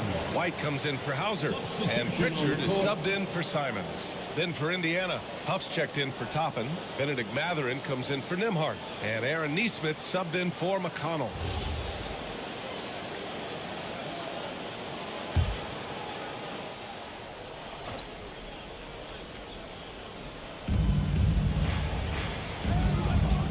Mathurin against Brown. Count that one. Mathurin's got his first basket. Great body control allows Mathurin to finish through contact. Tatum passes to White. Here's Queta. Now here's Pritchard. Pass to Brown. 5 to shoot. The 3. And it's Tyrese Halliburton with the rebound. And they just continue to dominate the boards. Guys, I think they've simply been the more physical team, and that's why they're ahead. Now here's Pritchard. 26 points for him last game against the Mavericks in Dallas. It wasn't just the scoring. He got others involved, too. Tatum. Oh, that bucket gives him his 7th field goal in 12 tries. It's obvious he's taking it upon himself to try and keep them alive. Pass to Huff. And he banks in the layup. Huff's got 6 points. Halliburton makes the right play most of the time. He's just a steady hand out there. Great poise and vision. Let's go now to the sideline and catch up with Allie LaForce. Well, Tyrese Halliburton is so key for this team. He's said, quote, I think the biggest pressure I've ever had in my entire life is from myself. When I'm at my best is when I'm having fun and really competing on a nightly basis. I have to show up every day with a smile on my face and bring my infectious personality. Guys, back to you. He sets the tone. Okay, thanks for the report, Allie. Toppin, he's checked in for Pascal Siakam. Halliburton, the pass to Huff. And the shot counts. He's fouled, and it's a chance for a three-point play. And this is his first trip to the line tonight. Second team foul. At the line for the Pacers, Jay Huff. One shot.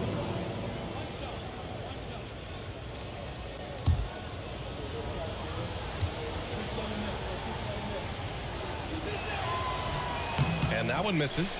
And last season, the worst in about 2 decades for games lost to injury, Clark. Cause for concern? I certainly think so, but I mean, I am a fan of load management, but I think it should be in practice time. That way, the guys can play as many games as possible for their team and the fans. Load management should be, I think, managed in the practice schedule. And the Pacers with possession here, following the three by Boston. Pritchard against Halliburton, and he gets it to go. He's 8 of 11 now. Halliburton going off like this is fun to watch. He's really been engaged offensively. Tatum passes to Pritchard. Here's Keita. He has 7, and Obi Toppin gets the whistle that time. That's his first foul of the game. Second team foul.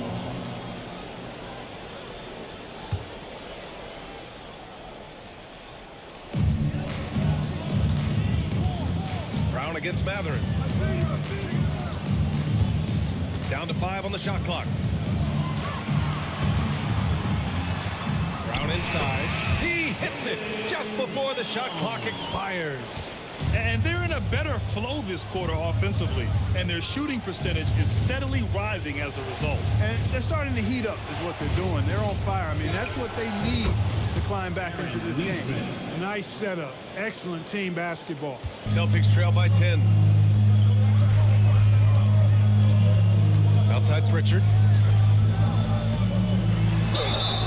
And he's going to the line for 2. The official saw contact while he was going up. Everyone in the building saw the obvious contact.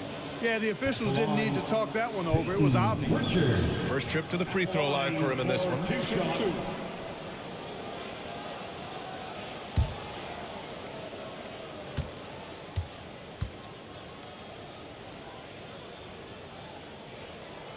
First one falls for him.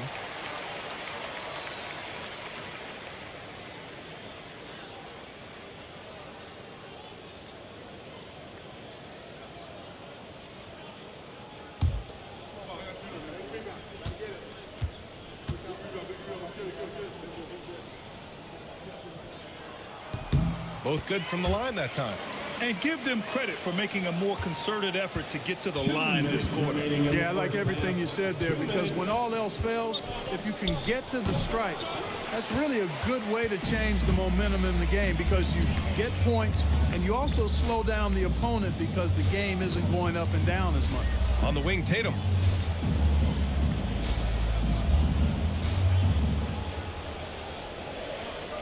Outside, Brown. And it's blocked. And they force the shot clock violation. Great D. Boston making a switch here. Simons checked in. For the Celtics, number 4, Anthony Simons. Indiana leading by 8.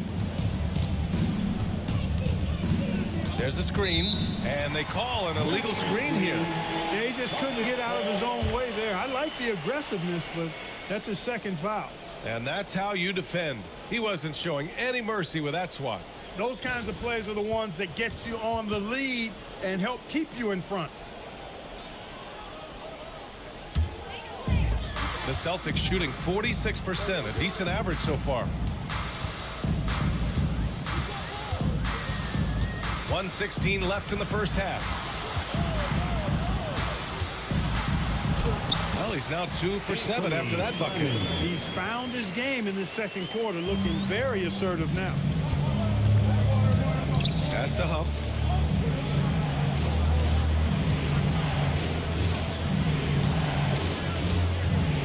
On the wing, Matherin. He's guarded by White. And it's Matherin missing. Celtics trail by 6. And Brown rising high for the finish. We've come to expect plays like that from Brown. He won't waste any opportunity to throw it down. Halliburton, the pass to Matherin. There's 25 seconds left in the second quarter. Here's Halliburton. And it's Halliburton. Gets it to go inside. And so Simons will bring it up for Boston. And they can run out the clock here. No need to rush it. Yeah, don't give them another possession here.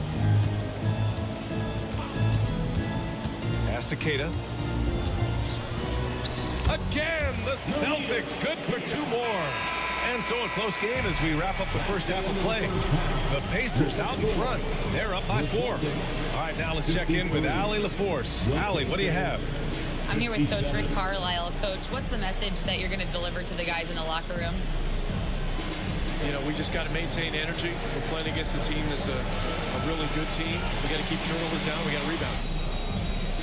Energy is something you can control. Thanks, Coach.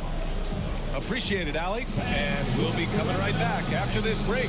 Ready for the third quarter. Arena Entertainment.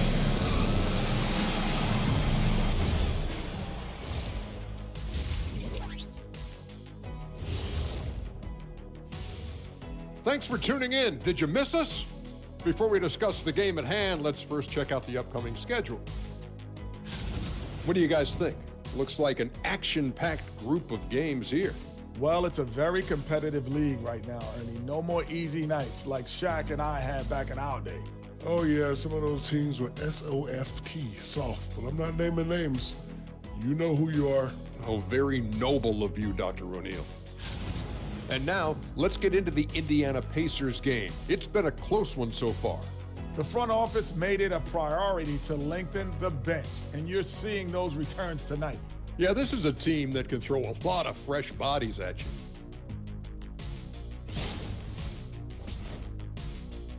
Glad you could join us. Brian Anderson and crew are ready to take it away for the start of the third quarter.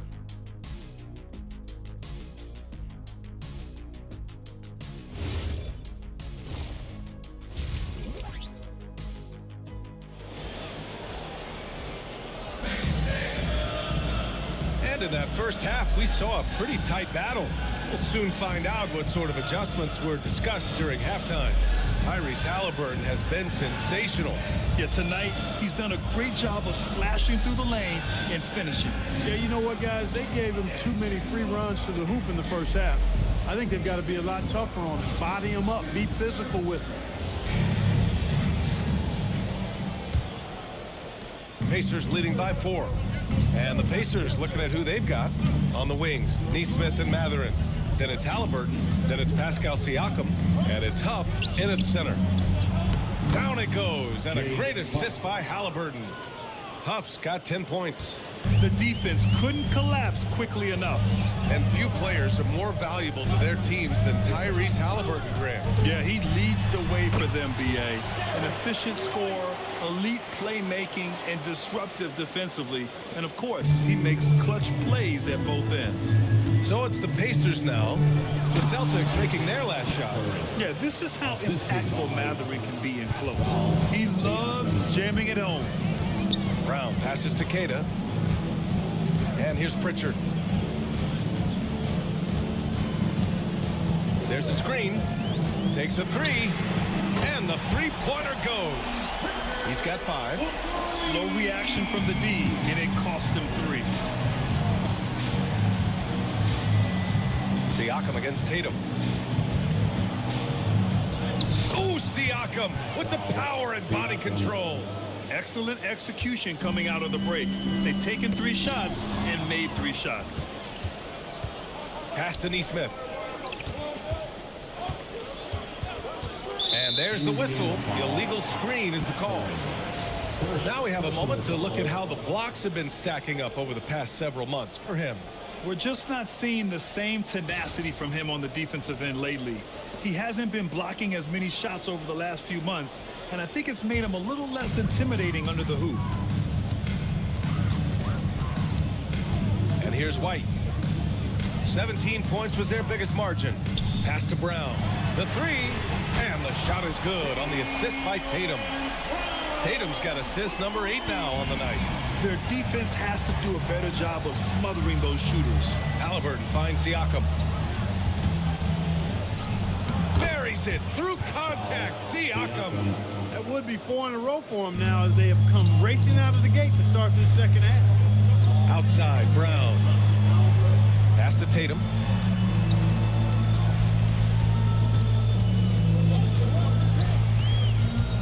Right side, White from the arc. And again, Boston with the triple. Well, it's so good to see White growing in confidence with his offensive game and not hesitating at all to shoot the perimeter shot. And timeout called by Rick Carlisle.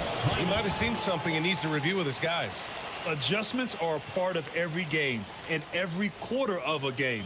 I think Coach sees something here. And you know what? We'll see what changes he makes coming out of this timeout.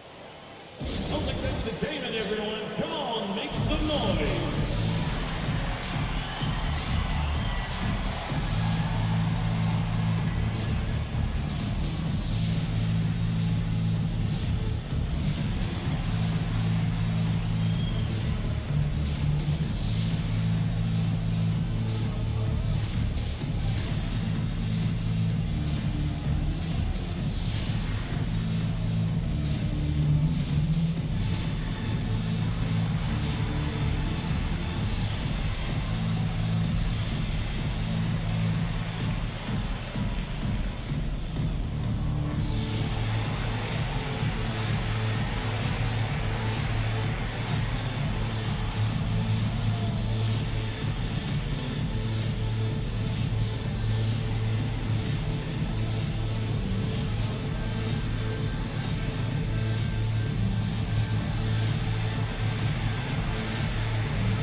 With a break here, let's see which teams racked up the assists during last year's campaign. In the third spot, the Pacers. I tell you what, if you had to pick one stat, at least on the offensive side of the ball, that benefits your team, this is it. I mean, when you're amongst the league leaders in assists, you're doing a lot of good things. Not just making shots, but you're moving your teammates and you're moving the basketball. Now here's Neesmith. Out to the wing. And here's Siakam for three. Gets the three to fall. Siakam's got 7 points for the quarter. Boy, that's 5 buckets in a row now. Watch out. Looking like a well-oiled machine coming out of the break. And so Joe Mazzulla calls the timeout. He's going to take a moment to give him a breather and talk things over. There they are. Make some noise for Celtics Entertainment.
The third most effective team when it came to guarding the ball. They played with incredible focus when they had possession and did a great job not letting defenses get the better of them. And you look at their assist, top 5 in the league, specifically because of how committed they were to moving the ball and making sure they got great looks.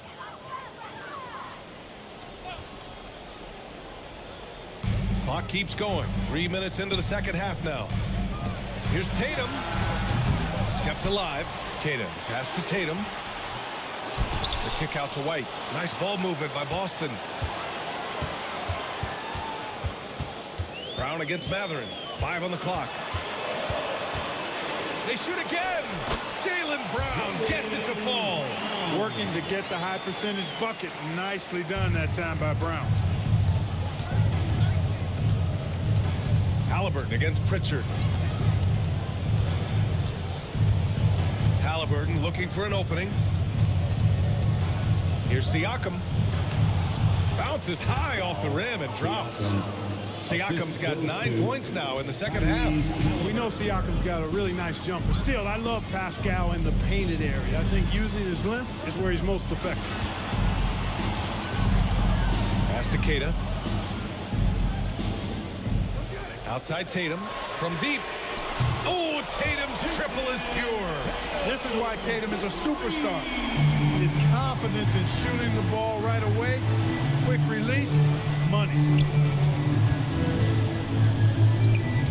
Tatum against Siakam. Shoots over Tatum, and Indiana again with the bucket. If it ain't broke, don't fix it. They should continue to ride the hot hand. Celtics trail by 3. Tatum with it. He's got 19. The kick out to White. There's a screen. Back to Tatum for the tie. And here's Brown for 3. Indiana with a rebound. 17 points was their biggest margin. Three-pointer Matherin. It's hauled in by White. Boston's got 4 threes to fall out of 5 attempts here in the third. Pass to Pritchard. And here's Brown for 3. Sinks it again. That's his 7th made field goal in 11 tries. They fought so hard to get themselves in a position to win this game. Extremely impressive was the rally they made. I mean, we'll see how much their comeback might have taken out of them, and we'll see if they can keep that foot on the pedal now. Here's Huff. 10 points for him. Neesmith passes to Matherin. And there's the screen. Fires the 3. It's hauled in by White. Yeah, you know, he usually makes you pay from that range. Down low. And he goes in for the dunk. Derek White, very efficient as a combo guard, and really takes a lot of pleasure in getting his teammates open shots. Halliburton, the pass to Siakam.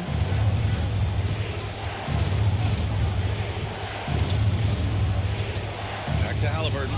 Got a piece of it. Pass to Huff. Oh, and they immediately answer back with a dunk on the other end. And plays like that one can make the difference in a close game. And it definitely got the bench on their feet, too. Making a statement for sure. I mean, we'll see if they can maintain that aggressive approach, guys. Keita gets the bucket. I love his tenacity. Extra possessions, second chance points. That's winning basketball. Halliburton outside. Here's Siakam. Rebound Boston. Keita's got rebound number 7 tonight. The kick to Tatum.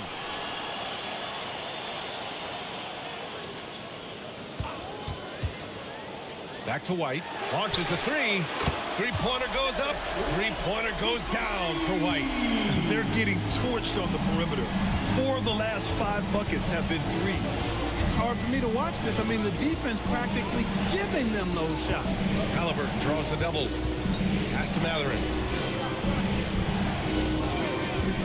Lets it go from deep.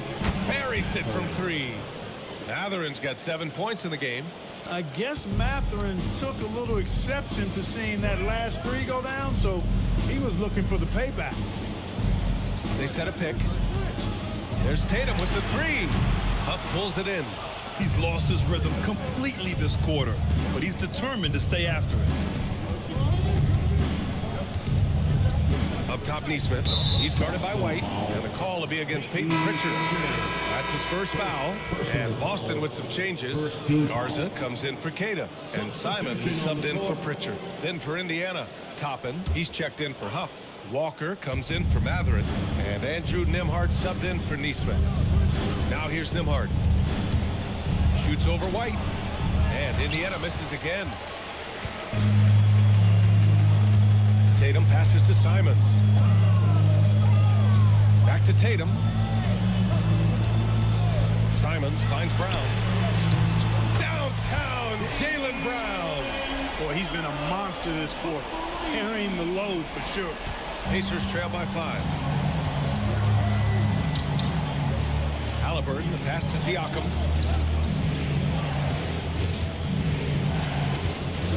And the call will be against Derek White. That's his first foul. And Boston with some changes.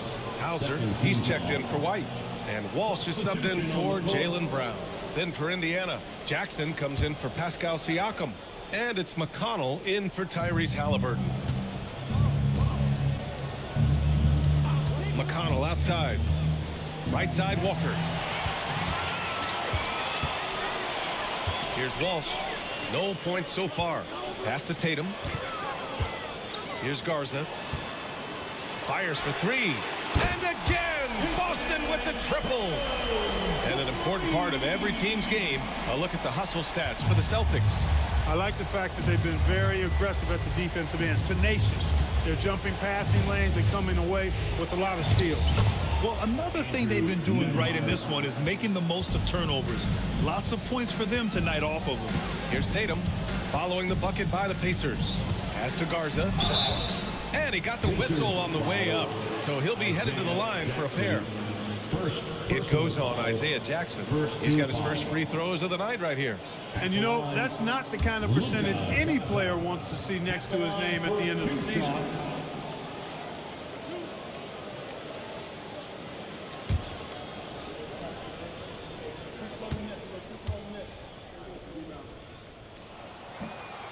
He misses the free throw. The Pacers making a switch here. Murphy's checked in.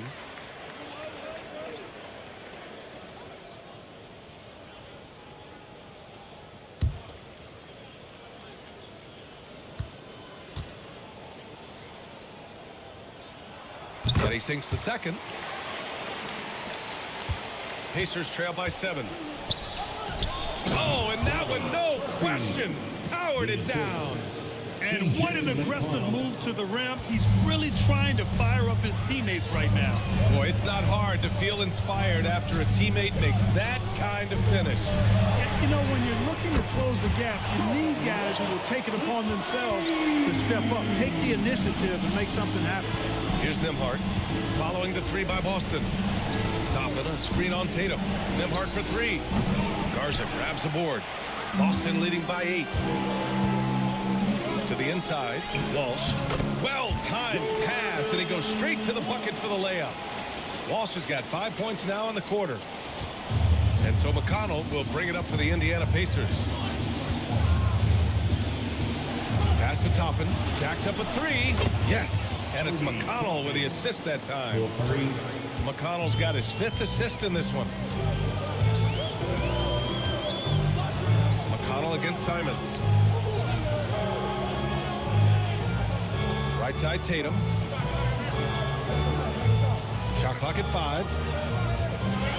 Oh, Tatum taking flight. Tatum clearly putting on a show in this one, doing it all. Nembhard against Tatum. There's the triple. Boston pulls it in. Tatum's got double-digit rebounds now in the game. 4 seconds separating the shot and game clocks.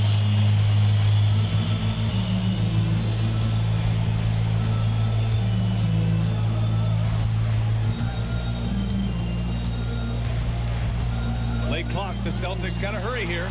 Simon's shot is good. Their strategy has been pretty simple here in the second half. Attack from three-point range. Certainly. I mean, they saw a weakness in the perimeter defense and took advantage of it. Man, this is just fun. These teams are trading threes back and forth. Nothing like answering back. One team gets 3, you fire 3 of your own. Boom. Shots continuing to fall as we conclude the third. Both teams putting up some points. Boston out in front, up 9. And we're coming right back after this break to get the fourth quarter started.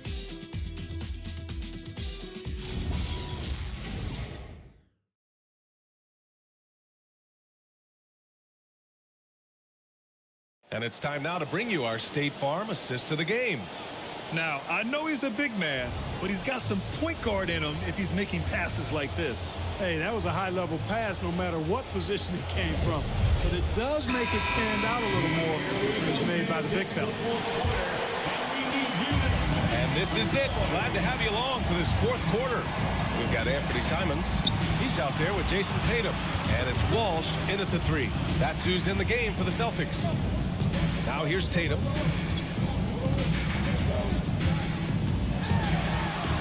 They double-team Tatum. This one for 3. Walsh can't get it to go. And I'm surprised that didn't go down. I mean, I'm sure he is too. Nice shot by Walker. And such a strong guy. Walker could live in the paint. On the wing, Tatum.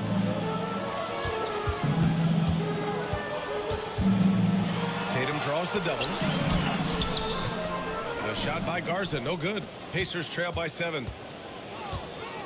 Nembhard, the pass to Siakam. Nice job inside from Siakam. When Siakam catches fire, he's hard to extinguish. I mean, his hot streaks go real hot. Tatum feeling it out a bit. Shoots over Nembhard. Indiana with a rebound. No question, this offense has some firepower. And they're looking very confident in all that they're doing right now. Up top, Toppin. All sorts of time. Here's McConnell. Great D that time from Simons. Boston leading by 5. Pass to Tatum. Here's Walsh on the wing, Hauser. Outside Tatum.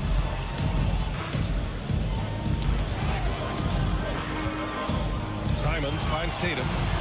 Over McConnell. And Tatum with the basket. On the assist by Simons. Simons has got 4 assists in the game. There's a screen by Toppin.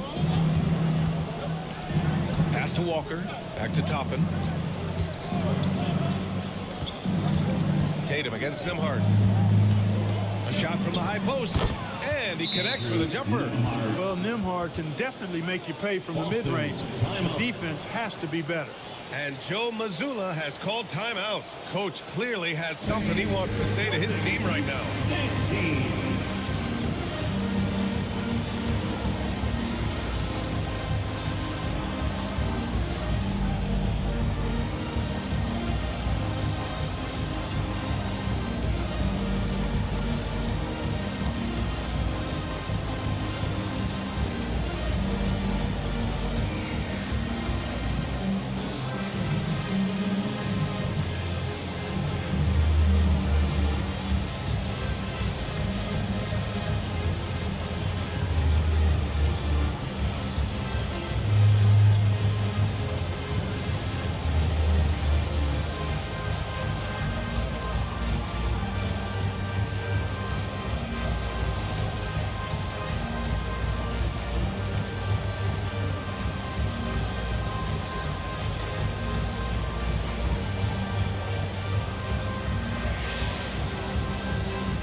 Brown, he's checked in for Walsh.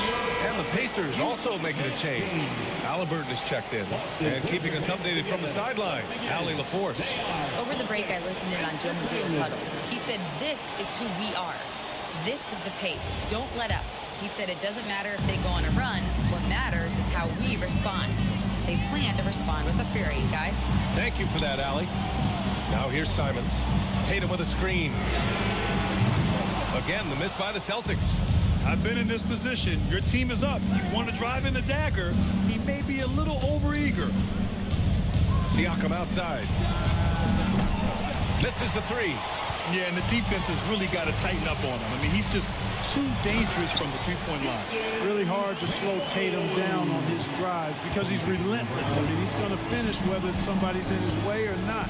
This guy's load offensively to deal with. Here's Halliburton. Soft touch off the glass. Halliburton's got 22 points. Oh, that's a big bucket. Putting the offense on his shoulders right there. And you know that's right. I mean, he's looking to put his stamp all over this game. It's Brown on the wing. He's guarded by Nembhard. Parked it down low that time. Got hit with the 3-second call. Also checked in for Boston. McConnell, he's checked in for Indiana.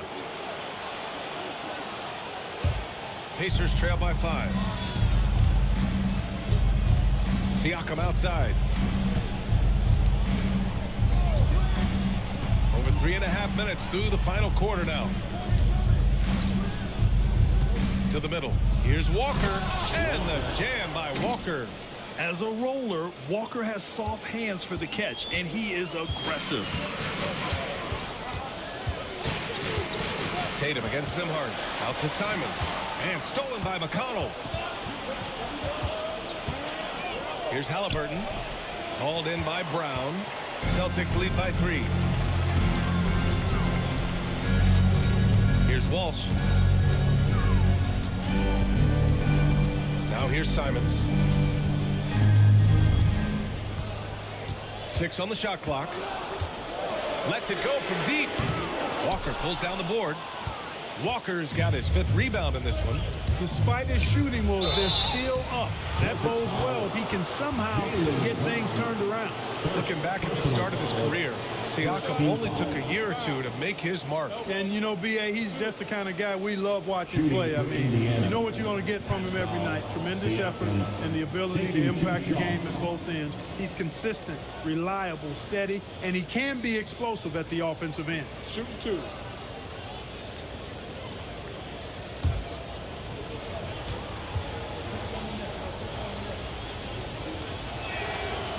That free throw no good. You know, Grant, for a guy who started playing basketball at age 17, Siakam has put together quite the resume. Yeah, B.A. Pascal is a champion. He's got multiple All-Star and All-NBA selections, and one of the great developmental stories when you think about his discovery through basketball without borders. Good on the second one. They've got to play good defense here. That trip to the line helped and hurt. Brown against Halliburton. Here's Walsh. And the rebound goes to the Pacers. Toppin's got rebound number 7 tonight. Here's Siakam. And Siakam with the slam. There's certain nights Siakam takes over. He's been aggressive here from the tip. McConnell against Simons. It's Brown on the wing.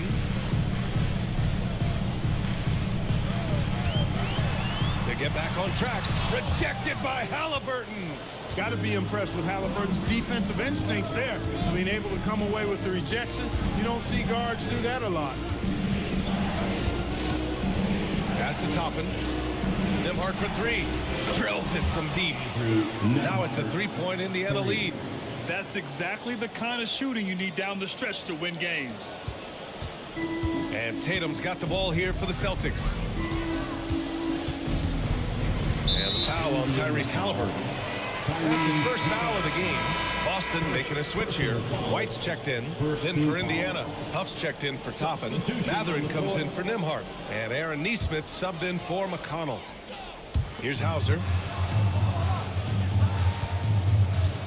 Brown looking around. The kick to Tatum. 4 on the clock. Shoots over Siakam. Boston no good that time either. Indiana leading by 3. Now Nesmith.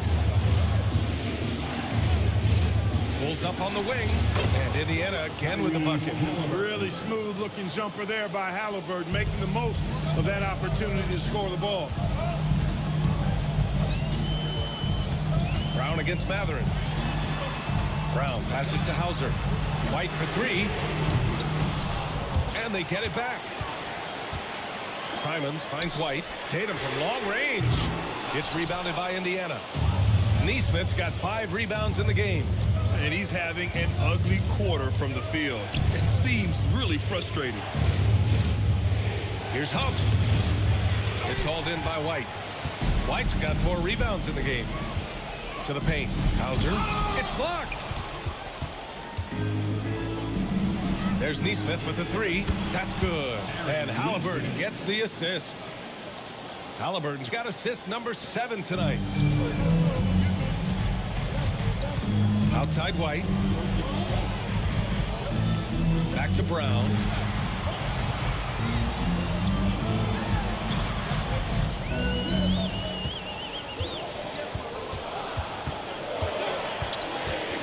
to stop the run. The rebound by Tyrese Halliburton. Halliburton's got 6 rebounds here tonight. And the basket by Siakam. And now it's a 10-point Pacer lead. A long swing player, Siakam uses that 6'9" length down low. Pass to Hauser. 4-3. Nails it from beyond the arc. In full-on catch-up mode. They're raining threes right now. Yeah, they've had a great second half from long range. I mean, things are definitely starting to look up for them. Now here's Siakam. Three-pointer Mathurin. It's hauled in by White. And that's exactly how tightly you have to guard him every time he steps to the arc. He's just that good. And it's good. 2 points. He's done everything he can to give them a lift tonight, but it hasn't been enough. Halliburton with the ball. Guarded by Hauser. Halliburton, no good. Celtics trail by 5. Brown in the high post. White outside. Tatum with a screen. From deep. Can't get it to go. And Siakam has got the ball here for the Indiana Pacers. 17 points was their biggest margin. Oh, no good. And he almost made them regret defending him so loosely. White against Halliburton. On the wing, Tatum. He shoots. Coming at you with so many ways to get his points. Tatum draws a lot of contact throughout the game. Gets himself to the line. And Joe Mazzulla has called timeout. Looking to get everyone dialed in and engaged. For 2 shots. Timeout, Celtics. And please give a big round of applause for your dance team.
Checked in for Boston. Pritchard comes in for Simons.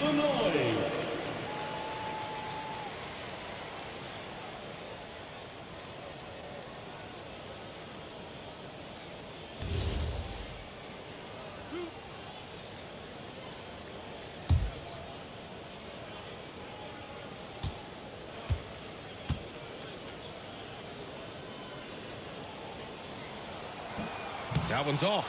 A young man who has an appetite for greatness, always pushing himself, is Jason Tatum.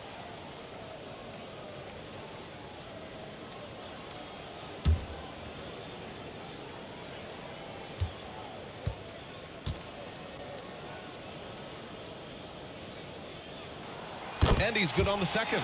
Just a tough miss at the line. They're down 2 baskets now. Pacers leading by 4. Fires the 3. Brown pulls down the board. Boston shooting 51%. Good clip from the field. Tatum against Siakam. Here's Pritchard. Puts up the tray. Yes, sir, with the 3. Jason Tatum scores, but also creates for his teammates a sign of his continuing growth as a player. Pritchard against Halliburton. Mathurin outside. Knocks down the trifecta. No, it's early in his career, but Mathurin already knocking down several big shots late. Celtics trail by 4. Outside Tatum. Pritchard outside. Here's White.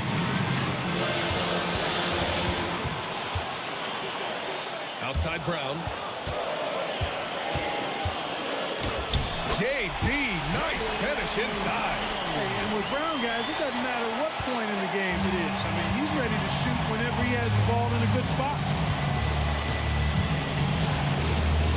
Halliburton, rebounded by Pritchard. And it's the Celtics ball. They're on an 11-3 run. Tatum outside. They double team Tatum. Pritchard fires. And they'll get another chance. Tatum a screen on Mathurin. Brown can't get the go-ahead bucket. And Siakam has got the ball here for the Indiana Pacers. 17 points was their biggest margin. Halliburton. Talk about stepping up in a big way. Well, that was 1-2. He wanted the ball. Nobody else was taking that shot. And Joe Mazzulla has called timeout. And coach didn't want to take any chances in this situation, which is why he called the TO.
Seconds separating the shot and game clocks.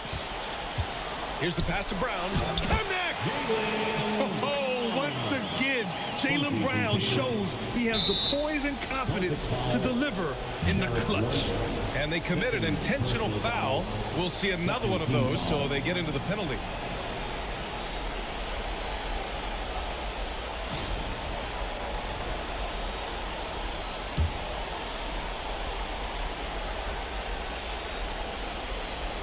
Indiana on offense. And now we've got an intentional foul. And a smart choice right there. I mean, you can't allow them to just drain the clock. No, you got to foul. I mean, it's going to come down to free throws here. Foul right away. The line for 2. Shoot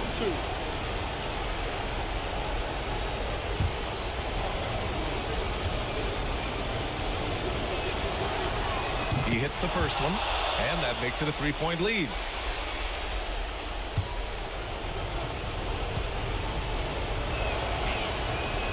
Second one is good, getting both at the line. And it's a 4-point ball game. Showing great confidence from the line. That makes this a 2-possession game. Rebounded by Mathurin. And there's the intentional foul. No choice but to stop the clock here. Personal foul. 4th team foul. Shooting for Indiana, Mathurin. At the line for 2. Shoot 2.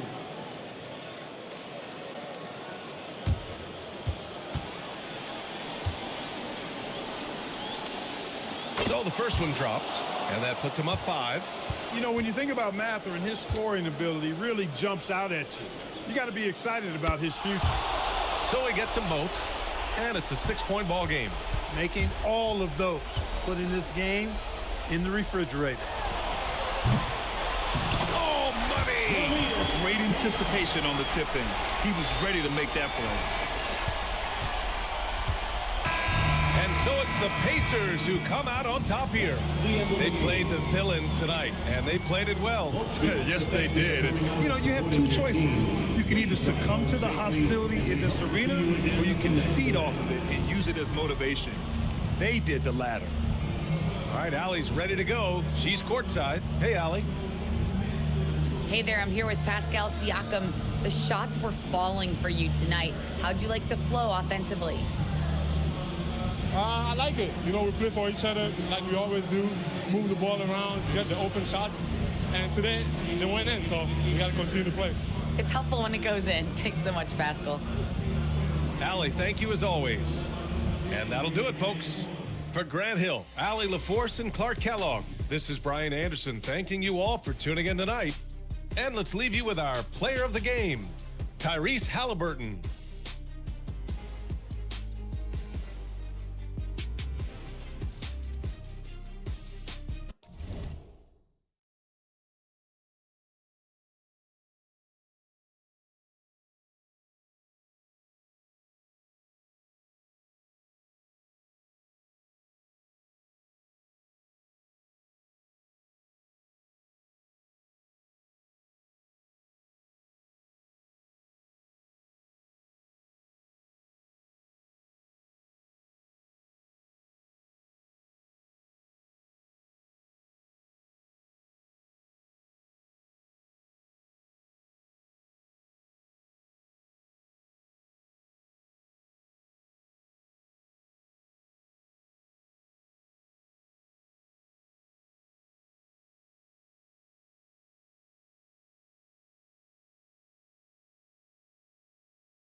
Thanks for joining us, folks, for this midweek NBA action on 2K Sports.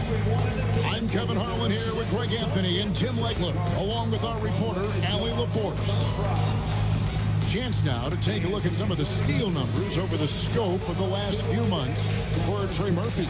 I feel like he hasn't been paying as much attention to the defensive aspect of the game as he needs to. His steals have dropped over the past few months, and he needs to get back some of that fire on D. And the starting lineup for the Pelicans: Jones and Williamson in at the forward position. Murray out there with Trey Murphy. And it's Queen in at the 5, roaming the paint. And for the Suns, Brooks plays the 4 with Williams stepping in at the 5. Jalen Green is out there with Booker, and it's Allen in at the small forward position. All right, everyone, the NBA season starts today. We have made it. It is a holiday for everybody. Oh, man, the offseason felt like forever. It's great to be back. Nothing like some games that count. And so it's the Suns getting on the board first. Off the mark there with the three-point shot. Now we'll hear from Allie LaForce, and she's got a story for us. An update. Allie? I caught up with the head coach of the Suns. We talked about how to play defense against DeJounte Murray.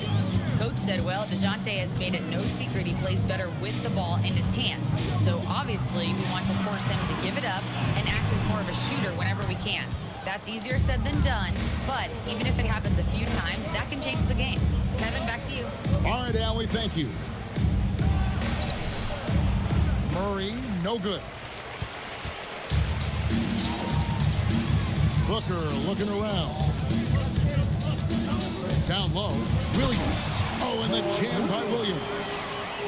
You gotta love his aggressiveness to finish inside. Well, his leaping ability gives him a great advantage. Now here's Williamson. Last game we saw him score 14. Murray, no good. Early on, 3 misses to open the game. Their offense right now still trying to find its way. Jones against Allen. Green passes to Williams, takes the assist and lays it in. Picked out the pass nicely. Williams has got his second basket of the night. Williamson a screen on Booker. Here's Murray, and it's Murray with the jam. Yeah, look at Murray rising up for that dunk. You love to see that from DeJounte. And finished off by Williams. Yeah, I mean, maybe could have tried for a more memorable dunk than that one. And we know he's capable of those memorable ones. Now here's Williamson. Williamson double team. And Jones has it in the corner. Shot clock at 6. Good on the shot. That screen left a little to be desired, but it provided a sliver of space, and that's all he needed. Allen kicks to Booker.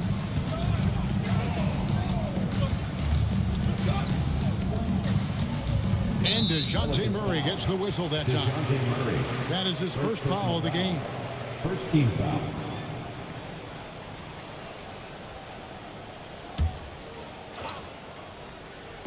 New Orleans on D, trailing by 4. 6 on the shot clock. The Suns need to get a shot off. And his active hands right there prevented that entry pass. Just over 3.5 minutes gone here in the first. Count it, good. Wow, Murray right there just was not going to be denied, showing you that functional strength. Well, you won't find many point guards with better physical tools, Tim, than DeJounte Murray. Well, Kevin, he's 6'4" with a 6'10" wingspan. That makes him disruptive defensively, and he is more than capable on the other end. Stolen by Brooks. Outside, Green. Allen surveying the D. On the wing, Booker. Clock at 6. Over Murray. That's good from Booker. On the assist by Allen. Yeah, great handle there by Booker. He created all of the space he needed. Williamson in the post. Brooks covering, and it's Williamson missing. Well, give the defender credit. Sometimes it's enough to force the miss. Over in the corner, Green. Pass to Booker. Williams has a screen for Booker. Bangs on the trifecta. Booker's got 7. Yeah, really smart use of the screen by Booker to create space. And so James Borrego decides to call timeout. He's going to have a discussion on the sideline. Their last encounter was in New Orleans. Yeah, and their last time playing against this club, they fell short. A lot of cheap fouls really plagued their starting unit. Yeah, they were almost too aggressive defensively. Intensity is one thing. It's a good thing, actually, but you must control it.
Check out the stats for Green. Last year, getting it done. Averaged 21 points a game, 4 rebounds, and 3 assists. And you look at the numbers he's been putting up, fantastic scoring production from him. Well, they have leaned on him offensively, and he has provided points pretty much every time they've needed him. Now here's Murray. Williamson outside. They set the pick. Over Allen. 6 to shoot. Nothing that time. He's 0 for 2. Here's Green. Pass to Allen. To the inside. Doesn't go for it. Murray with the defensive effort. The Phoenix Suns come into this one after the win against the Trailblazers in Portland. Williamson looking it over. Murray outside. From outside off the mark. Suns lead by 7. Now here's Booker. 7 points in the game. Williams has a screen for Green. Snatched away. One-on-one here. Here's Williamson. And he drops in the layup off the glass. No one wants to get Zion's way in the open floor. For Phoenix, they've gone 6 of 9, shooting it well. Green kicks to Allen.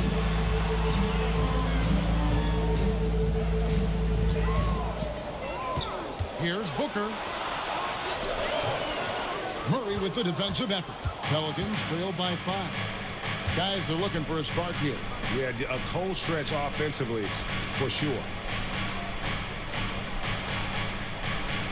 Williamson against Brooks. Shot clock at 6. And Williamson throws it down. And Zion might be one of, if not the most powerful dunker in the league. Allen against Jones. Nice ball movement by Phoenix. And even 3-on-3 break. Oh, and that one, no question, powered it down. Traditionally, that's how you want to finish the break, right at the rim. And give him a lot of credit for his effort right there running the floor. And timeout called by Jordan Ott. Coach needs a moment to talk things over.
Here's the 2K leaderboard with last season's best free throw shooting teams. The Suns in second. Well, they were just automatic from the line a year ago. You did not want to foul these guys.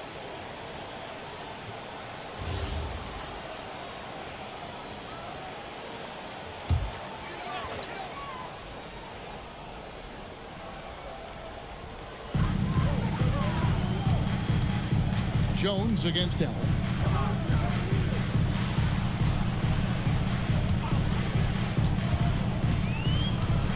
Shot clock at 5. Back to Green. Puts the move on. Can't get the layup. Well, they did a great job putting a body on him, and they didn't allow him to convert. I'm told now by our producer, do we have him, guys? Okay, we do. We have a call coming in from Shams Charania. Shams, thanks for joining us. What do you have? Well, this summer saw Hall of Famer Joe Dumars put in charge of the Pelicans front office, returning to his home state of Louisiana. He talked about it being the right place, right time, right people in New Orleans. He's looking to ensure it's super organized, classy, and elite organization. They'll get there for sure. Hey, Shams, thank you very much. And now let's swing it over to Allie LaForce on the sideline. Thank you. Well, Devin Booker grew up in Grand Rapids, Michigan, but around age 15, he moved to Moss Point, Mississippi to live and train with his father. Booker said, quote, "I understood the goal and I just embraced the culture and the inner city. They took me in. It was a really important time, and it was good for me." Guys? Thanks a lot, Allie. Now here's Booker. He's got 9. Over Murray. And he didn't get quite enough under that one. Here's Williamson, and he could not get that one to go. Out of contact, and he'll go to the line for 2. Jim, one thing for sure, when Zion Williamson is right, he can carry all by himself in offense. Well, there is no question he is an athletic freak. There is no answer for him when he is playing aggressively. And so James Borrego decides to call timeout, looking for a breather and maybe adjusting a thing or two.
Goodwin comes in for Grayson Allen. New Orleans also making some changes. Bay comes in for Herbert Jones. And Fears is subbed in for DeJounte Murray.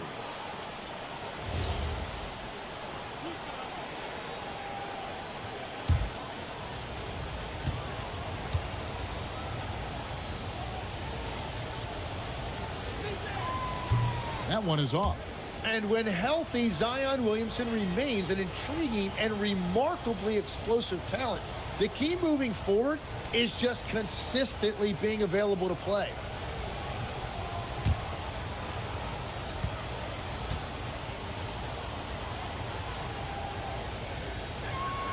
And the second free throw, good. Tim, what would your advice be to get the Phoenix Suns back on track for their new head coach? I think they need to change their mentality about what wins in this league. It's about defense and activity level. You got to have those players who are willing to lock in, fight, and battle for those 50-50 balls. Now, Fears. 9 points last game. Some nice passing here by New Orleans. The 3 ball, good, and the assist goes to Williamson. And the Pelicans lead by 1.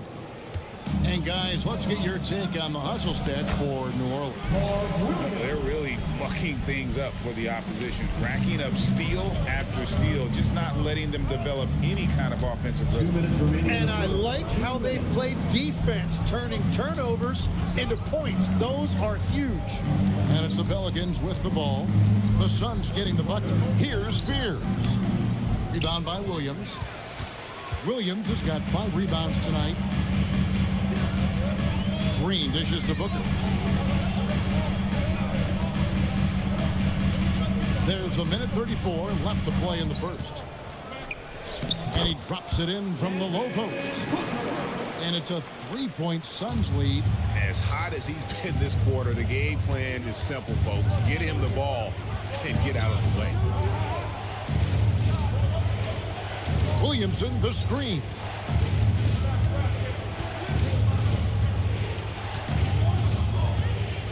Shoots over O'Neal. And it's Williamson missing. Suns leading by 3. Pass to Green. Launches it. Still looking for his first make after that miss. He's 0 for 2. To the middle. Here's Fears. And slam dunk by Fears. Oh, Fears. How explosive. Goodwin kicks to Booker. And he finishes nicely on the layup. Booker's got 13 points.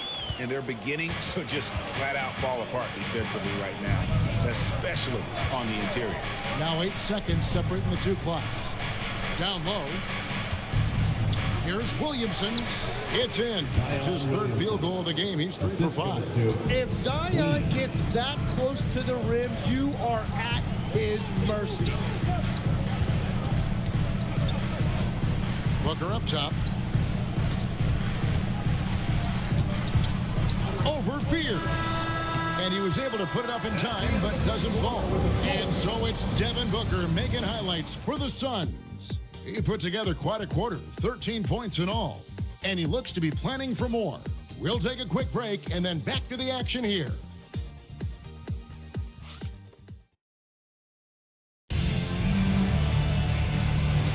And we hope you're enjoying the game. Both teams tonight keeping things pretty even so far on the scoreboard.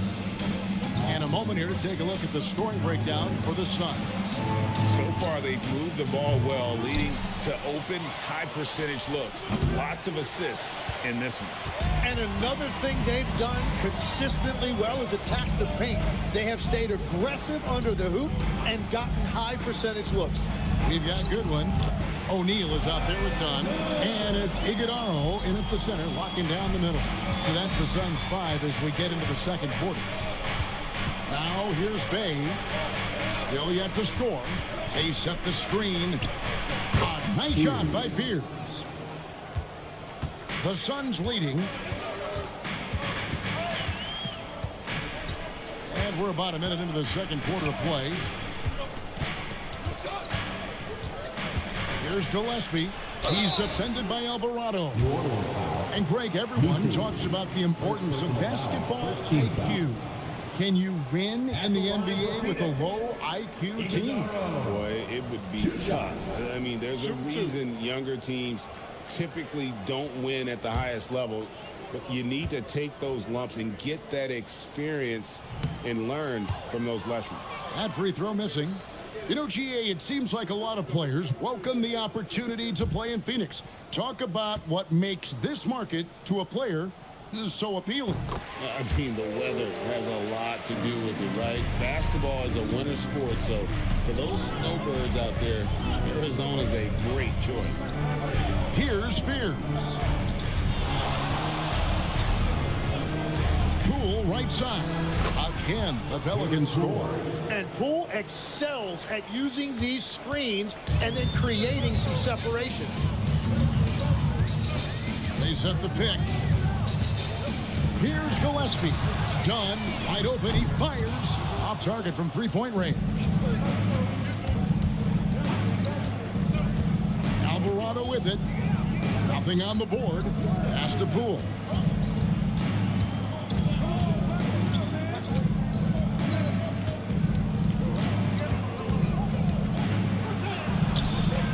That won't go, missing the go-ahead bucket. And here's O'Neal. He'll bring it up for the Suns. Following this one, they get to host the Warriors. That'll be the second game of a 5-game homestand. Here's Gillespie. No good on the triple. The Pelicans have gone 2 of 5 from the field here in the second quarter, shooting 40%. Bay in the post. Back to Alvarado. Pass to Bay. Poole looking it over. Again, the miss by Poole. No doubt he's struggling right now from the field. Let's see if he can get it going this quarter. Now, here's Goodwin. Defense is right there.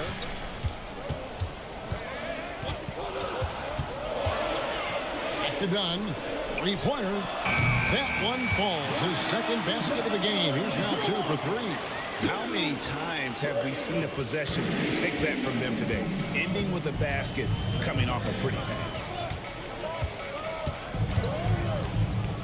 Bay against Dunn. And he can't answer back. The three-pointer offline. Gillespie, the pass to O'Neal. Suns moving the ball around. There's a good screen. Here's Goodwin. Uses the glass to finish the layup. Goodwin's got his first basket of the night. And guys, they continue to put a lot of pressure on the interior defenders with their work down low. Pass to Bay. No good with the triple. And they haven't been able to turn it into a big lead, but their rebounding advantage is starting to add up. O'Neal misses. Pelicans trailed by 5. They need a bucket in a big way here to regain some confidence. Bay with the screen for Fears. And Jeremiah Fears gets the whistle that time. That's his first foul. And really just a great play to sacrifice his body and take the charge. And timeout called by Jordan Ott. Coach is going to take a few minutes to regroup and go over the strategy.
Substitution here for New Orleans. Queens checked in. Zion Williamson comes in for Sadiq Bey. Herbert Jones, he's checked in for Poole. And it's DeJounte Murray in for Jose Alvarado.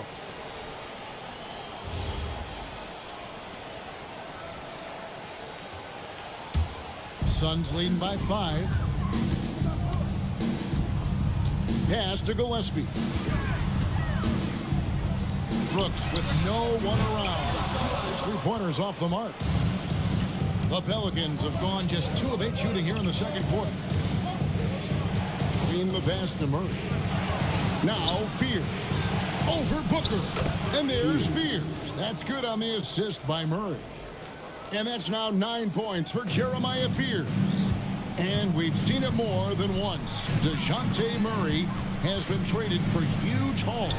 And that shows you his worth in this league. Teams have been willing to give up a lot to get him. You don't see that kind of length and versatility every day. Here's Williams. He picked up 24 points in their last one against Portland. Booker going to work inside. As Booker finds his groove on offense, he is a pure scorer, and it's going to be a long night for the defense. Williamson against Brooks. And there's a whistle. That goes on Dylan Brooks. That is his first foul of the game. First team foul.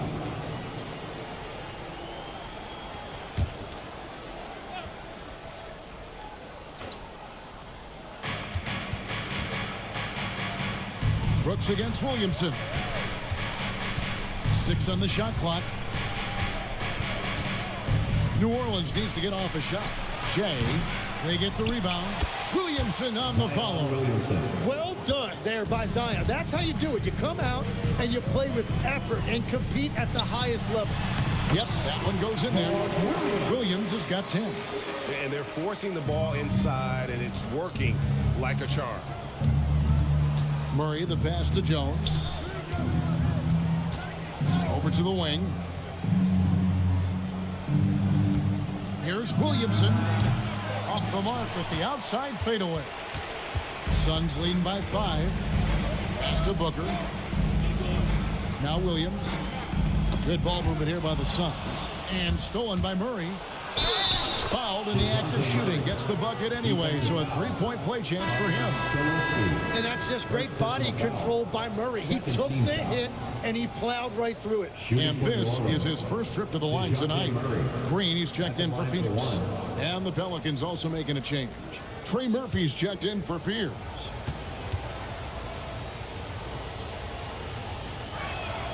When you think about elite offensive players, Tim, what's one area that can really put them over the top and into a completely different category? I think it's those guys that have a willingness to move without the basketball. If you have a willingness to run and cut and respace, it's going to create a lot of problems for a defense. Has that even become more of a thing now as you watch these high-octane space and pace type offenses? There is no question it's become something that's a priority for teams now. And I also think the ingenuity of these young coaches creates a better flow offensively if you're willing to run without the basketball. That's terrific. That one good for 2. Booker's got 4 points in the quarter. And we see this so often from Booker because he has the green light to take any shot he wants. On the wing, Murray. Defended by Booker. Williamson in the post. Brooks on him. Beyond the arc. Rebound by Williams. Williams has got 7 rebounds in the game. And that one clearly a foul. Gets the whistle and 2 shots coming up. It's going to be on Zion Williamson. And one of these modern wings who doesn't just shoot threes. Brooks is a tough guy to cover. Suns have converted 1 of 2 free throws so far today. 2 shots.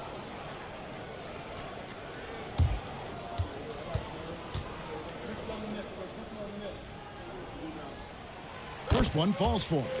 And there's a flexibility to Brooks's game. He can play a specific role for you, or he can be a high usage guy. Really depends on what a team needs from night to night.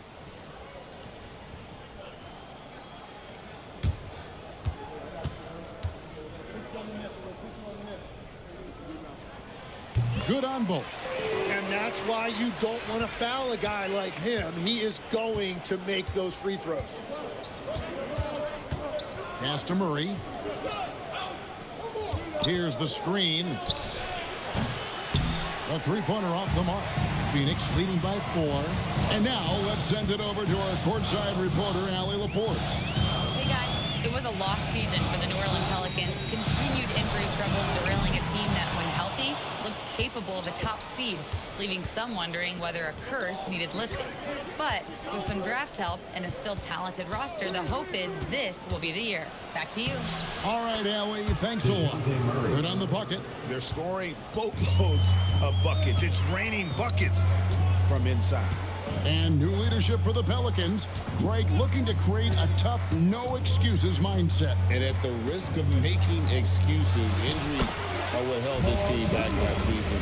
So some of that toughness might be best reflected in their ability to just stay on the court. Here's Murray after the Suns pick up 2.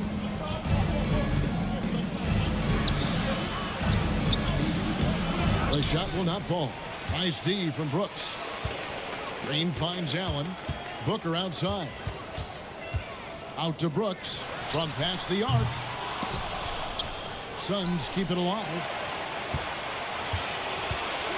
Allen for three. Up again. And Williams is right there. Now it's a 6-point Phoenix lead. And then they continue to control the glass. And so James Borrego decides to call timeout. He's ready to talk things through with them. And when we look at this Suns team, Tim, over the last few seasons, what's the first word that comes to mind for you? Well, Kevin, I'd say underachievement. You think back to 2021, 2 wins away from an NBA title. They made some swing for the fences type of decision, and, well, it just didn't pan out.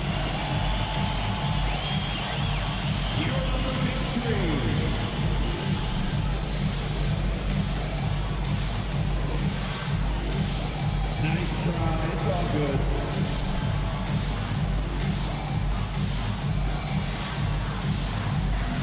Get down.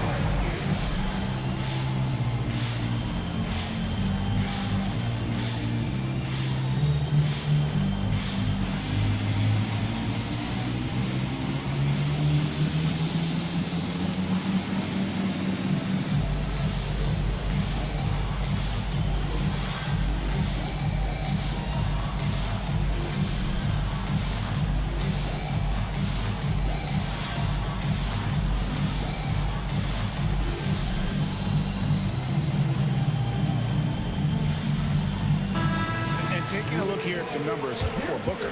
He's coming off an excellent season. 7th in free throw percentage, 9th in scoring, and his passing skills were on full display all year. He ranked among the top 15 in assists. And again, you gotta love his commitment to excellence. He owns the free throw line. It's truly an impact part of his game. Here's Murray. 9 points in the game so far. Pass to Queen.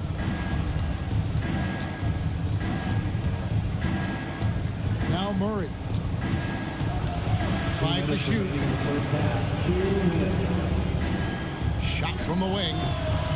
It's hauled in by the Suns. Williams has got 10 rebounds here tonight. So active. Another rebound hauled in. They're hitting the glass with a lot of passion. A nice shot by Booker. They should continue to get the ball inside. The defense struggling to contain them. So for Phoenix, their last game, a win against the Trailblazers. Williamson, the screen. Pass to Queen.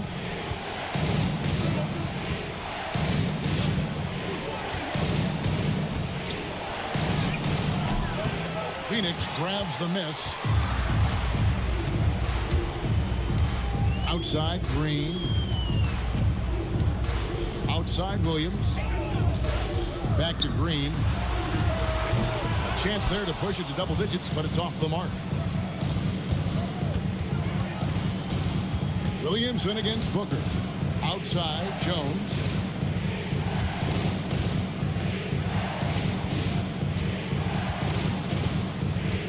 To Williamson.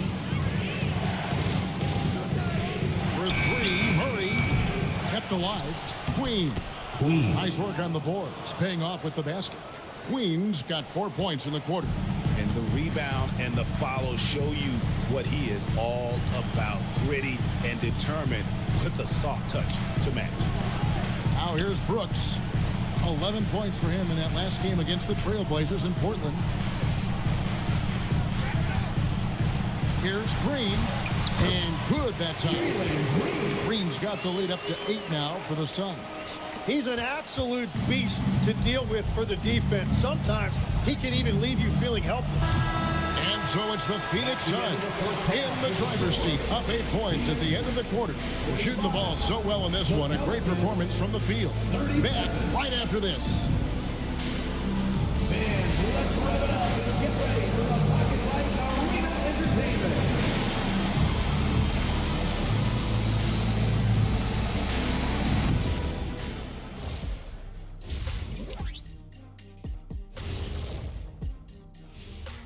Hello and welcome. Before we take a look at the action from the first half, a brief overview of some upcoming games. Kenny, back in your playing days, how far ahead would you look on the schedule? Unless we were in the playoff race, our I really only focus on the next game. Yeah, it doesn't do any good to look too far down the road. That's for the coaches. Yeah, as a coach, you're planning, game planning, and all that stuff, practice planning. But as a player, you got to stay in the moment, focused on the task at hand. And returning our attention to this game, a solid first half for the Suns. They're giving a master class in ball movement right now, running the offense, finding the open man, and it leads to a bunch of high percentage looks. Yeah, great chemistry at that end.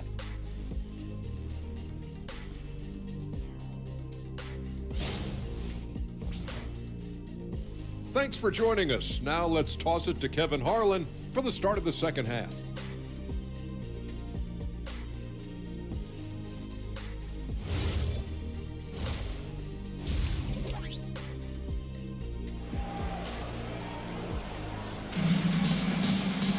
And for those of you just tuning in, thanks for being with us. The second half of this game still to play. You know, guys, Devin Booker has been exceptional here. Well, we'll find out if they were able to find an answer for him over the break. He was scoring with ease in that first half. And that will be the biggest adjustment. They have to force the ball out of his hands, but that's a difficult challenge. Here's Murray. Here's who James Borrego is starting the second half with. Jones and Williamson in at the forward position. DeJounte Murray is out there with Trey Murphy. And it's Queen in at the 5 down low. Brooks dishes to Booker. Pass to Green. Williams sends a screen for Green. Here's Allen. Just 5 to shoot. And here's Booker from the arc. Knocks it loose. There's Williams, and he comes up with the deuce. Williams has got 16. They have been board dominant in this game. That's definitely been a factor in crafting this huge lead. Murray the pass to Queen. New Orleans moving the ball around. Williamson against Brooks. Williamson right side. Whoops, there's a 24-second shot clock violation, so they'll turn it over. And now, here's the 2K leaderboard with the teams that last season scored the most second-chance points in the NBA. 5th on the list, the Pelicans. This was a team that was really savvy when it came to getting position under the boards and then getting those offensive putbacks. Suns leading by 10. Outside, Green. And we're about a minute and a half here into the second half. Back to Booker. Good, and it's Green picking up the assist. Green's got 5 assists tonight. And a big reason they have this lead is the way he's shooting the ball. Jim, one of the most dangerous scorers in the NBA, Devin Booker. Well, he is smooth, Kevin. He makes it look easy, but developing that kind of offensive skill set is anything but. To the paint, here's Allen. And Jones pulls it down. And so it's Jones. He'll bring it up for New Orleans. 9-point game. And following this game, they hit the road to challenge the Bucks in Milwaukee. And that game will be 4 out of 5 on the road for the team. Brooks finds Booker. Williams has a screen for Booker. Pass to Williams. And it's Williams finishing it off. That's a great read from Booker, finding his teammate on that pick and roll. A little over 2.5 minutes off the clock in this final half of play. Murray surveying the D. Here's Queen. He's guarded by Williams. Pass to Williamson. Takes a 3. And it's Phoenix with the rebound. Williams has got 13 rebounds in the game. Seeding. Green up on top. Brooks outside.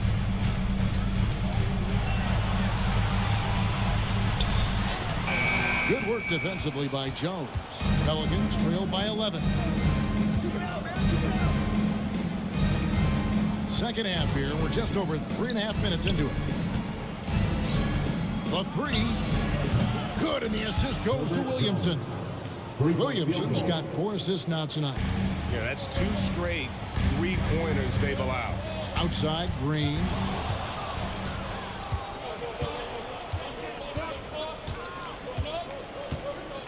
Pass to Jones. Murray outside. Here's Queen. And what was that about? Not a good shot right there. And Booker kicks to Allen. Inside. Oh! Booker with the bounce.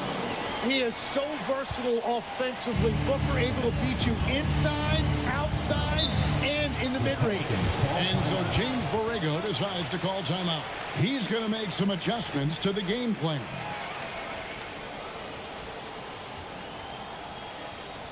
And please give a big round of applause for your son, youth team.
And a brief check of the stats for Williams. Last season, he played outstanding.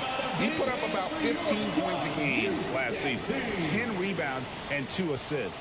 And when it all comes together for him, this is what he's capable of. Well, we've seen he has the ability to absolutely light it up. Sometimes it's just about getting the opportunity. And so here's New Orleans, trailing by 10. Williamson kicks to Murray. 6 to shoot. Lets the 3 fly. And again, New Orleans has no up. And when you can't get anything to fall, it definitely gets in your head. If he can just make a couple of buckets, though, this can all be put in his rearview mirror. Now Booker, after Jalen Green's three-pointer that didn't go. Second shot opportunity. It's hauled in by DeJounte Murray. And that was almost a block. Still did enough to alter the shot. He didn't quite get a hand on it, but he did enough to affect the miss. Takes the 3. Brooks grabs the board. Brooks has got 6 rebounds in the game. And physically, there's no doubt they've been the stronger team. A +10 rebound advantage tells you all you need to know. Booker is a solid shooter from three-point land. The defense has to be up on him closer than that. Last season for the Pelicans, Tim, one to forget. Absolutely decimated by injury. Well, unfortunately, that's been the norm for Zion Williamson. But the extent of it throughout the roster was mind-boggling. They're trying to reset, and they're hoping things go differently this season. So it's Phoenix now. The Pelicans make their last shot. Booker against Murray. From 11 feet away, that one doesn't go. And so it's Murray with it. He brings it up for the New Orleans Pelicans. 11-point game. Pass to Williamson. Out to the right wing. And Trey Murphy gets the 3. He's got 8. Yeah, I love the communication and the chemistry between those teammates. Booker the pass to Williams. On the wing, Brooks. Some nice ball movement here by the Suns. Booker, no good. And close to making the defense pay for the lax coverage that time. Murray with it. He's picked up by Brooks. Murray, no good. Well, unfortunately, his poor shooting is not helping their case here. Back to Booker. There's the triple. Zion Williamson grabs the miss. Williamson's got rebound number 7 for him tonight. In the corner, Murray with it. Mr. Williamson. Here's Queen. Brooks covering, and it's out of bounds. Last touch by Brooks. And Phoenix making a change here. Gillespie's checked in. Bayes checked in for New Orleans. Here's Murray. He's got 9. Just 4 to shoot. High post shot. Rebound by Williams. Williams has got rebound number 15 here tonight. He's stacking up the missed shots right now. He needs to find another part of his game that can help his team. Tonight has just not been his night. It's that simple. Luckily, they have found success elsewhere. Bay against Brooks. To the paint. It's deflected. It's stolen by Green.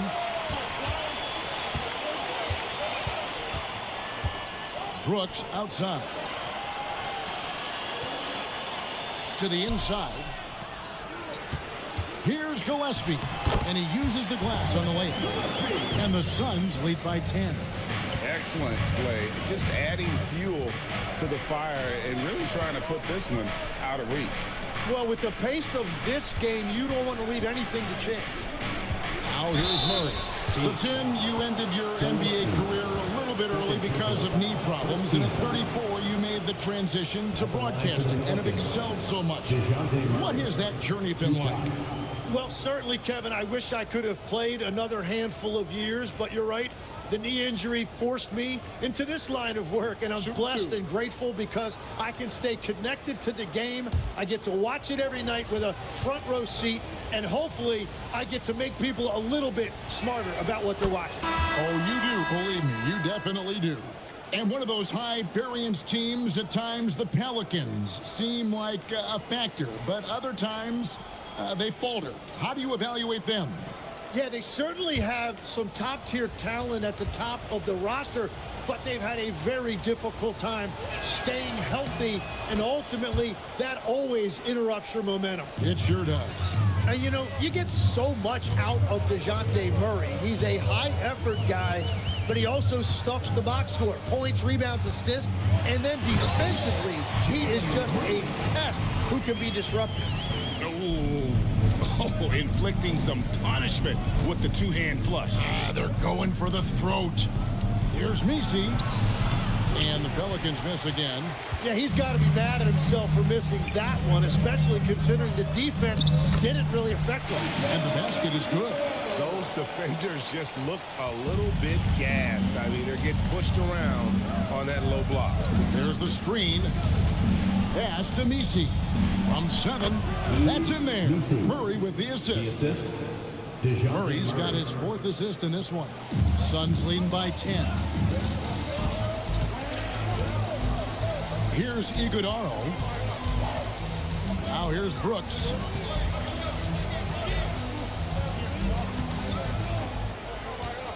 Two minutes remaining in the third. 2 minutes. Pelicans pull it in. It's Jones on the way. Back to Murray. Pass to Bay. Allen against Jones. There's the pick. Fires the 3. It's hauled in by Gillespie. Phoenix has gone into a slump here from three-point range, shooting just 1 of 5 here in the third. Pass to Murray. It's deflected. 1:10 left in the third. Suns moving the ball around. Now Allen. Clock at 6. Outside, Green. A 3. The shot, no good. Pelicans trail by 10. They've been looking out of sync offensively. Yeah, their offense has ground to a standstill. Bay against Brooks. Murray left side. Out of bounds. It'll go to the Suns. Phoenix ball. Sun changes for Phoenix. O'Neal's checked in for Brooks. Goodwin comes in for Allen. And it's Booker in for Jalen Green. And then for New Orleans, Williamson is checked in for Jones. Poole comes in for Trey Murphy. And Fears is subbed in for Murray. Poole against Booker. O'Neal a screen on Poole. And here's Booker from the arc. And he stays with it. And the last second attempt does not go in for him. Fell through 3/4 of play. Down double digits. It may be difficult to overcome. Phoenix ahead, up 10. And we're coming right back after this break to get the fourth quarter underway.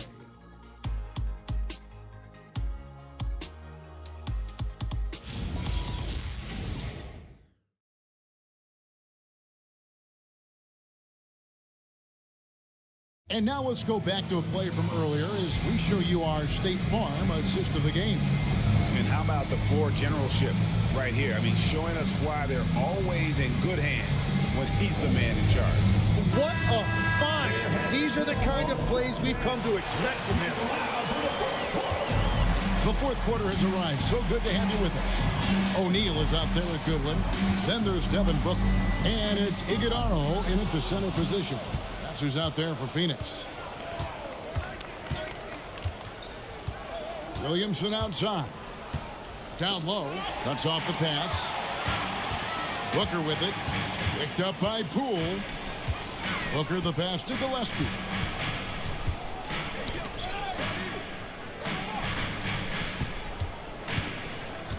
Booker against Poole. No good from Booker. Yeah, keeps on shooting, keeps on missing. Maybe time to go in a different direction. Bay finds Williamson.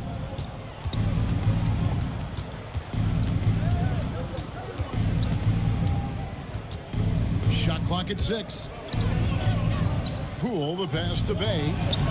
No good there, and that would have cut it to single digits. And here's O'Neal. He'll bring it up for the Phoenix Suns. 13 points was their biggest lead in the game. On the wing, Booker, defended by Messi. Looking around the NBA, Devin Booker, GA, is as good as any two-guard out there. Obviously, we know how Devin scores it, but what I love, he also can run your offense, and he gives good effort defensively.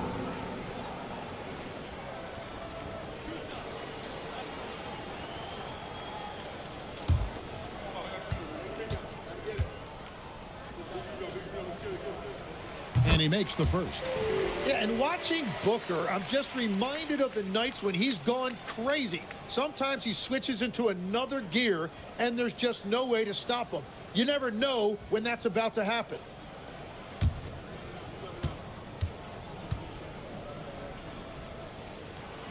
That one falls, so he hits both of them.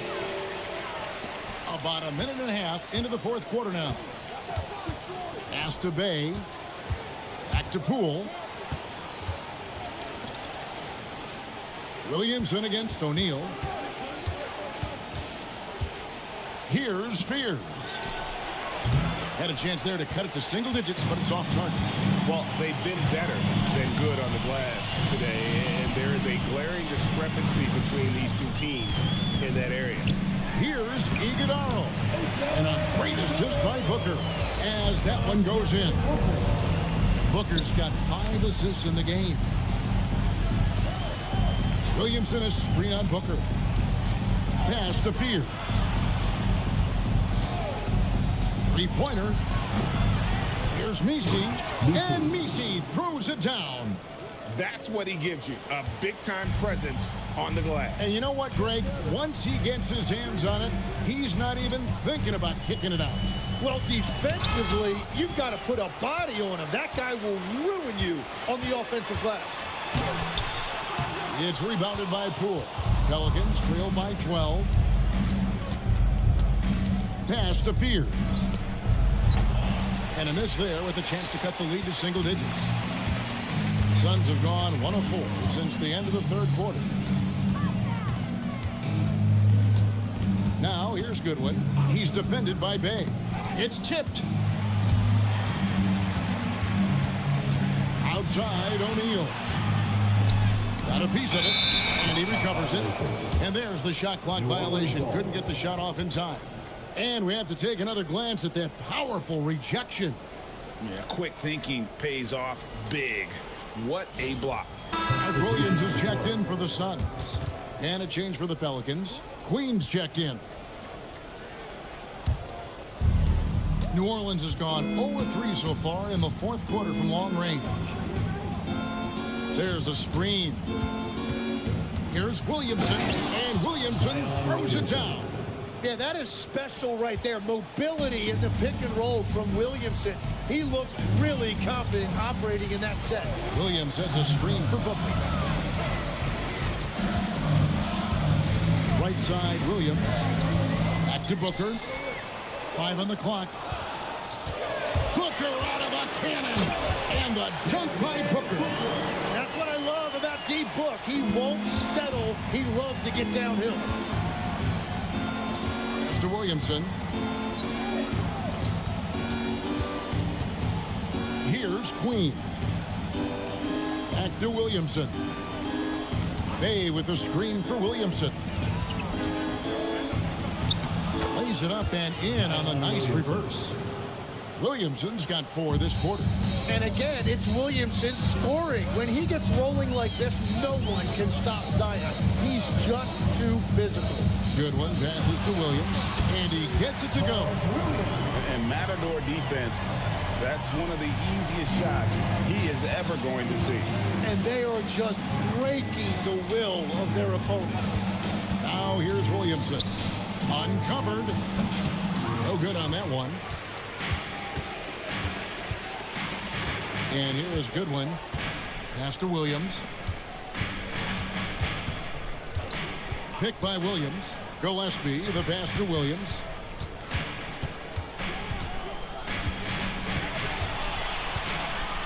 Jacks up a 3. It's rebounded by New Orleans. Williamson's got rebound number 8 now on the night. Poole kicks to Williamson. Pass to Bay. And Fears has it in the corner.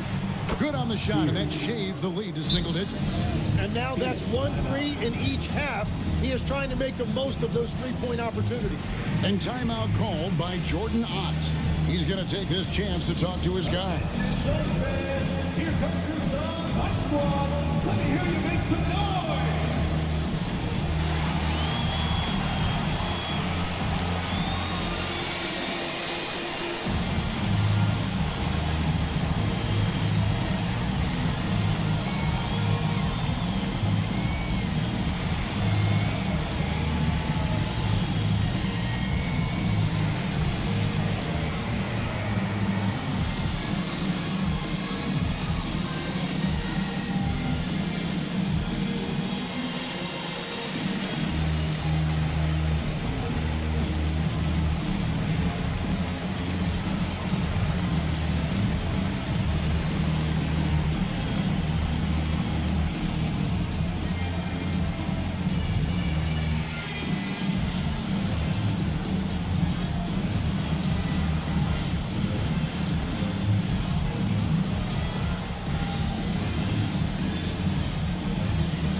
Herbert Jones, he's checked in for Bay. Trey Murphy comes in for Poole. And it's DeJounte Murray in for Fears. And let's go to the sideline. Here's Allen. Guys, over that last break, I listened to the Suns coach address his team. And they told their team, no easy threes. Let's guard that arc. Don't let anyone get an open look. With the lead, they want to close this one out with their perimeter defense. Back to you. Thank you, Allie. Now here's Brooks. And it's Williams. That time the assist by Brooks. Brooks has got 3 assists tonight. Well, he's been doing it all night. Why not go back to him? Well, the volume has been there, but so has the efficiency, which is why they're in control of this game. Queen. And it's Phoenix with the rebound. They've led by as many as 14 points. Here's Brooks. Not going to go that time. Good D by Williamson. Jones finds Murray.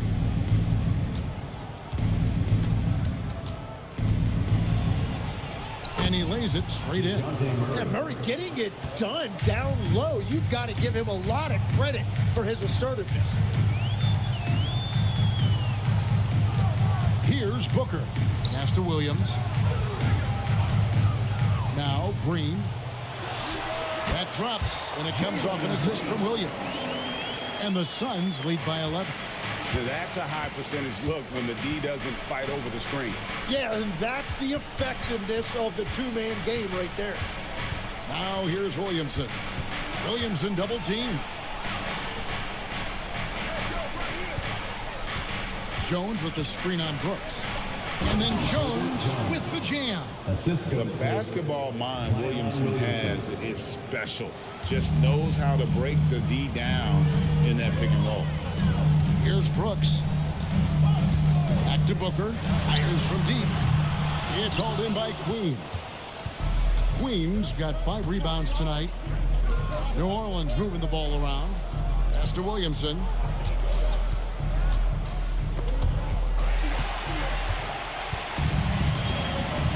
Brooks against Williamson. Brooks the pass to Green. And here's Booker. Allen kicks to Green. Allen with the screen for Green. For the 3.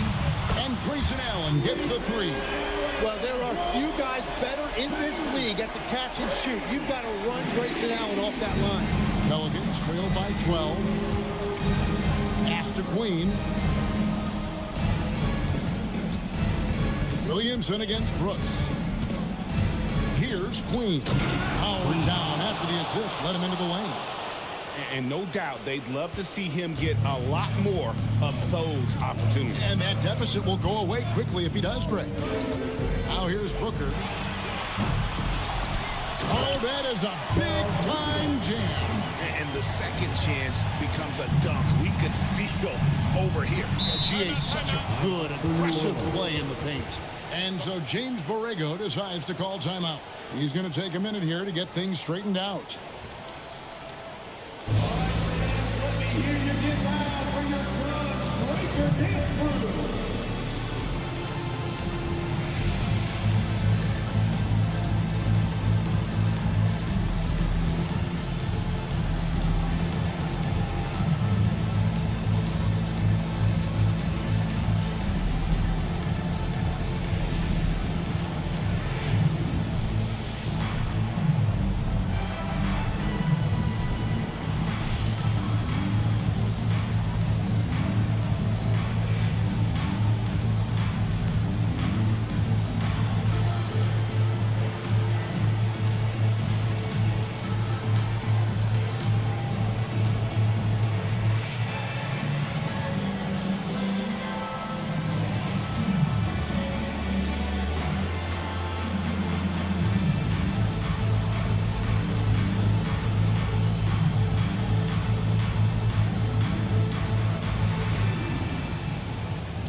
Down by 12.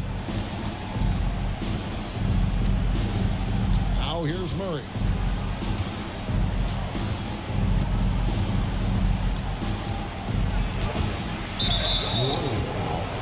Queen. First personal foul. First team foul.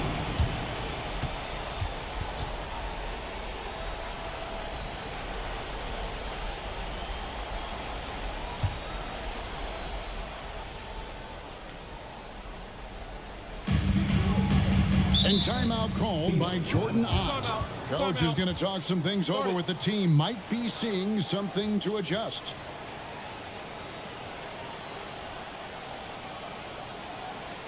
Phoenix, get on your feet and give a warm welcome to your Suns dancers.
outside, Booker.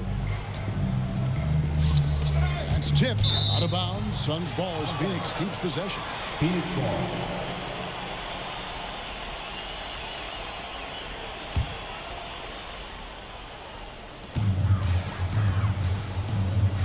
Now Green. Brooks outside. All right, here's Williams. 6 on the shot clock. Green. The 3 is off. It's just not his night from the 3. But this is exactly why you can't live and die by that shot. Murray. Booker pulls it down. Then burn some clock if they want to. And get a little breather as well. Brooks setting a pick for Green. Allen outside. Here's Green. Williams has a screen for Green. He's off from 3. And so it's Murray who brings the ball up for the New Orleans Pelicans. A 12-point game. And they pick up the 2. Wow, Murray so quick on his feet and confident with the ball. Phoenix has gotten some tough luck from three-point range. In the fourth quarter, they've hit just 1 of 6 from deep. Green with a screen on Murray. Booker, no good from 3. And maybe, you know, he thinks he can shoot himself out of the cold spell, but I don't think that's the case, man. Somebody want to tell him to ease up off the threes. Now here's Murray. Williams with the rebound. They're in good position here to ride it out. Certainly, if they just play smart, this game's over. Guys, I think this is a game they have to feel good about as we wind through the final moments here in what looks to be a solid win for the Suns. This was a very efficient offense tonight. And they found a way to get their shots to go down. A little luck didn't hurt. A lot of their 50-50 shots fell their way. And it'll go down as their first official win of the new year. And what a tremendous standout performance it was for Williams. He was really important under the basket, making the plays down low and getting position to pull in rebounds. Here's Green, following the score by DeJounte Murray.